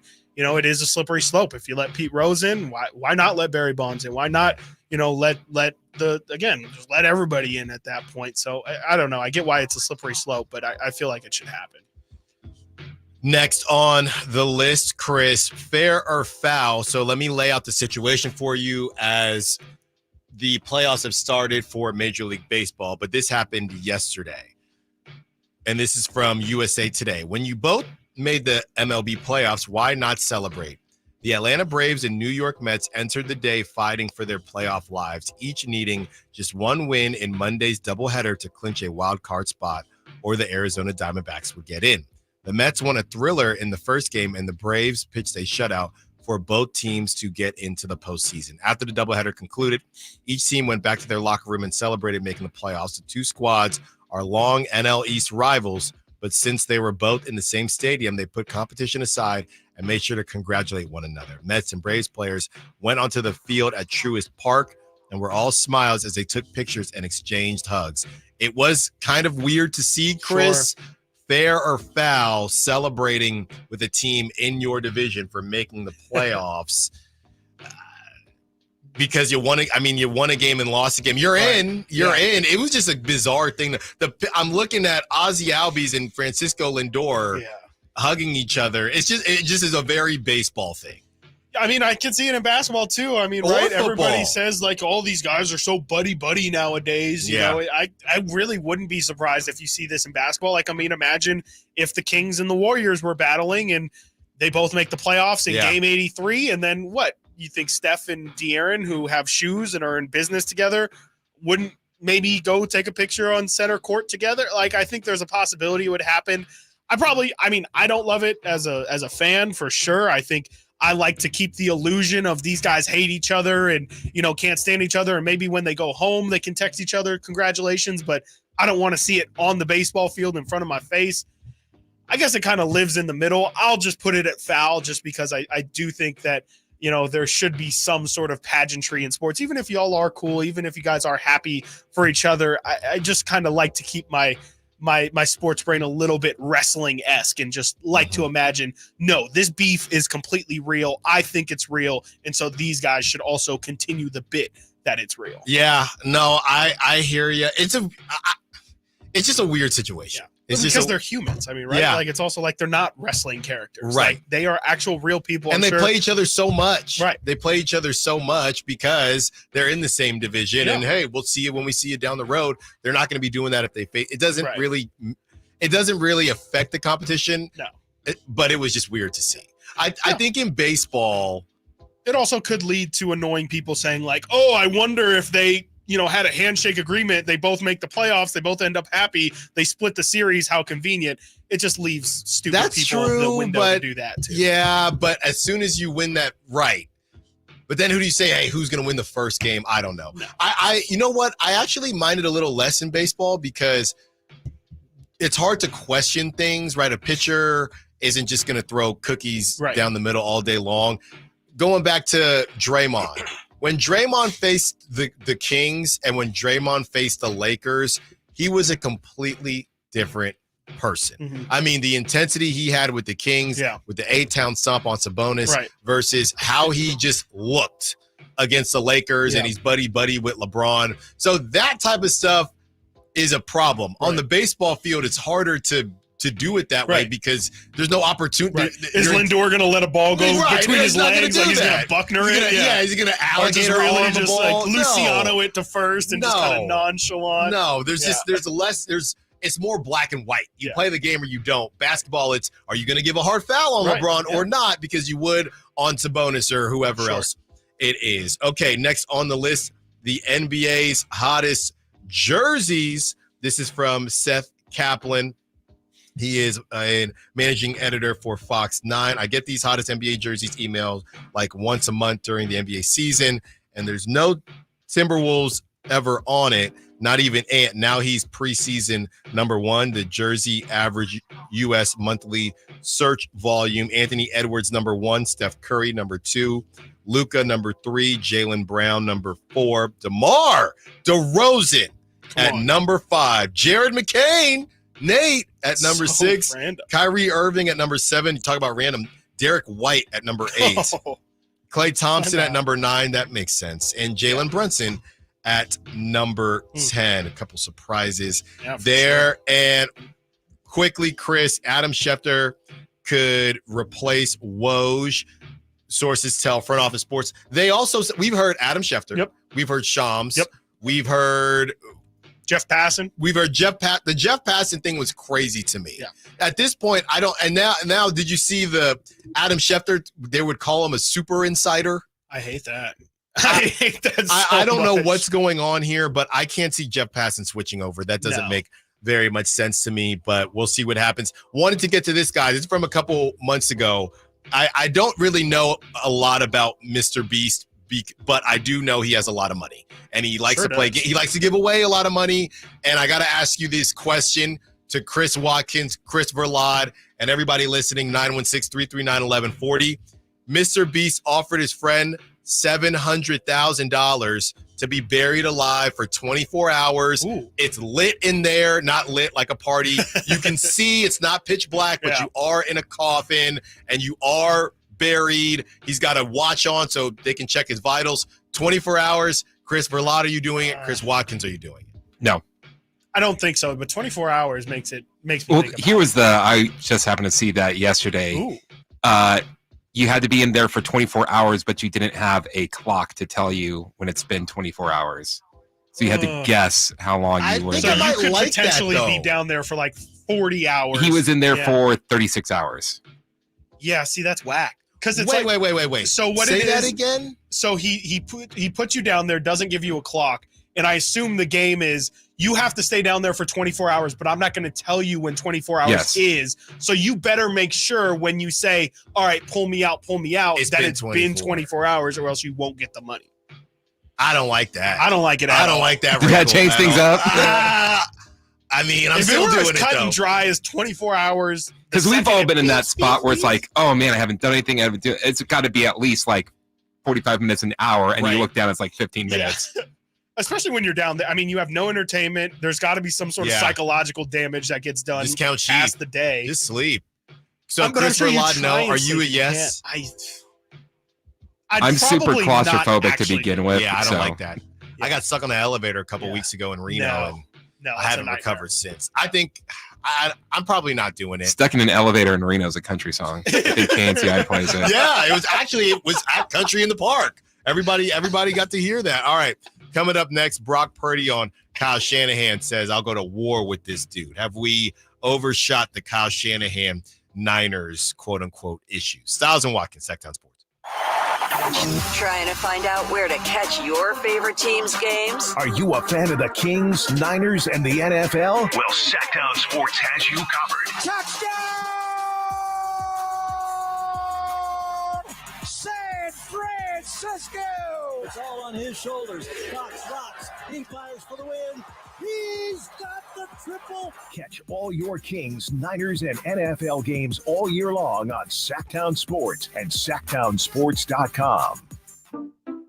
We just want to have enough money for retirement. And travel to visit our grandchildren. I understand. That's why at Fisher Investments, we start by getting to know each other so I can learn about your family, lifestyle, goals, and needs, allowing us to tailor your portfolio. What about commission-based products? We don't sell those. We're a fiduciary, obligated to act in your best interest. So how do your management fees work? We have a simple management fee based on the value of your portfolio, so we do better when you do better. We appreciate that kind of transparency. We also check in with you regularly to keep you up to date on the markets and your portfolio. What other services do you offer? As a client, you have access to resources on investing, financial planning, estate planning, Social Security, Medicare, and more. Wow, it sounds like Fisher Investments has everything we need. At Fisher Investments, we're clearly different. Learn more at FisherInvestments.com. Investing in securities involves the risk of loss.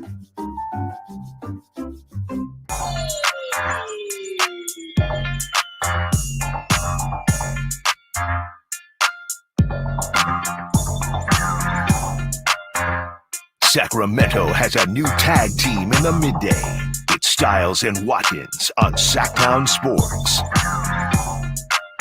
We have some Devontae Adams news that's probably going to push our Brock Purdy conversation to tomorrow because we will be replaying our Domantas Sabonis interview at 1:30. But before we get to the Devontae Adams news, Chris, from the 916, there's literally diamond. So the one part I didn't mention with the Mets and Braves is that if one of them swept, the Diamondbacks would have gotten into the playoffs. Okay. With them both winning, neither of the Diamondbacks didn't get in. Right. Now let's think about it like this. We were just talking about Sac State and the Sac 12. There is a lot of conference pride, right? And hey, we want, as many ACC teams to get in. We want as many SEC teams to get in. And I do think it goes to the pros as well, right? If you are the Mets and the Braves, hey, and the Phillies are in. So that's 3 teams from the NL East. We want to prove that we're the best division. We want as many teams in the playoffs as possible. So getting back to that, the 916 says there's literally Diamondbacks fans on Twitter that believe the Mets and Braves did do what you were talking about, Chris. Wow. That, hey, you win one, we win one. 916 goes on to say, I saw someone say that Brandon Nimmo jogged to first during a double play. Pretty absurd. I don't know, 916. You got me going. Didn't run out of fielder's choice? No, you got me going now. I'm thinking that NL East pride. Get them both in. That doesn't make sense to me, though. Why would a pro like in conference, like it matters for college because it's like, hey, if we have 4 teams from our conference make the playoffs, that shows that us winning the conference, like that should get us a higher ranking. It should get us more notoriety. In baseball, it doesn't. I mean, in professional sports, it doesn't really matter, right? Because every conference really, wants more cachet, more money. It doesn't mean the if same anything, thing. You want them to not make it, if anything, because you're like, hey, I want them to be as down bad as possible. I want them to go into the offseason. Diamondbacks went to the World Series. Didn't make the playoffs, but they don't. I mean, they got hot last season. Yeah. No, I mean that would make sense. Yeah, you don't want them in. Maybe if you feel like they're more dangerous, keep them out. 916, keep them out. All right, Chris, you have some news, and they're trying to make it seem like this isn't a big deal, but I don't know how this isn't a big deal about Davante Adams. This is from Ian Rappaport on socials. He put Raiders star Davante Adams has informed the team that he would prefer to be traded. Sources tell me, being Ian Rappaport and Mike Garafolo. He then goes on to say there's nothing imminent, but a situation to watch for sure. I think it is imminent. I kind of feel like it is. Your head coach liked a post about this being your last game. They've already been asked questions about it. He did not reach out to you about the situation. The hamstring injury in general, people thought was a bit fishy. And now you've gone to the Raiders to say that you'd prefer to be traded after the Raiders. I completely forgot, Chris. You had Raiders media saying that the Raiders were the ones this morning reaching out to teams. Now we're hearing that Davante is saying to the Raiders he'd prefer to be traded. I don't see how it's not. This is over. It's just a matter of when and where. This is, and then I don't get this side reporting that they're doing as well. Ian Rappaport retweets that tweet and says the Raiders are trying to win games, and there are plenty of scenarios where Davante Adams stays in Las Vegas. But there are also scenarios where he's headed elsewhere. He will have a market. And then Garafolo retweets the initial Rappaport thing and says, important context on Davante Adams' Raiders situation. Nothing imminent, but certainly lays the groundwork for an eventual split. So again, it sounds like it's just a matter of time. Yeah. And they're trying to say, I guess, that that time might be not necessarily soon, but that it will be at some point. I just don't see how, if you're a team, if you're another team, I should say, the earlier you can get this guy in your building, the better for the long term. So I don't see why there would be any waiting. Why wait at all? I mean, you potentially risk Davante getting hurt. You potentially risk, maybe for whatever reason, a team that maybe needs him. Maybe, I mentioned the Chiefs. What if they say, I think I saw on social somebody say that the Bears, they have all of those receivers. Maybe they don't need Keenan Allen. They signed DJ Moore. They draft Rome Odunze. Maybe they say, Keenan Allen's not really doing much for us. We could use some offensive line help. And instead, the Chiefs are now no longer a suitor. It just feels like if you have decided Davante Adams is not in your future, get it out as soon as possible, because you're just going to make the situation worse. Well, the only thing I will say is what we mentioned earlier today, as far as what Ryan Hickey said, and Ryan Hickey of the Infinity Sports Network, formerly CBS Sports, Hick at Night, at what he said. Basically, here's why I don't understand why are the Raiders doing this now.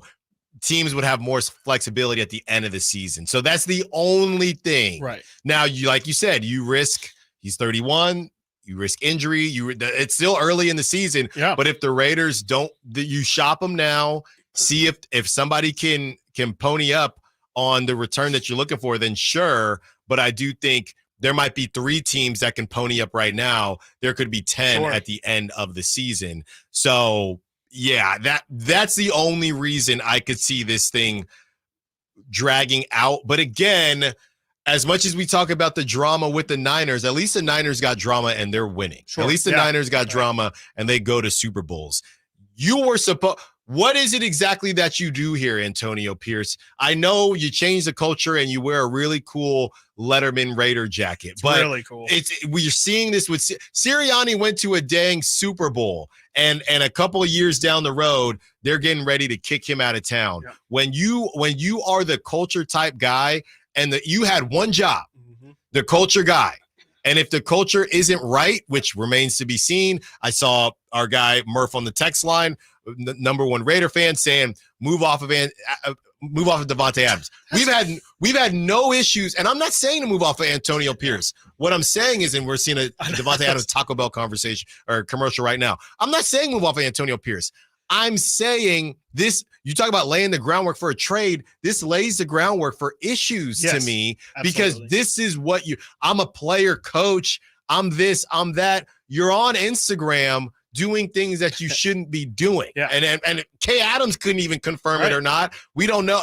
Is he going to come out and say that it wasn't him? I don't know. No, and you know what? I think the part of this too is Antonio Pierce is not a defensive coordinator. He is the head coach. It's great that Max Crosby and the defense definitely seems to love AP, but it's a problem if your best player and your number one receiver isn't happy with the direction things are going. And maybe it stems from long before Antonio Pierce. Maybe it starts from when he was maybe felt like they promised Derek Carr would be there and then immediately get rid of him. But I just kind of feel like it's a really, really bad sign for Antonio Pierce as a head coach. If he can't, like you said, I mean, he's kind of there for one job, and that's to get everybody pulling on the same string. And it seems like he's got half of the team pulling on the string. And, maybe I'm making a larger assumption about the offense in total, but I just kind of feel like if your best player isn't meshing and there's no reason why Antonio Pierce's first order of business wouldn't have been, let's get on the same page as Devontae. Right. I don't know. It just feels like a really, really bad sign of things to come. Well, and we're not going to, we played it earlier today, but if you come across a Devontae Adams, Kay Adams clip when Kay Adams asked Devontae if Antonio Pierce has reached out about the Instagram thing, it's awkward. It's incredibly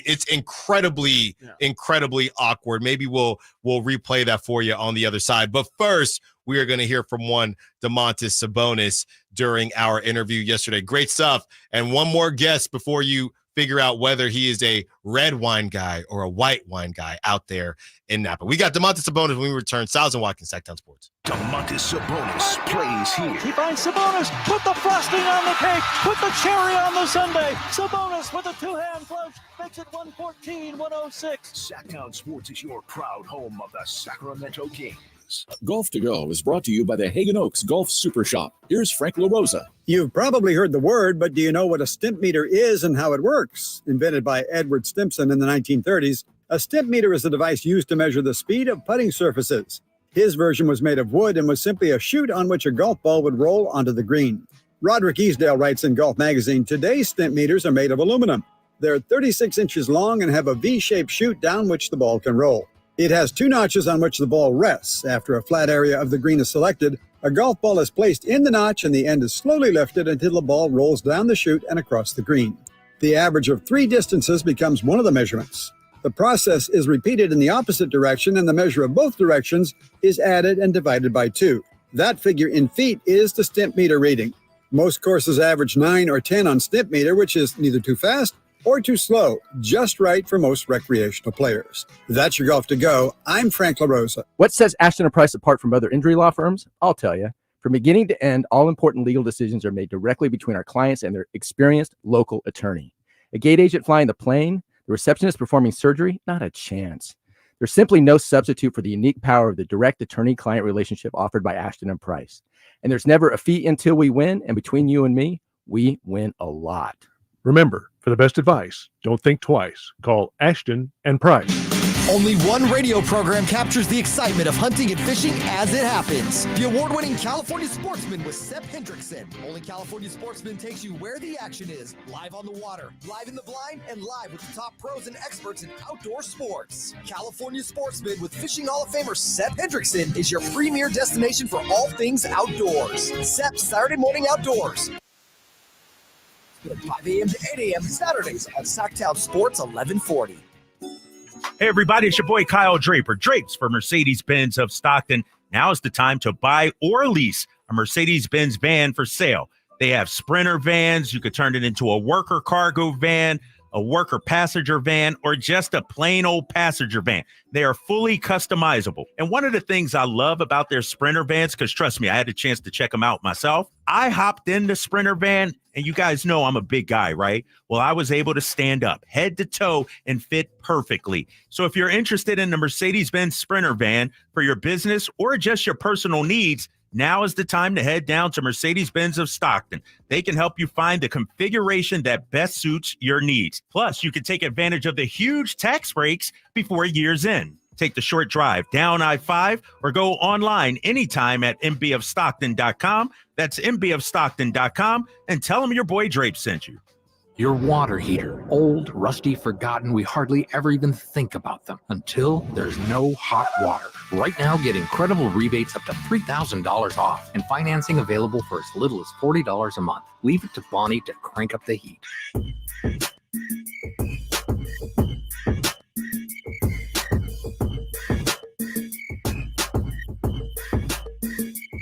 Live and local, it's Stiles and Watkins. Watch the show on youtube.com/Sacktown Sports 1140. Or listen on the Sacktown Sports. Doing DeMontis Sabonis. Little pump fake for you. There you go. Exactly. DeMontis Sabonis. Great stuff, man. Thank you for joining us. How are you doing this media day? We know it can be a lot. You're walking around. You've done a lot of media too. Yeah. Huh? Is this one any different? You feel, because you've been on a world tour. I can't turn on my TV or go on social media with the starting five. Yeah. Between you and DeMar, the starting five, everything you got going on. Has this summer been different than the summers past for you with the addition of the Netflix show? No, I think that's usually how my summers go. It's just, I've had the cameras following me all summer for the first time, so people are aware.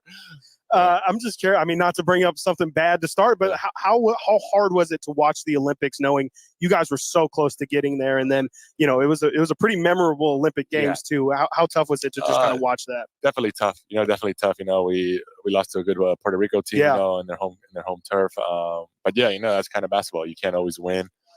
There's always a blessing with everything I say. I had time to rest more for this season. Get healthy, and there's pros and cons to everything always. Talking to DeMontis Sabonis. DeMontis, everyone has talked a lot about the consistency, and you've been very open about, hey, this team needs to be more consistent.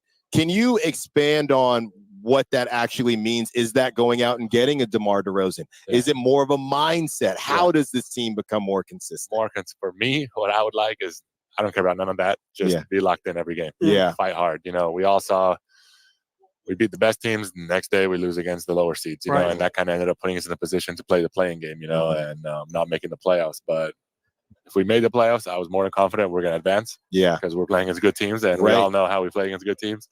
So if we can somehow focus to treat every game that matters, for me, that's the biggest thing, Or then at the end of the day, we're going to put ourselves in the best position. We probably blew 10 games last year, and who knows, that would have changed our seeding dramatically, especially in the West. Yeah.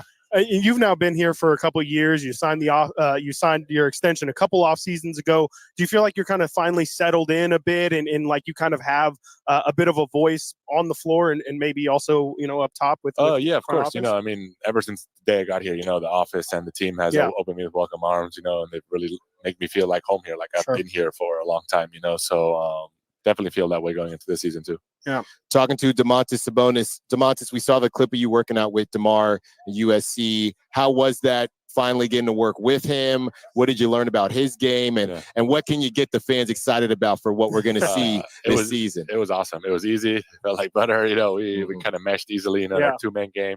And that's what we're most excited about. But what I learned about him, he's so smart. He manipulates the big game, just to win. He's here. He just wants to win.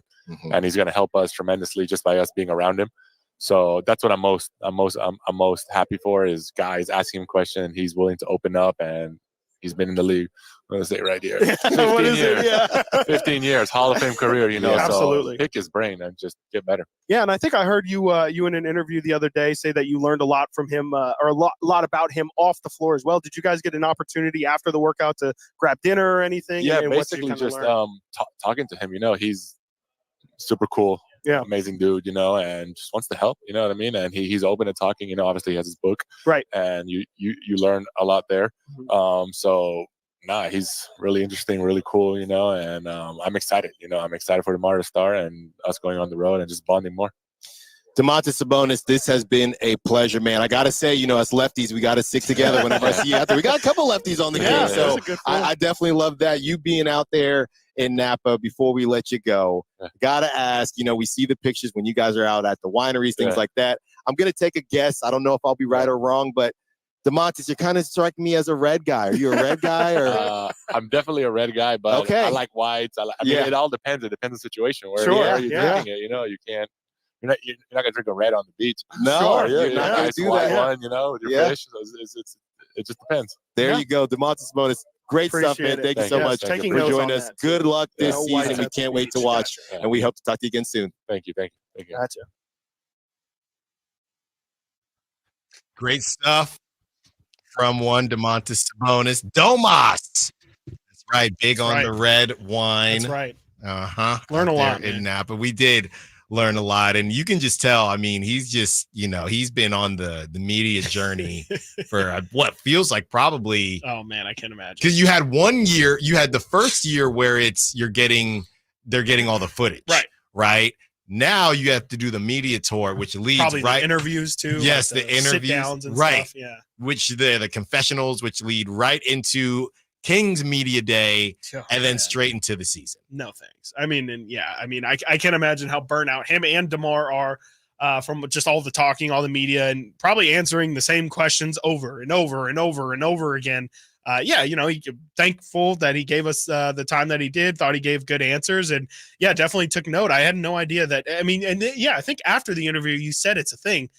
I had no idea. Why are you not supposed to bring reds on the beach? What is it about the red? Is it just I kind of understand. Well, I mean, usually the whites feel a little bit lighter. It's more about the meats, more refreshing. Right? Yes. Okay. So for me, it's right. Well, first of all, if you're on the beach, it's probably warm. Right. So you want a chilled white wine. Yep. That's number one. That makes sense. And then number two, you're gonna have your red with your steak and meats like that. You're gonna have your white. So that's why he said if you're eating fish on the beach, that's gonna be your white wine. See, I thought about this also on the way home, and I was like, should I have known that? Like, was that like really something that is just common knowledge? I feel like you that. reach a certain age, and maybe that was. But then I thought, oh yeah, me and Sabonis are like the same age, and I don't know many of my friends that would know that fact. So I think it's more of a tax bracket thing that you or maybe age, just learned because I know that, and DeMontis Sabonis and myself are not far apart, but yet I would still have a couple years down the line to learn something like that. I just think that he said it like it's such common knowledge. I don't know. I just felt a little simpleton, and it's unfortunate too. At the beginning of that interview, Sabonis laid on a zinger of a joke there. He kind of pump faked the headphones. I think he wasn't sure if he was going to do our show or Dave's. Dave and Jason's, please. And he kind of pump faked it, and we were like, "Oh, pump fake."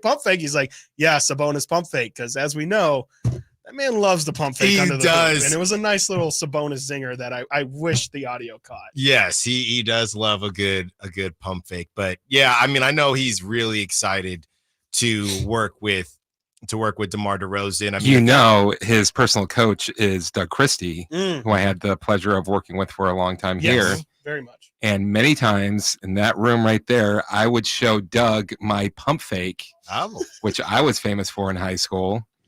So and I'm not gonna. I'm Chris? just saying. I'm What are you saying? putting two and two together. Domas looks like a number 4. I never saw Sabonis pump fake in Indiana. That's all I'm going to say.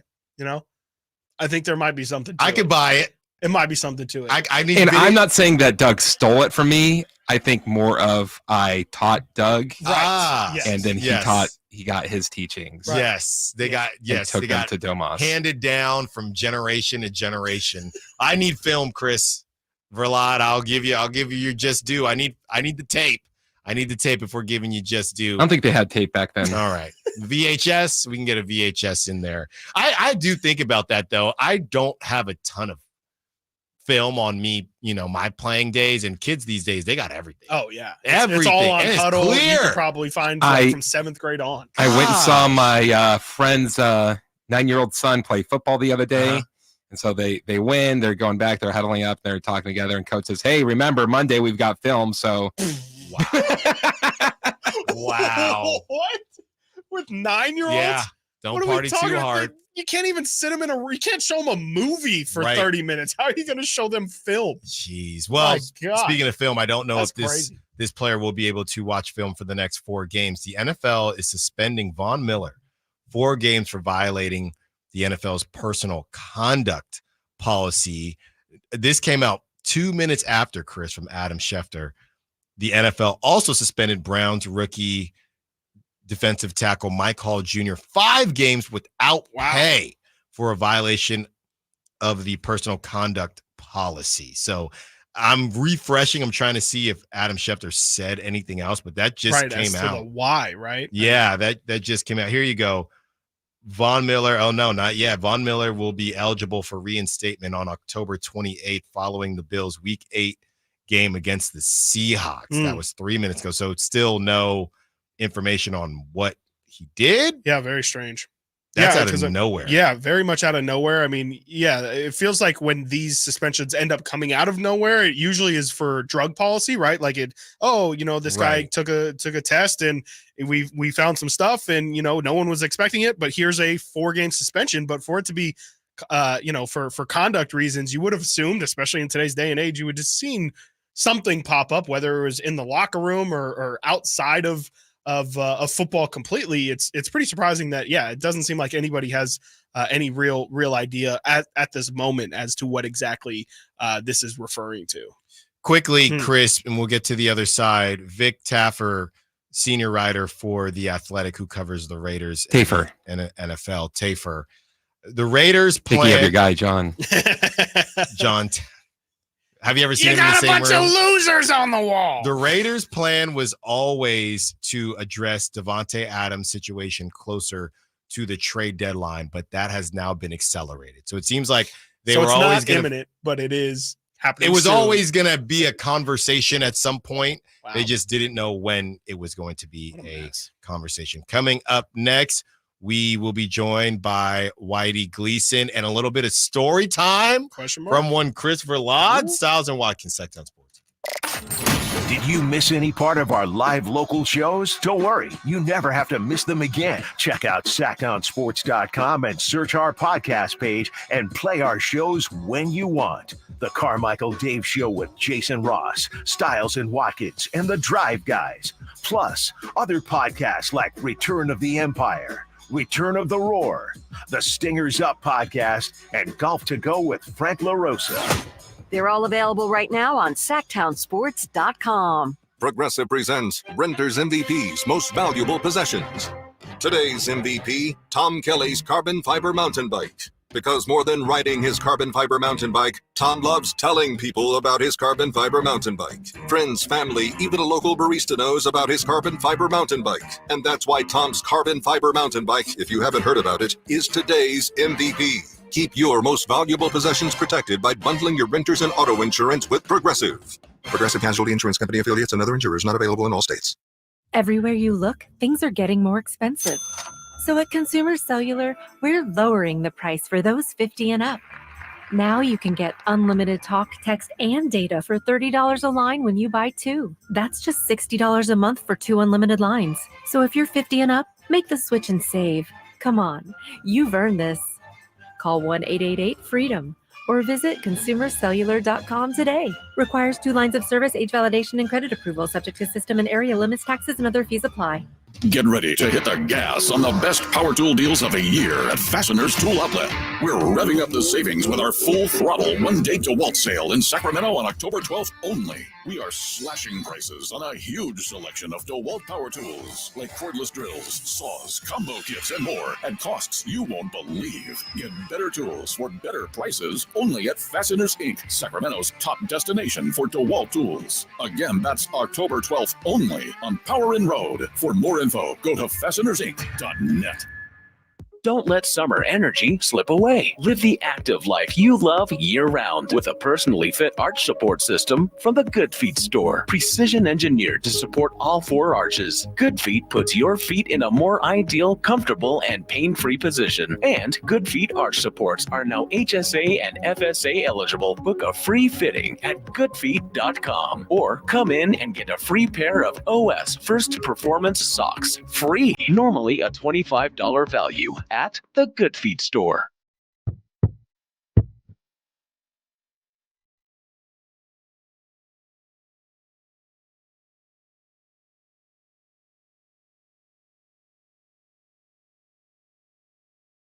Live and local, it's Stiles and Watkins.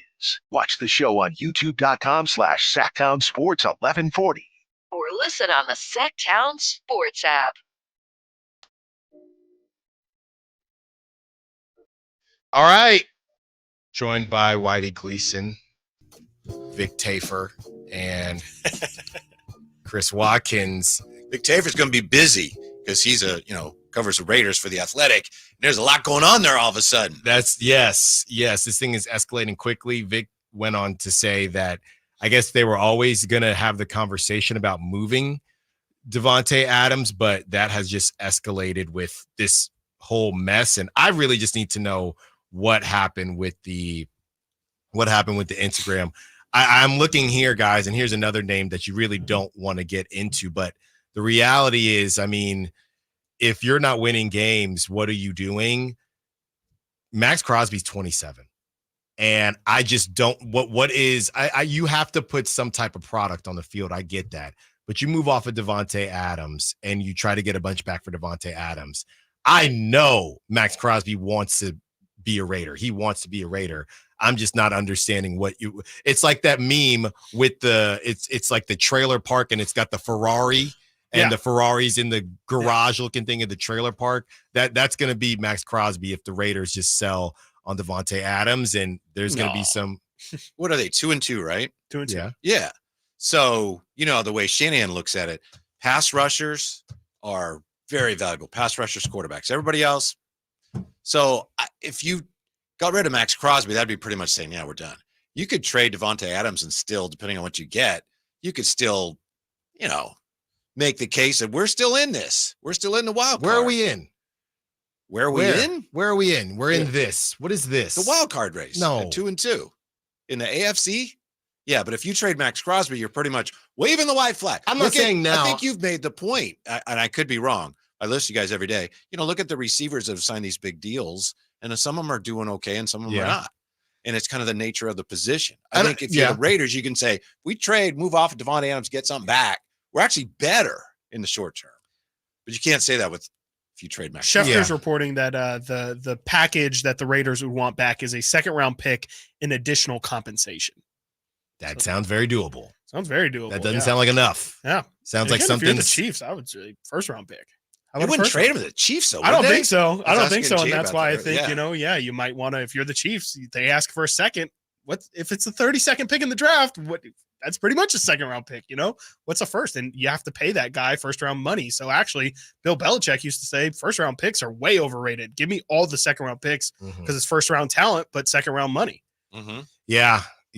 But I do think there would be a Chiefs tax. There would be a rivalry tax. We just don't know what that is. Real quick, and then we'll get to story time with Christopher Laud. This is from Frankie Cardicelli coming out of the First Kings practice. He has some notes from the First Kings practice. I'm sure he's doing a write-up right now that you can find on sacktownsports.com. DeMar DeRozan was impressed by his First Kings practice, while De'Aaron Fox noted how quickly the 15-year vet got comfortable in the offense. Keon Ellis is entering camp as the starting two guard, which we already knew, but here you go, Chris.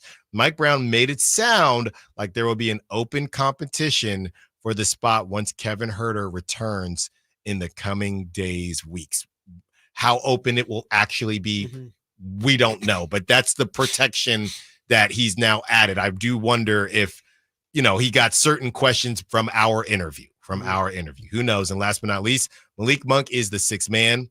Brown has pointed to players like Andre Iguodala and Manu Ginobili when talking about Monk's impact in a reserve role. There it is. First initial notes. And I'm sure there's a ton that's about to come out now from Frankie Cardicelli, the Kings' first practice. Yeah, there you go. I mean, I pretty much think the return date that they have listed for Kevin for the reevaluation is mid to late October. That's pretty much when the season starts. I mean, I just can't imagine, like we talked about earlier. I mean, I think it would take Keon actively playing poorly during camp for that conversation to be open. It just feels like Keon's got the inside track to it. And I mean, we'll see if he can kind of take a lead. I think it's his spot to lose, though.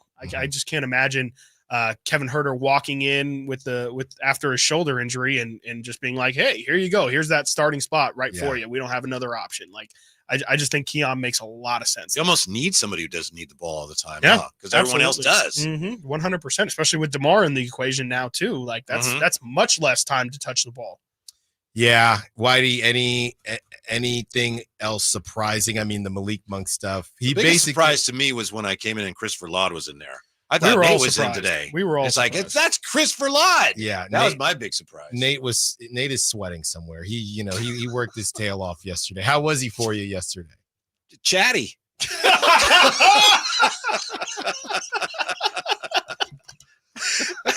Yeah, yesterday, he had a little side conversation with Monte McNair. Yeah, he talked himself. with Keon about games after. He's my guy. We love Nate. We love him. He was definitely feeling himself. Yeah. It was like the Nate Show with the Drive Guys may also appear. Welcome, as they said, and remember the Titans. Welcome to my life, Yost. That's just how it is. All right, Christopher Laud. Let's do it. I've heard some great things about this story this. time, so let's hear what you got. Oh man, I don't even. Are we supposed to have an opener or something? I know. Like that? I was kind of waiting to hear. This is a Chris and Chris thing. It's that time of the day where Christopher Laud gives you the stories that you need to hear. Or maybe not. It's story time. I miss this. How about we start local? Let's do it. Would you be okay with that? Do you remember when you were doing the show with me and Chris, and every time Kyle Draper was in, we wouldn't do story time because we didn't know how he would remember? It's like, now that's what it is. We were talking about it earlier. Maybe we shouldn't do it. We were trying to figure out why we stopped it, and I was like, I can't remember if Whitey didn't like it or if we just stopped because the show stopped, and that's what it was. We just weren't sure. Yeah, we just weren't sure because it's. I mean, Chris can get a little bit out there, and we were like, if Chris tells a story about somebody losing their toe, and now that I remember it, chili, he came on one time, and it was kind of just like, oh, these are awful. Yeah, Alan, we should also let you know these stories are all like terrible stories. Okay. Actually, I've went through. They are not terrible. Today's are not terrible. Okay. So let's start in Antelope, California. This is courtesy of CBS 13. Very local. As you guys all know, Alan, you're new to the area, but the area is booming. But we don't want it to boom too much, which almost happened. That is because a 50-year-old bomb was discovered by a construction crew last week at the Roseville rail yards. What? So you're probably wondering, how did a bomb from the Vietnam War end up at the rail yards? Yeah. Well, the thinking is that the bomb came from the 1973 Roseville Yard disaster, which I am just now learning about and had no idea about. Apparently, in 1973, there was 18 boxcars of munition for the war. They were going through the site when the wheels of the boxcar got overheated and set the train on fire and set off some of the bombs. What? That is according to Larry Fritz, president of the Citrus Heights Historical Society. He also talked about how close to 1,200 bombs were set off over the course of a day and a half. Luckily, nobody was killed, but there is good news. Zach be lit. The bomb was removed and disposed of somewhere safe. Woo! Wow. So many questions. Oh, yeah?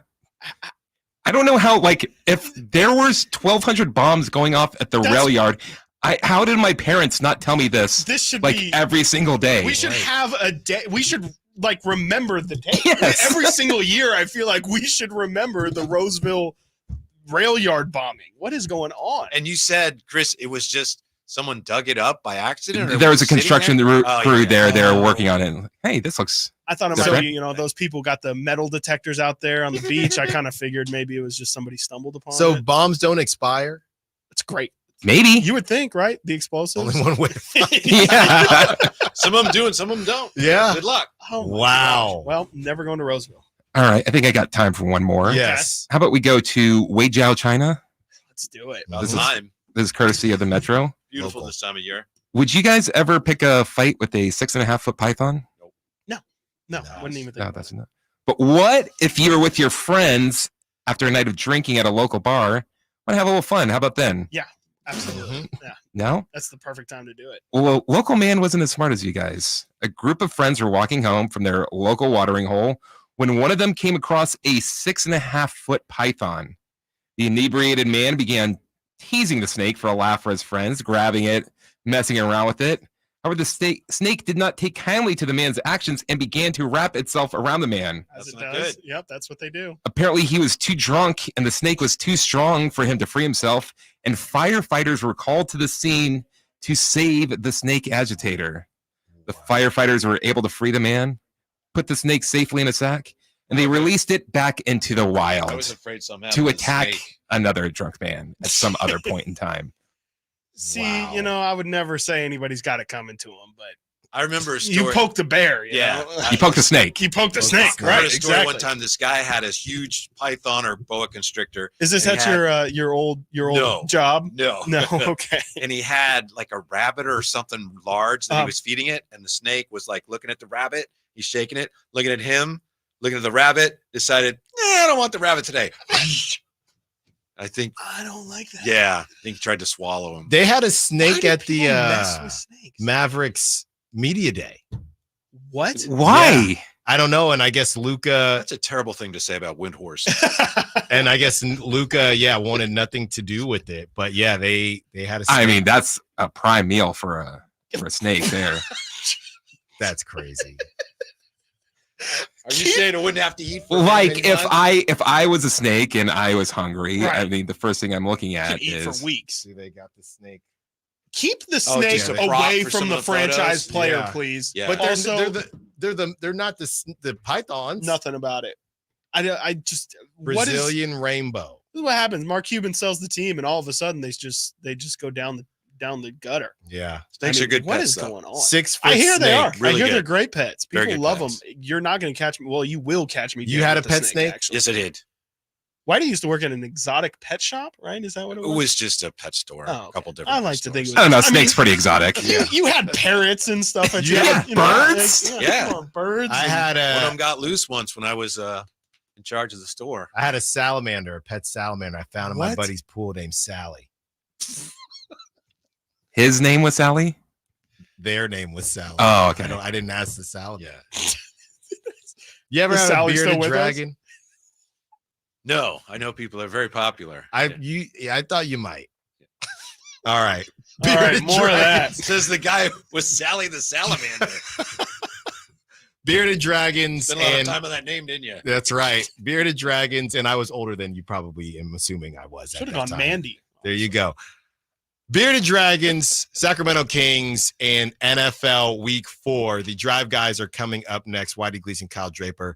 Thank you to all the callers, texters, sack chatters. Thank you to Christopher Lott for filling in for one. Nate Littlefield, as he is sweating somewhere. You have the Drive Guys up next. Thanks for listening to Stiles and Watkins. Until tomorrow, secure the bag, light the beam. The NFL's leading rusher plays here. And a handoff to McCaffrey.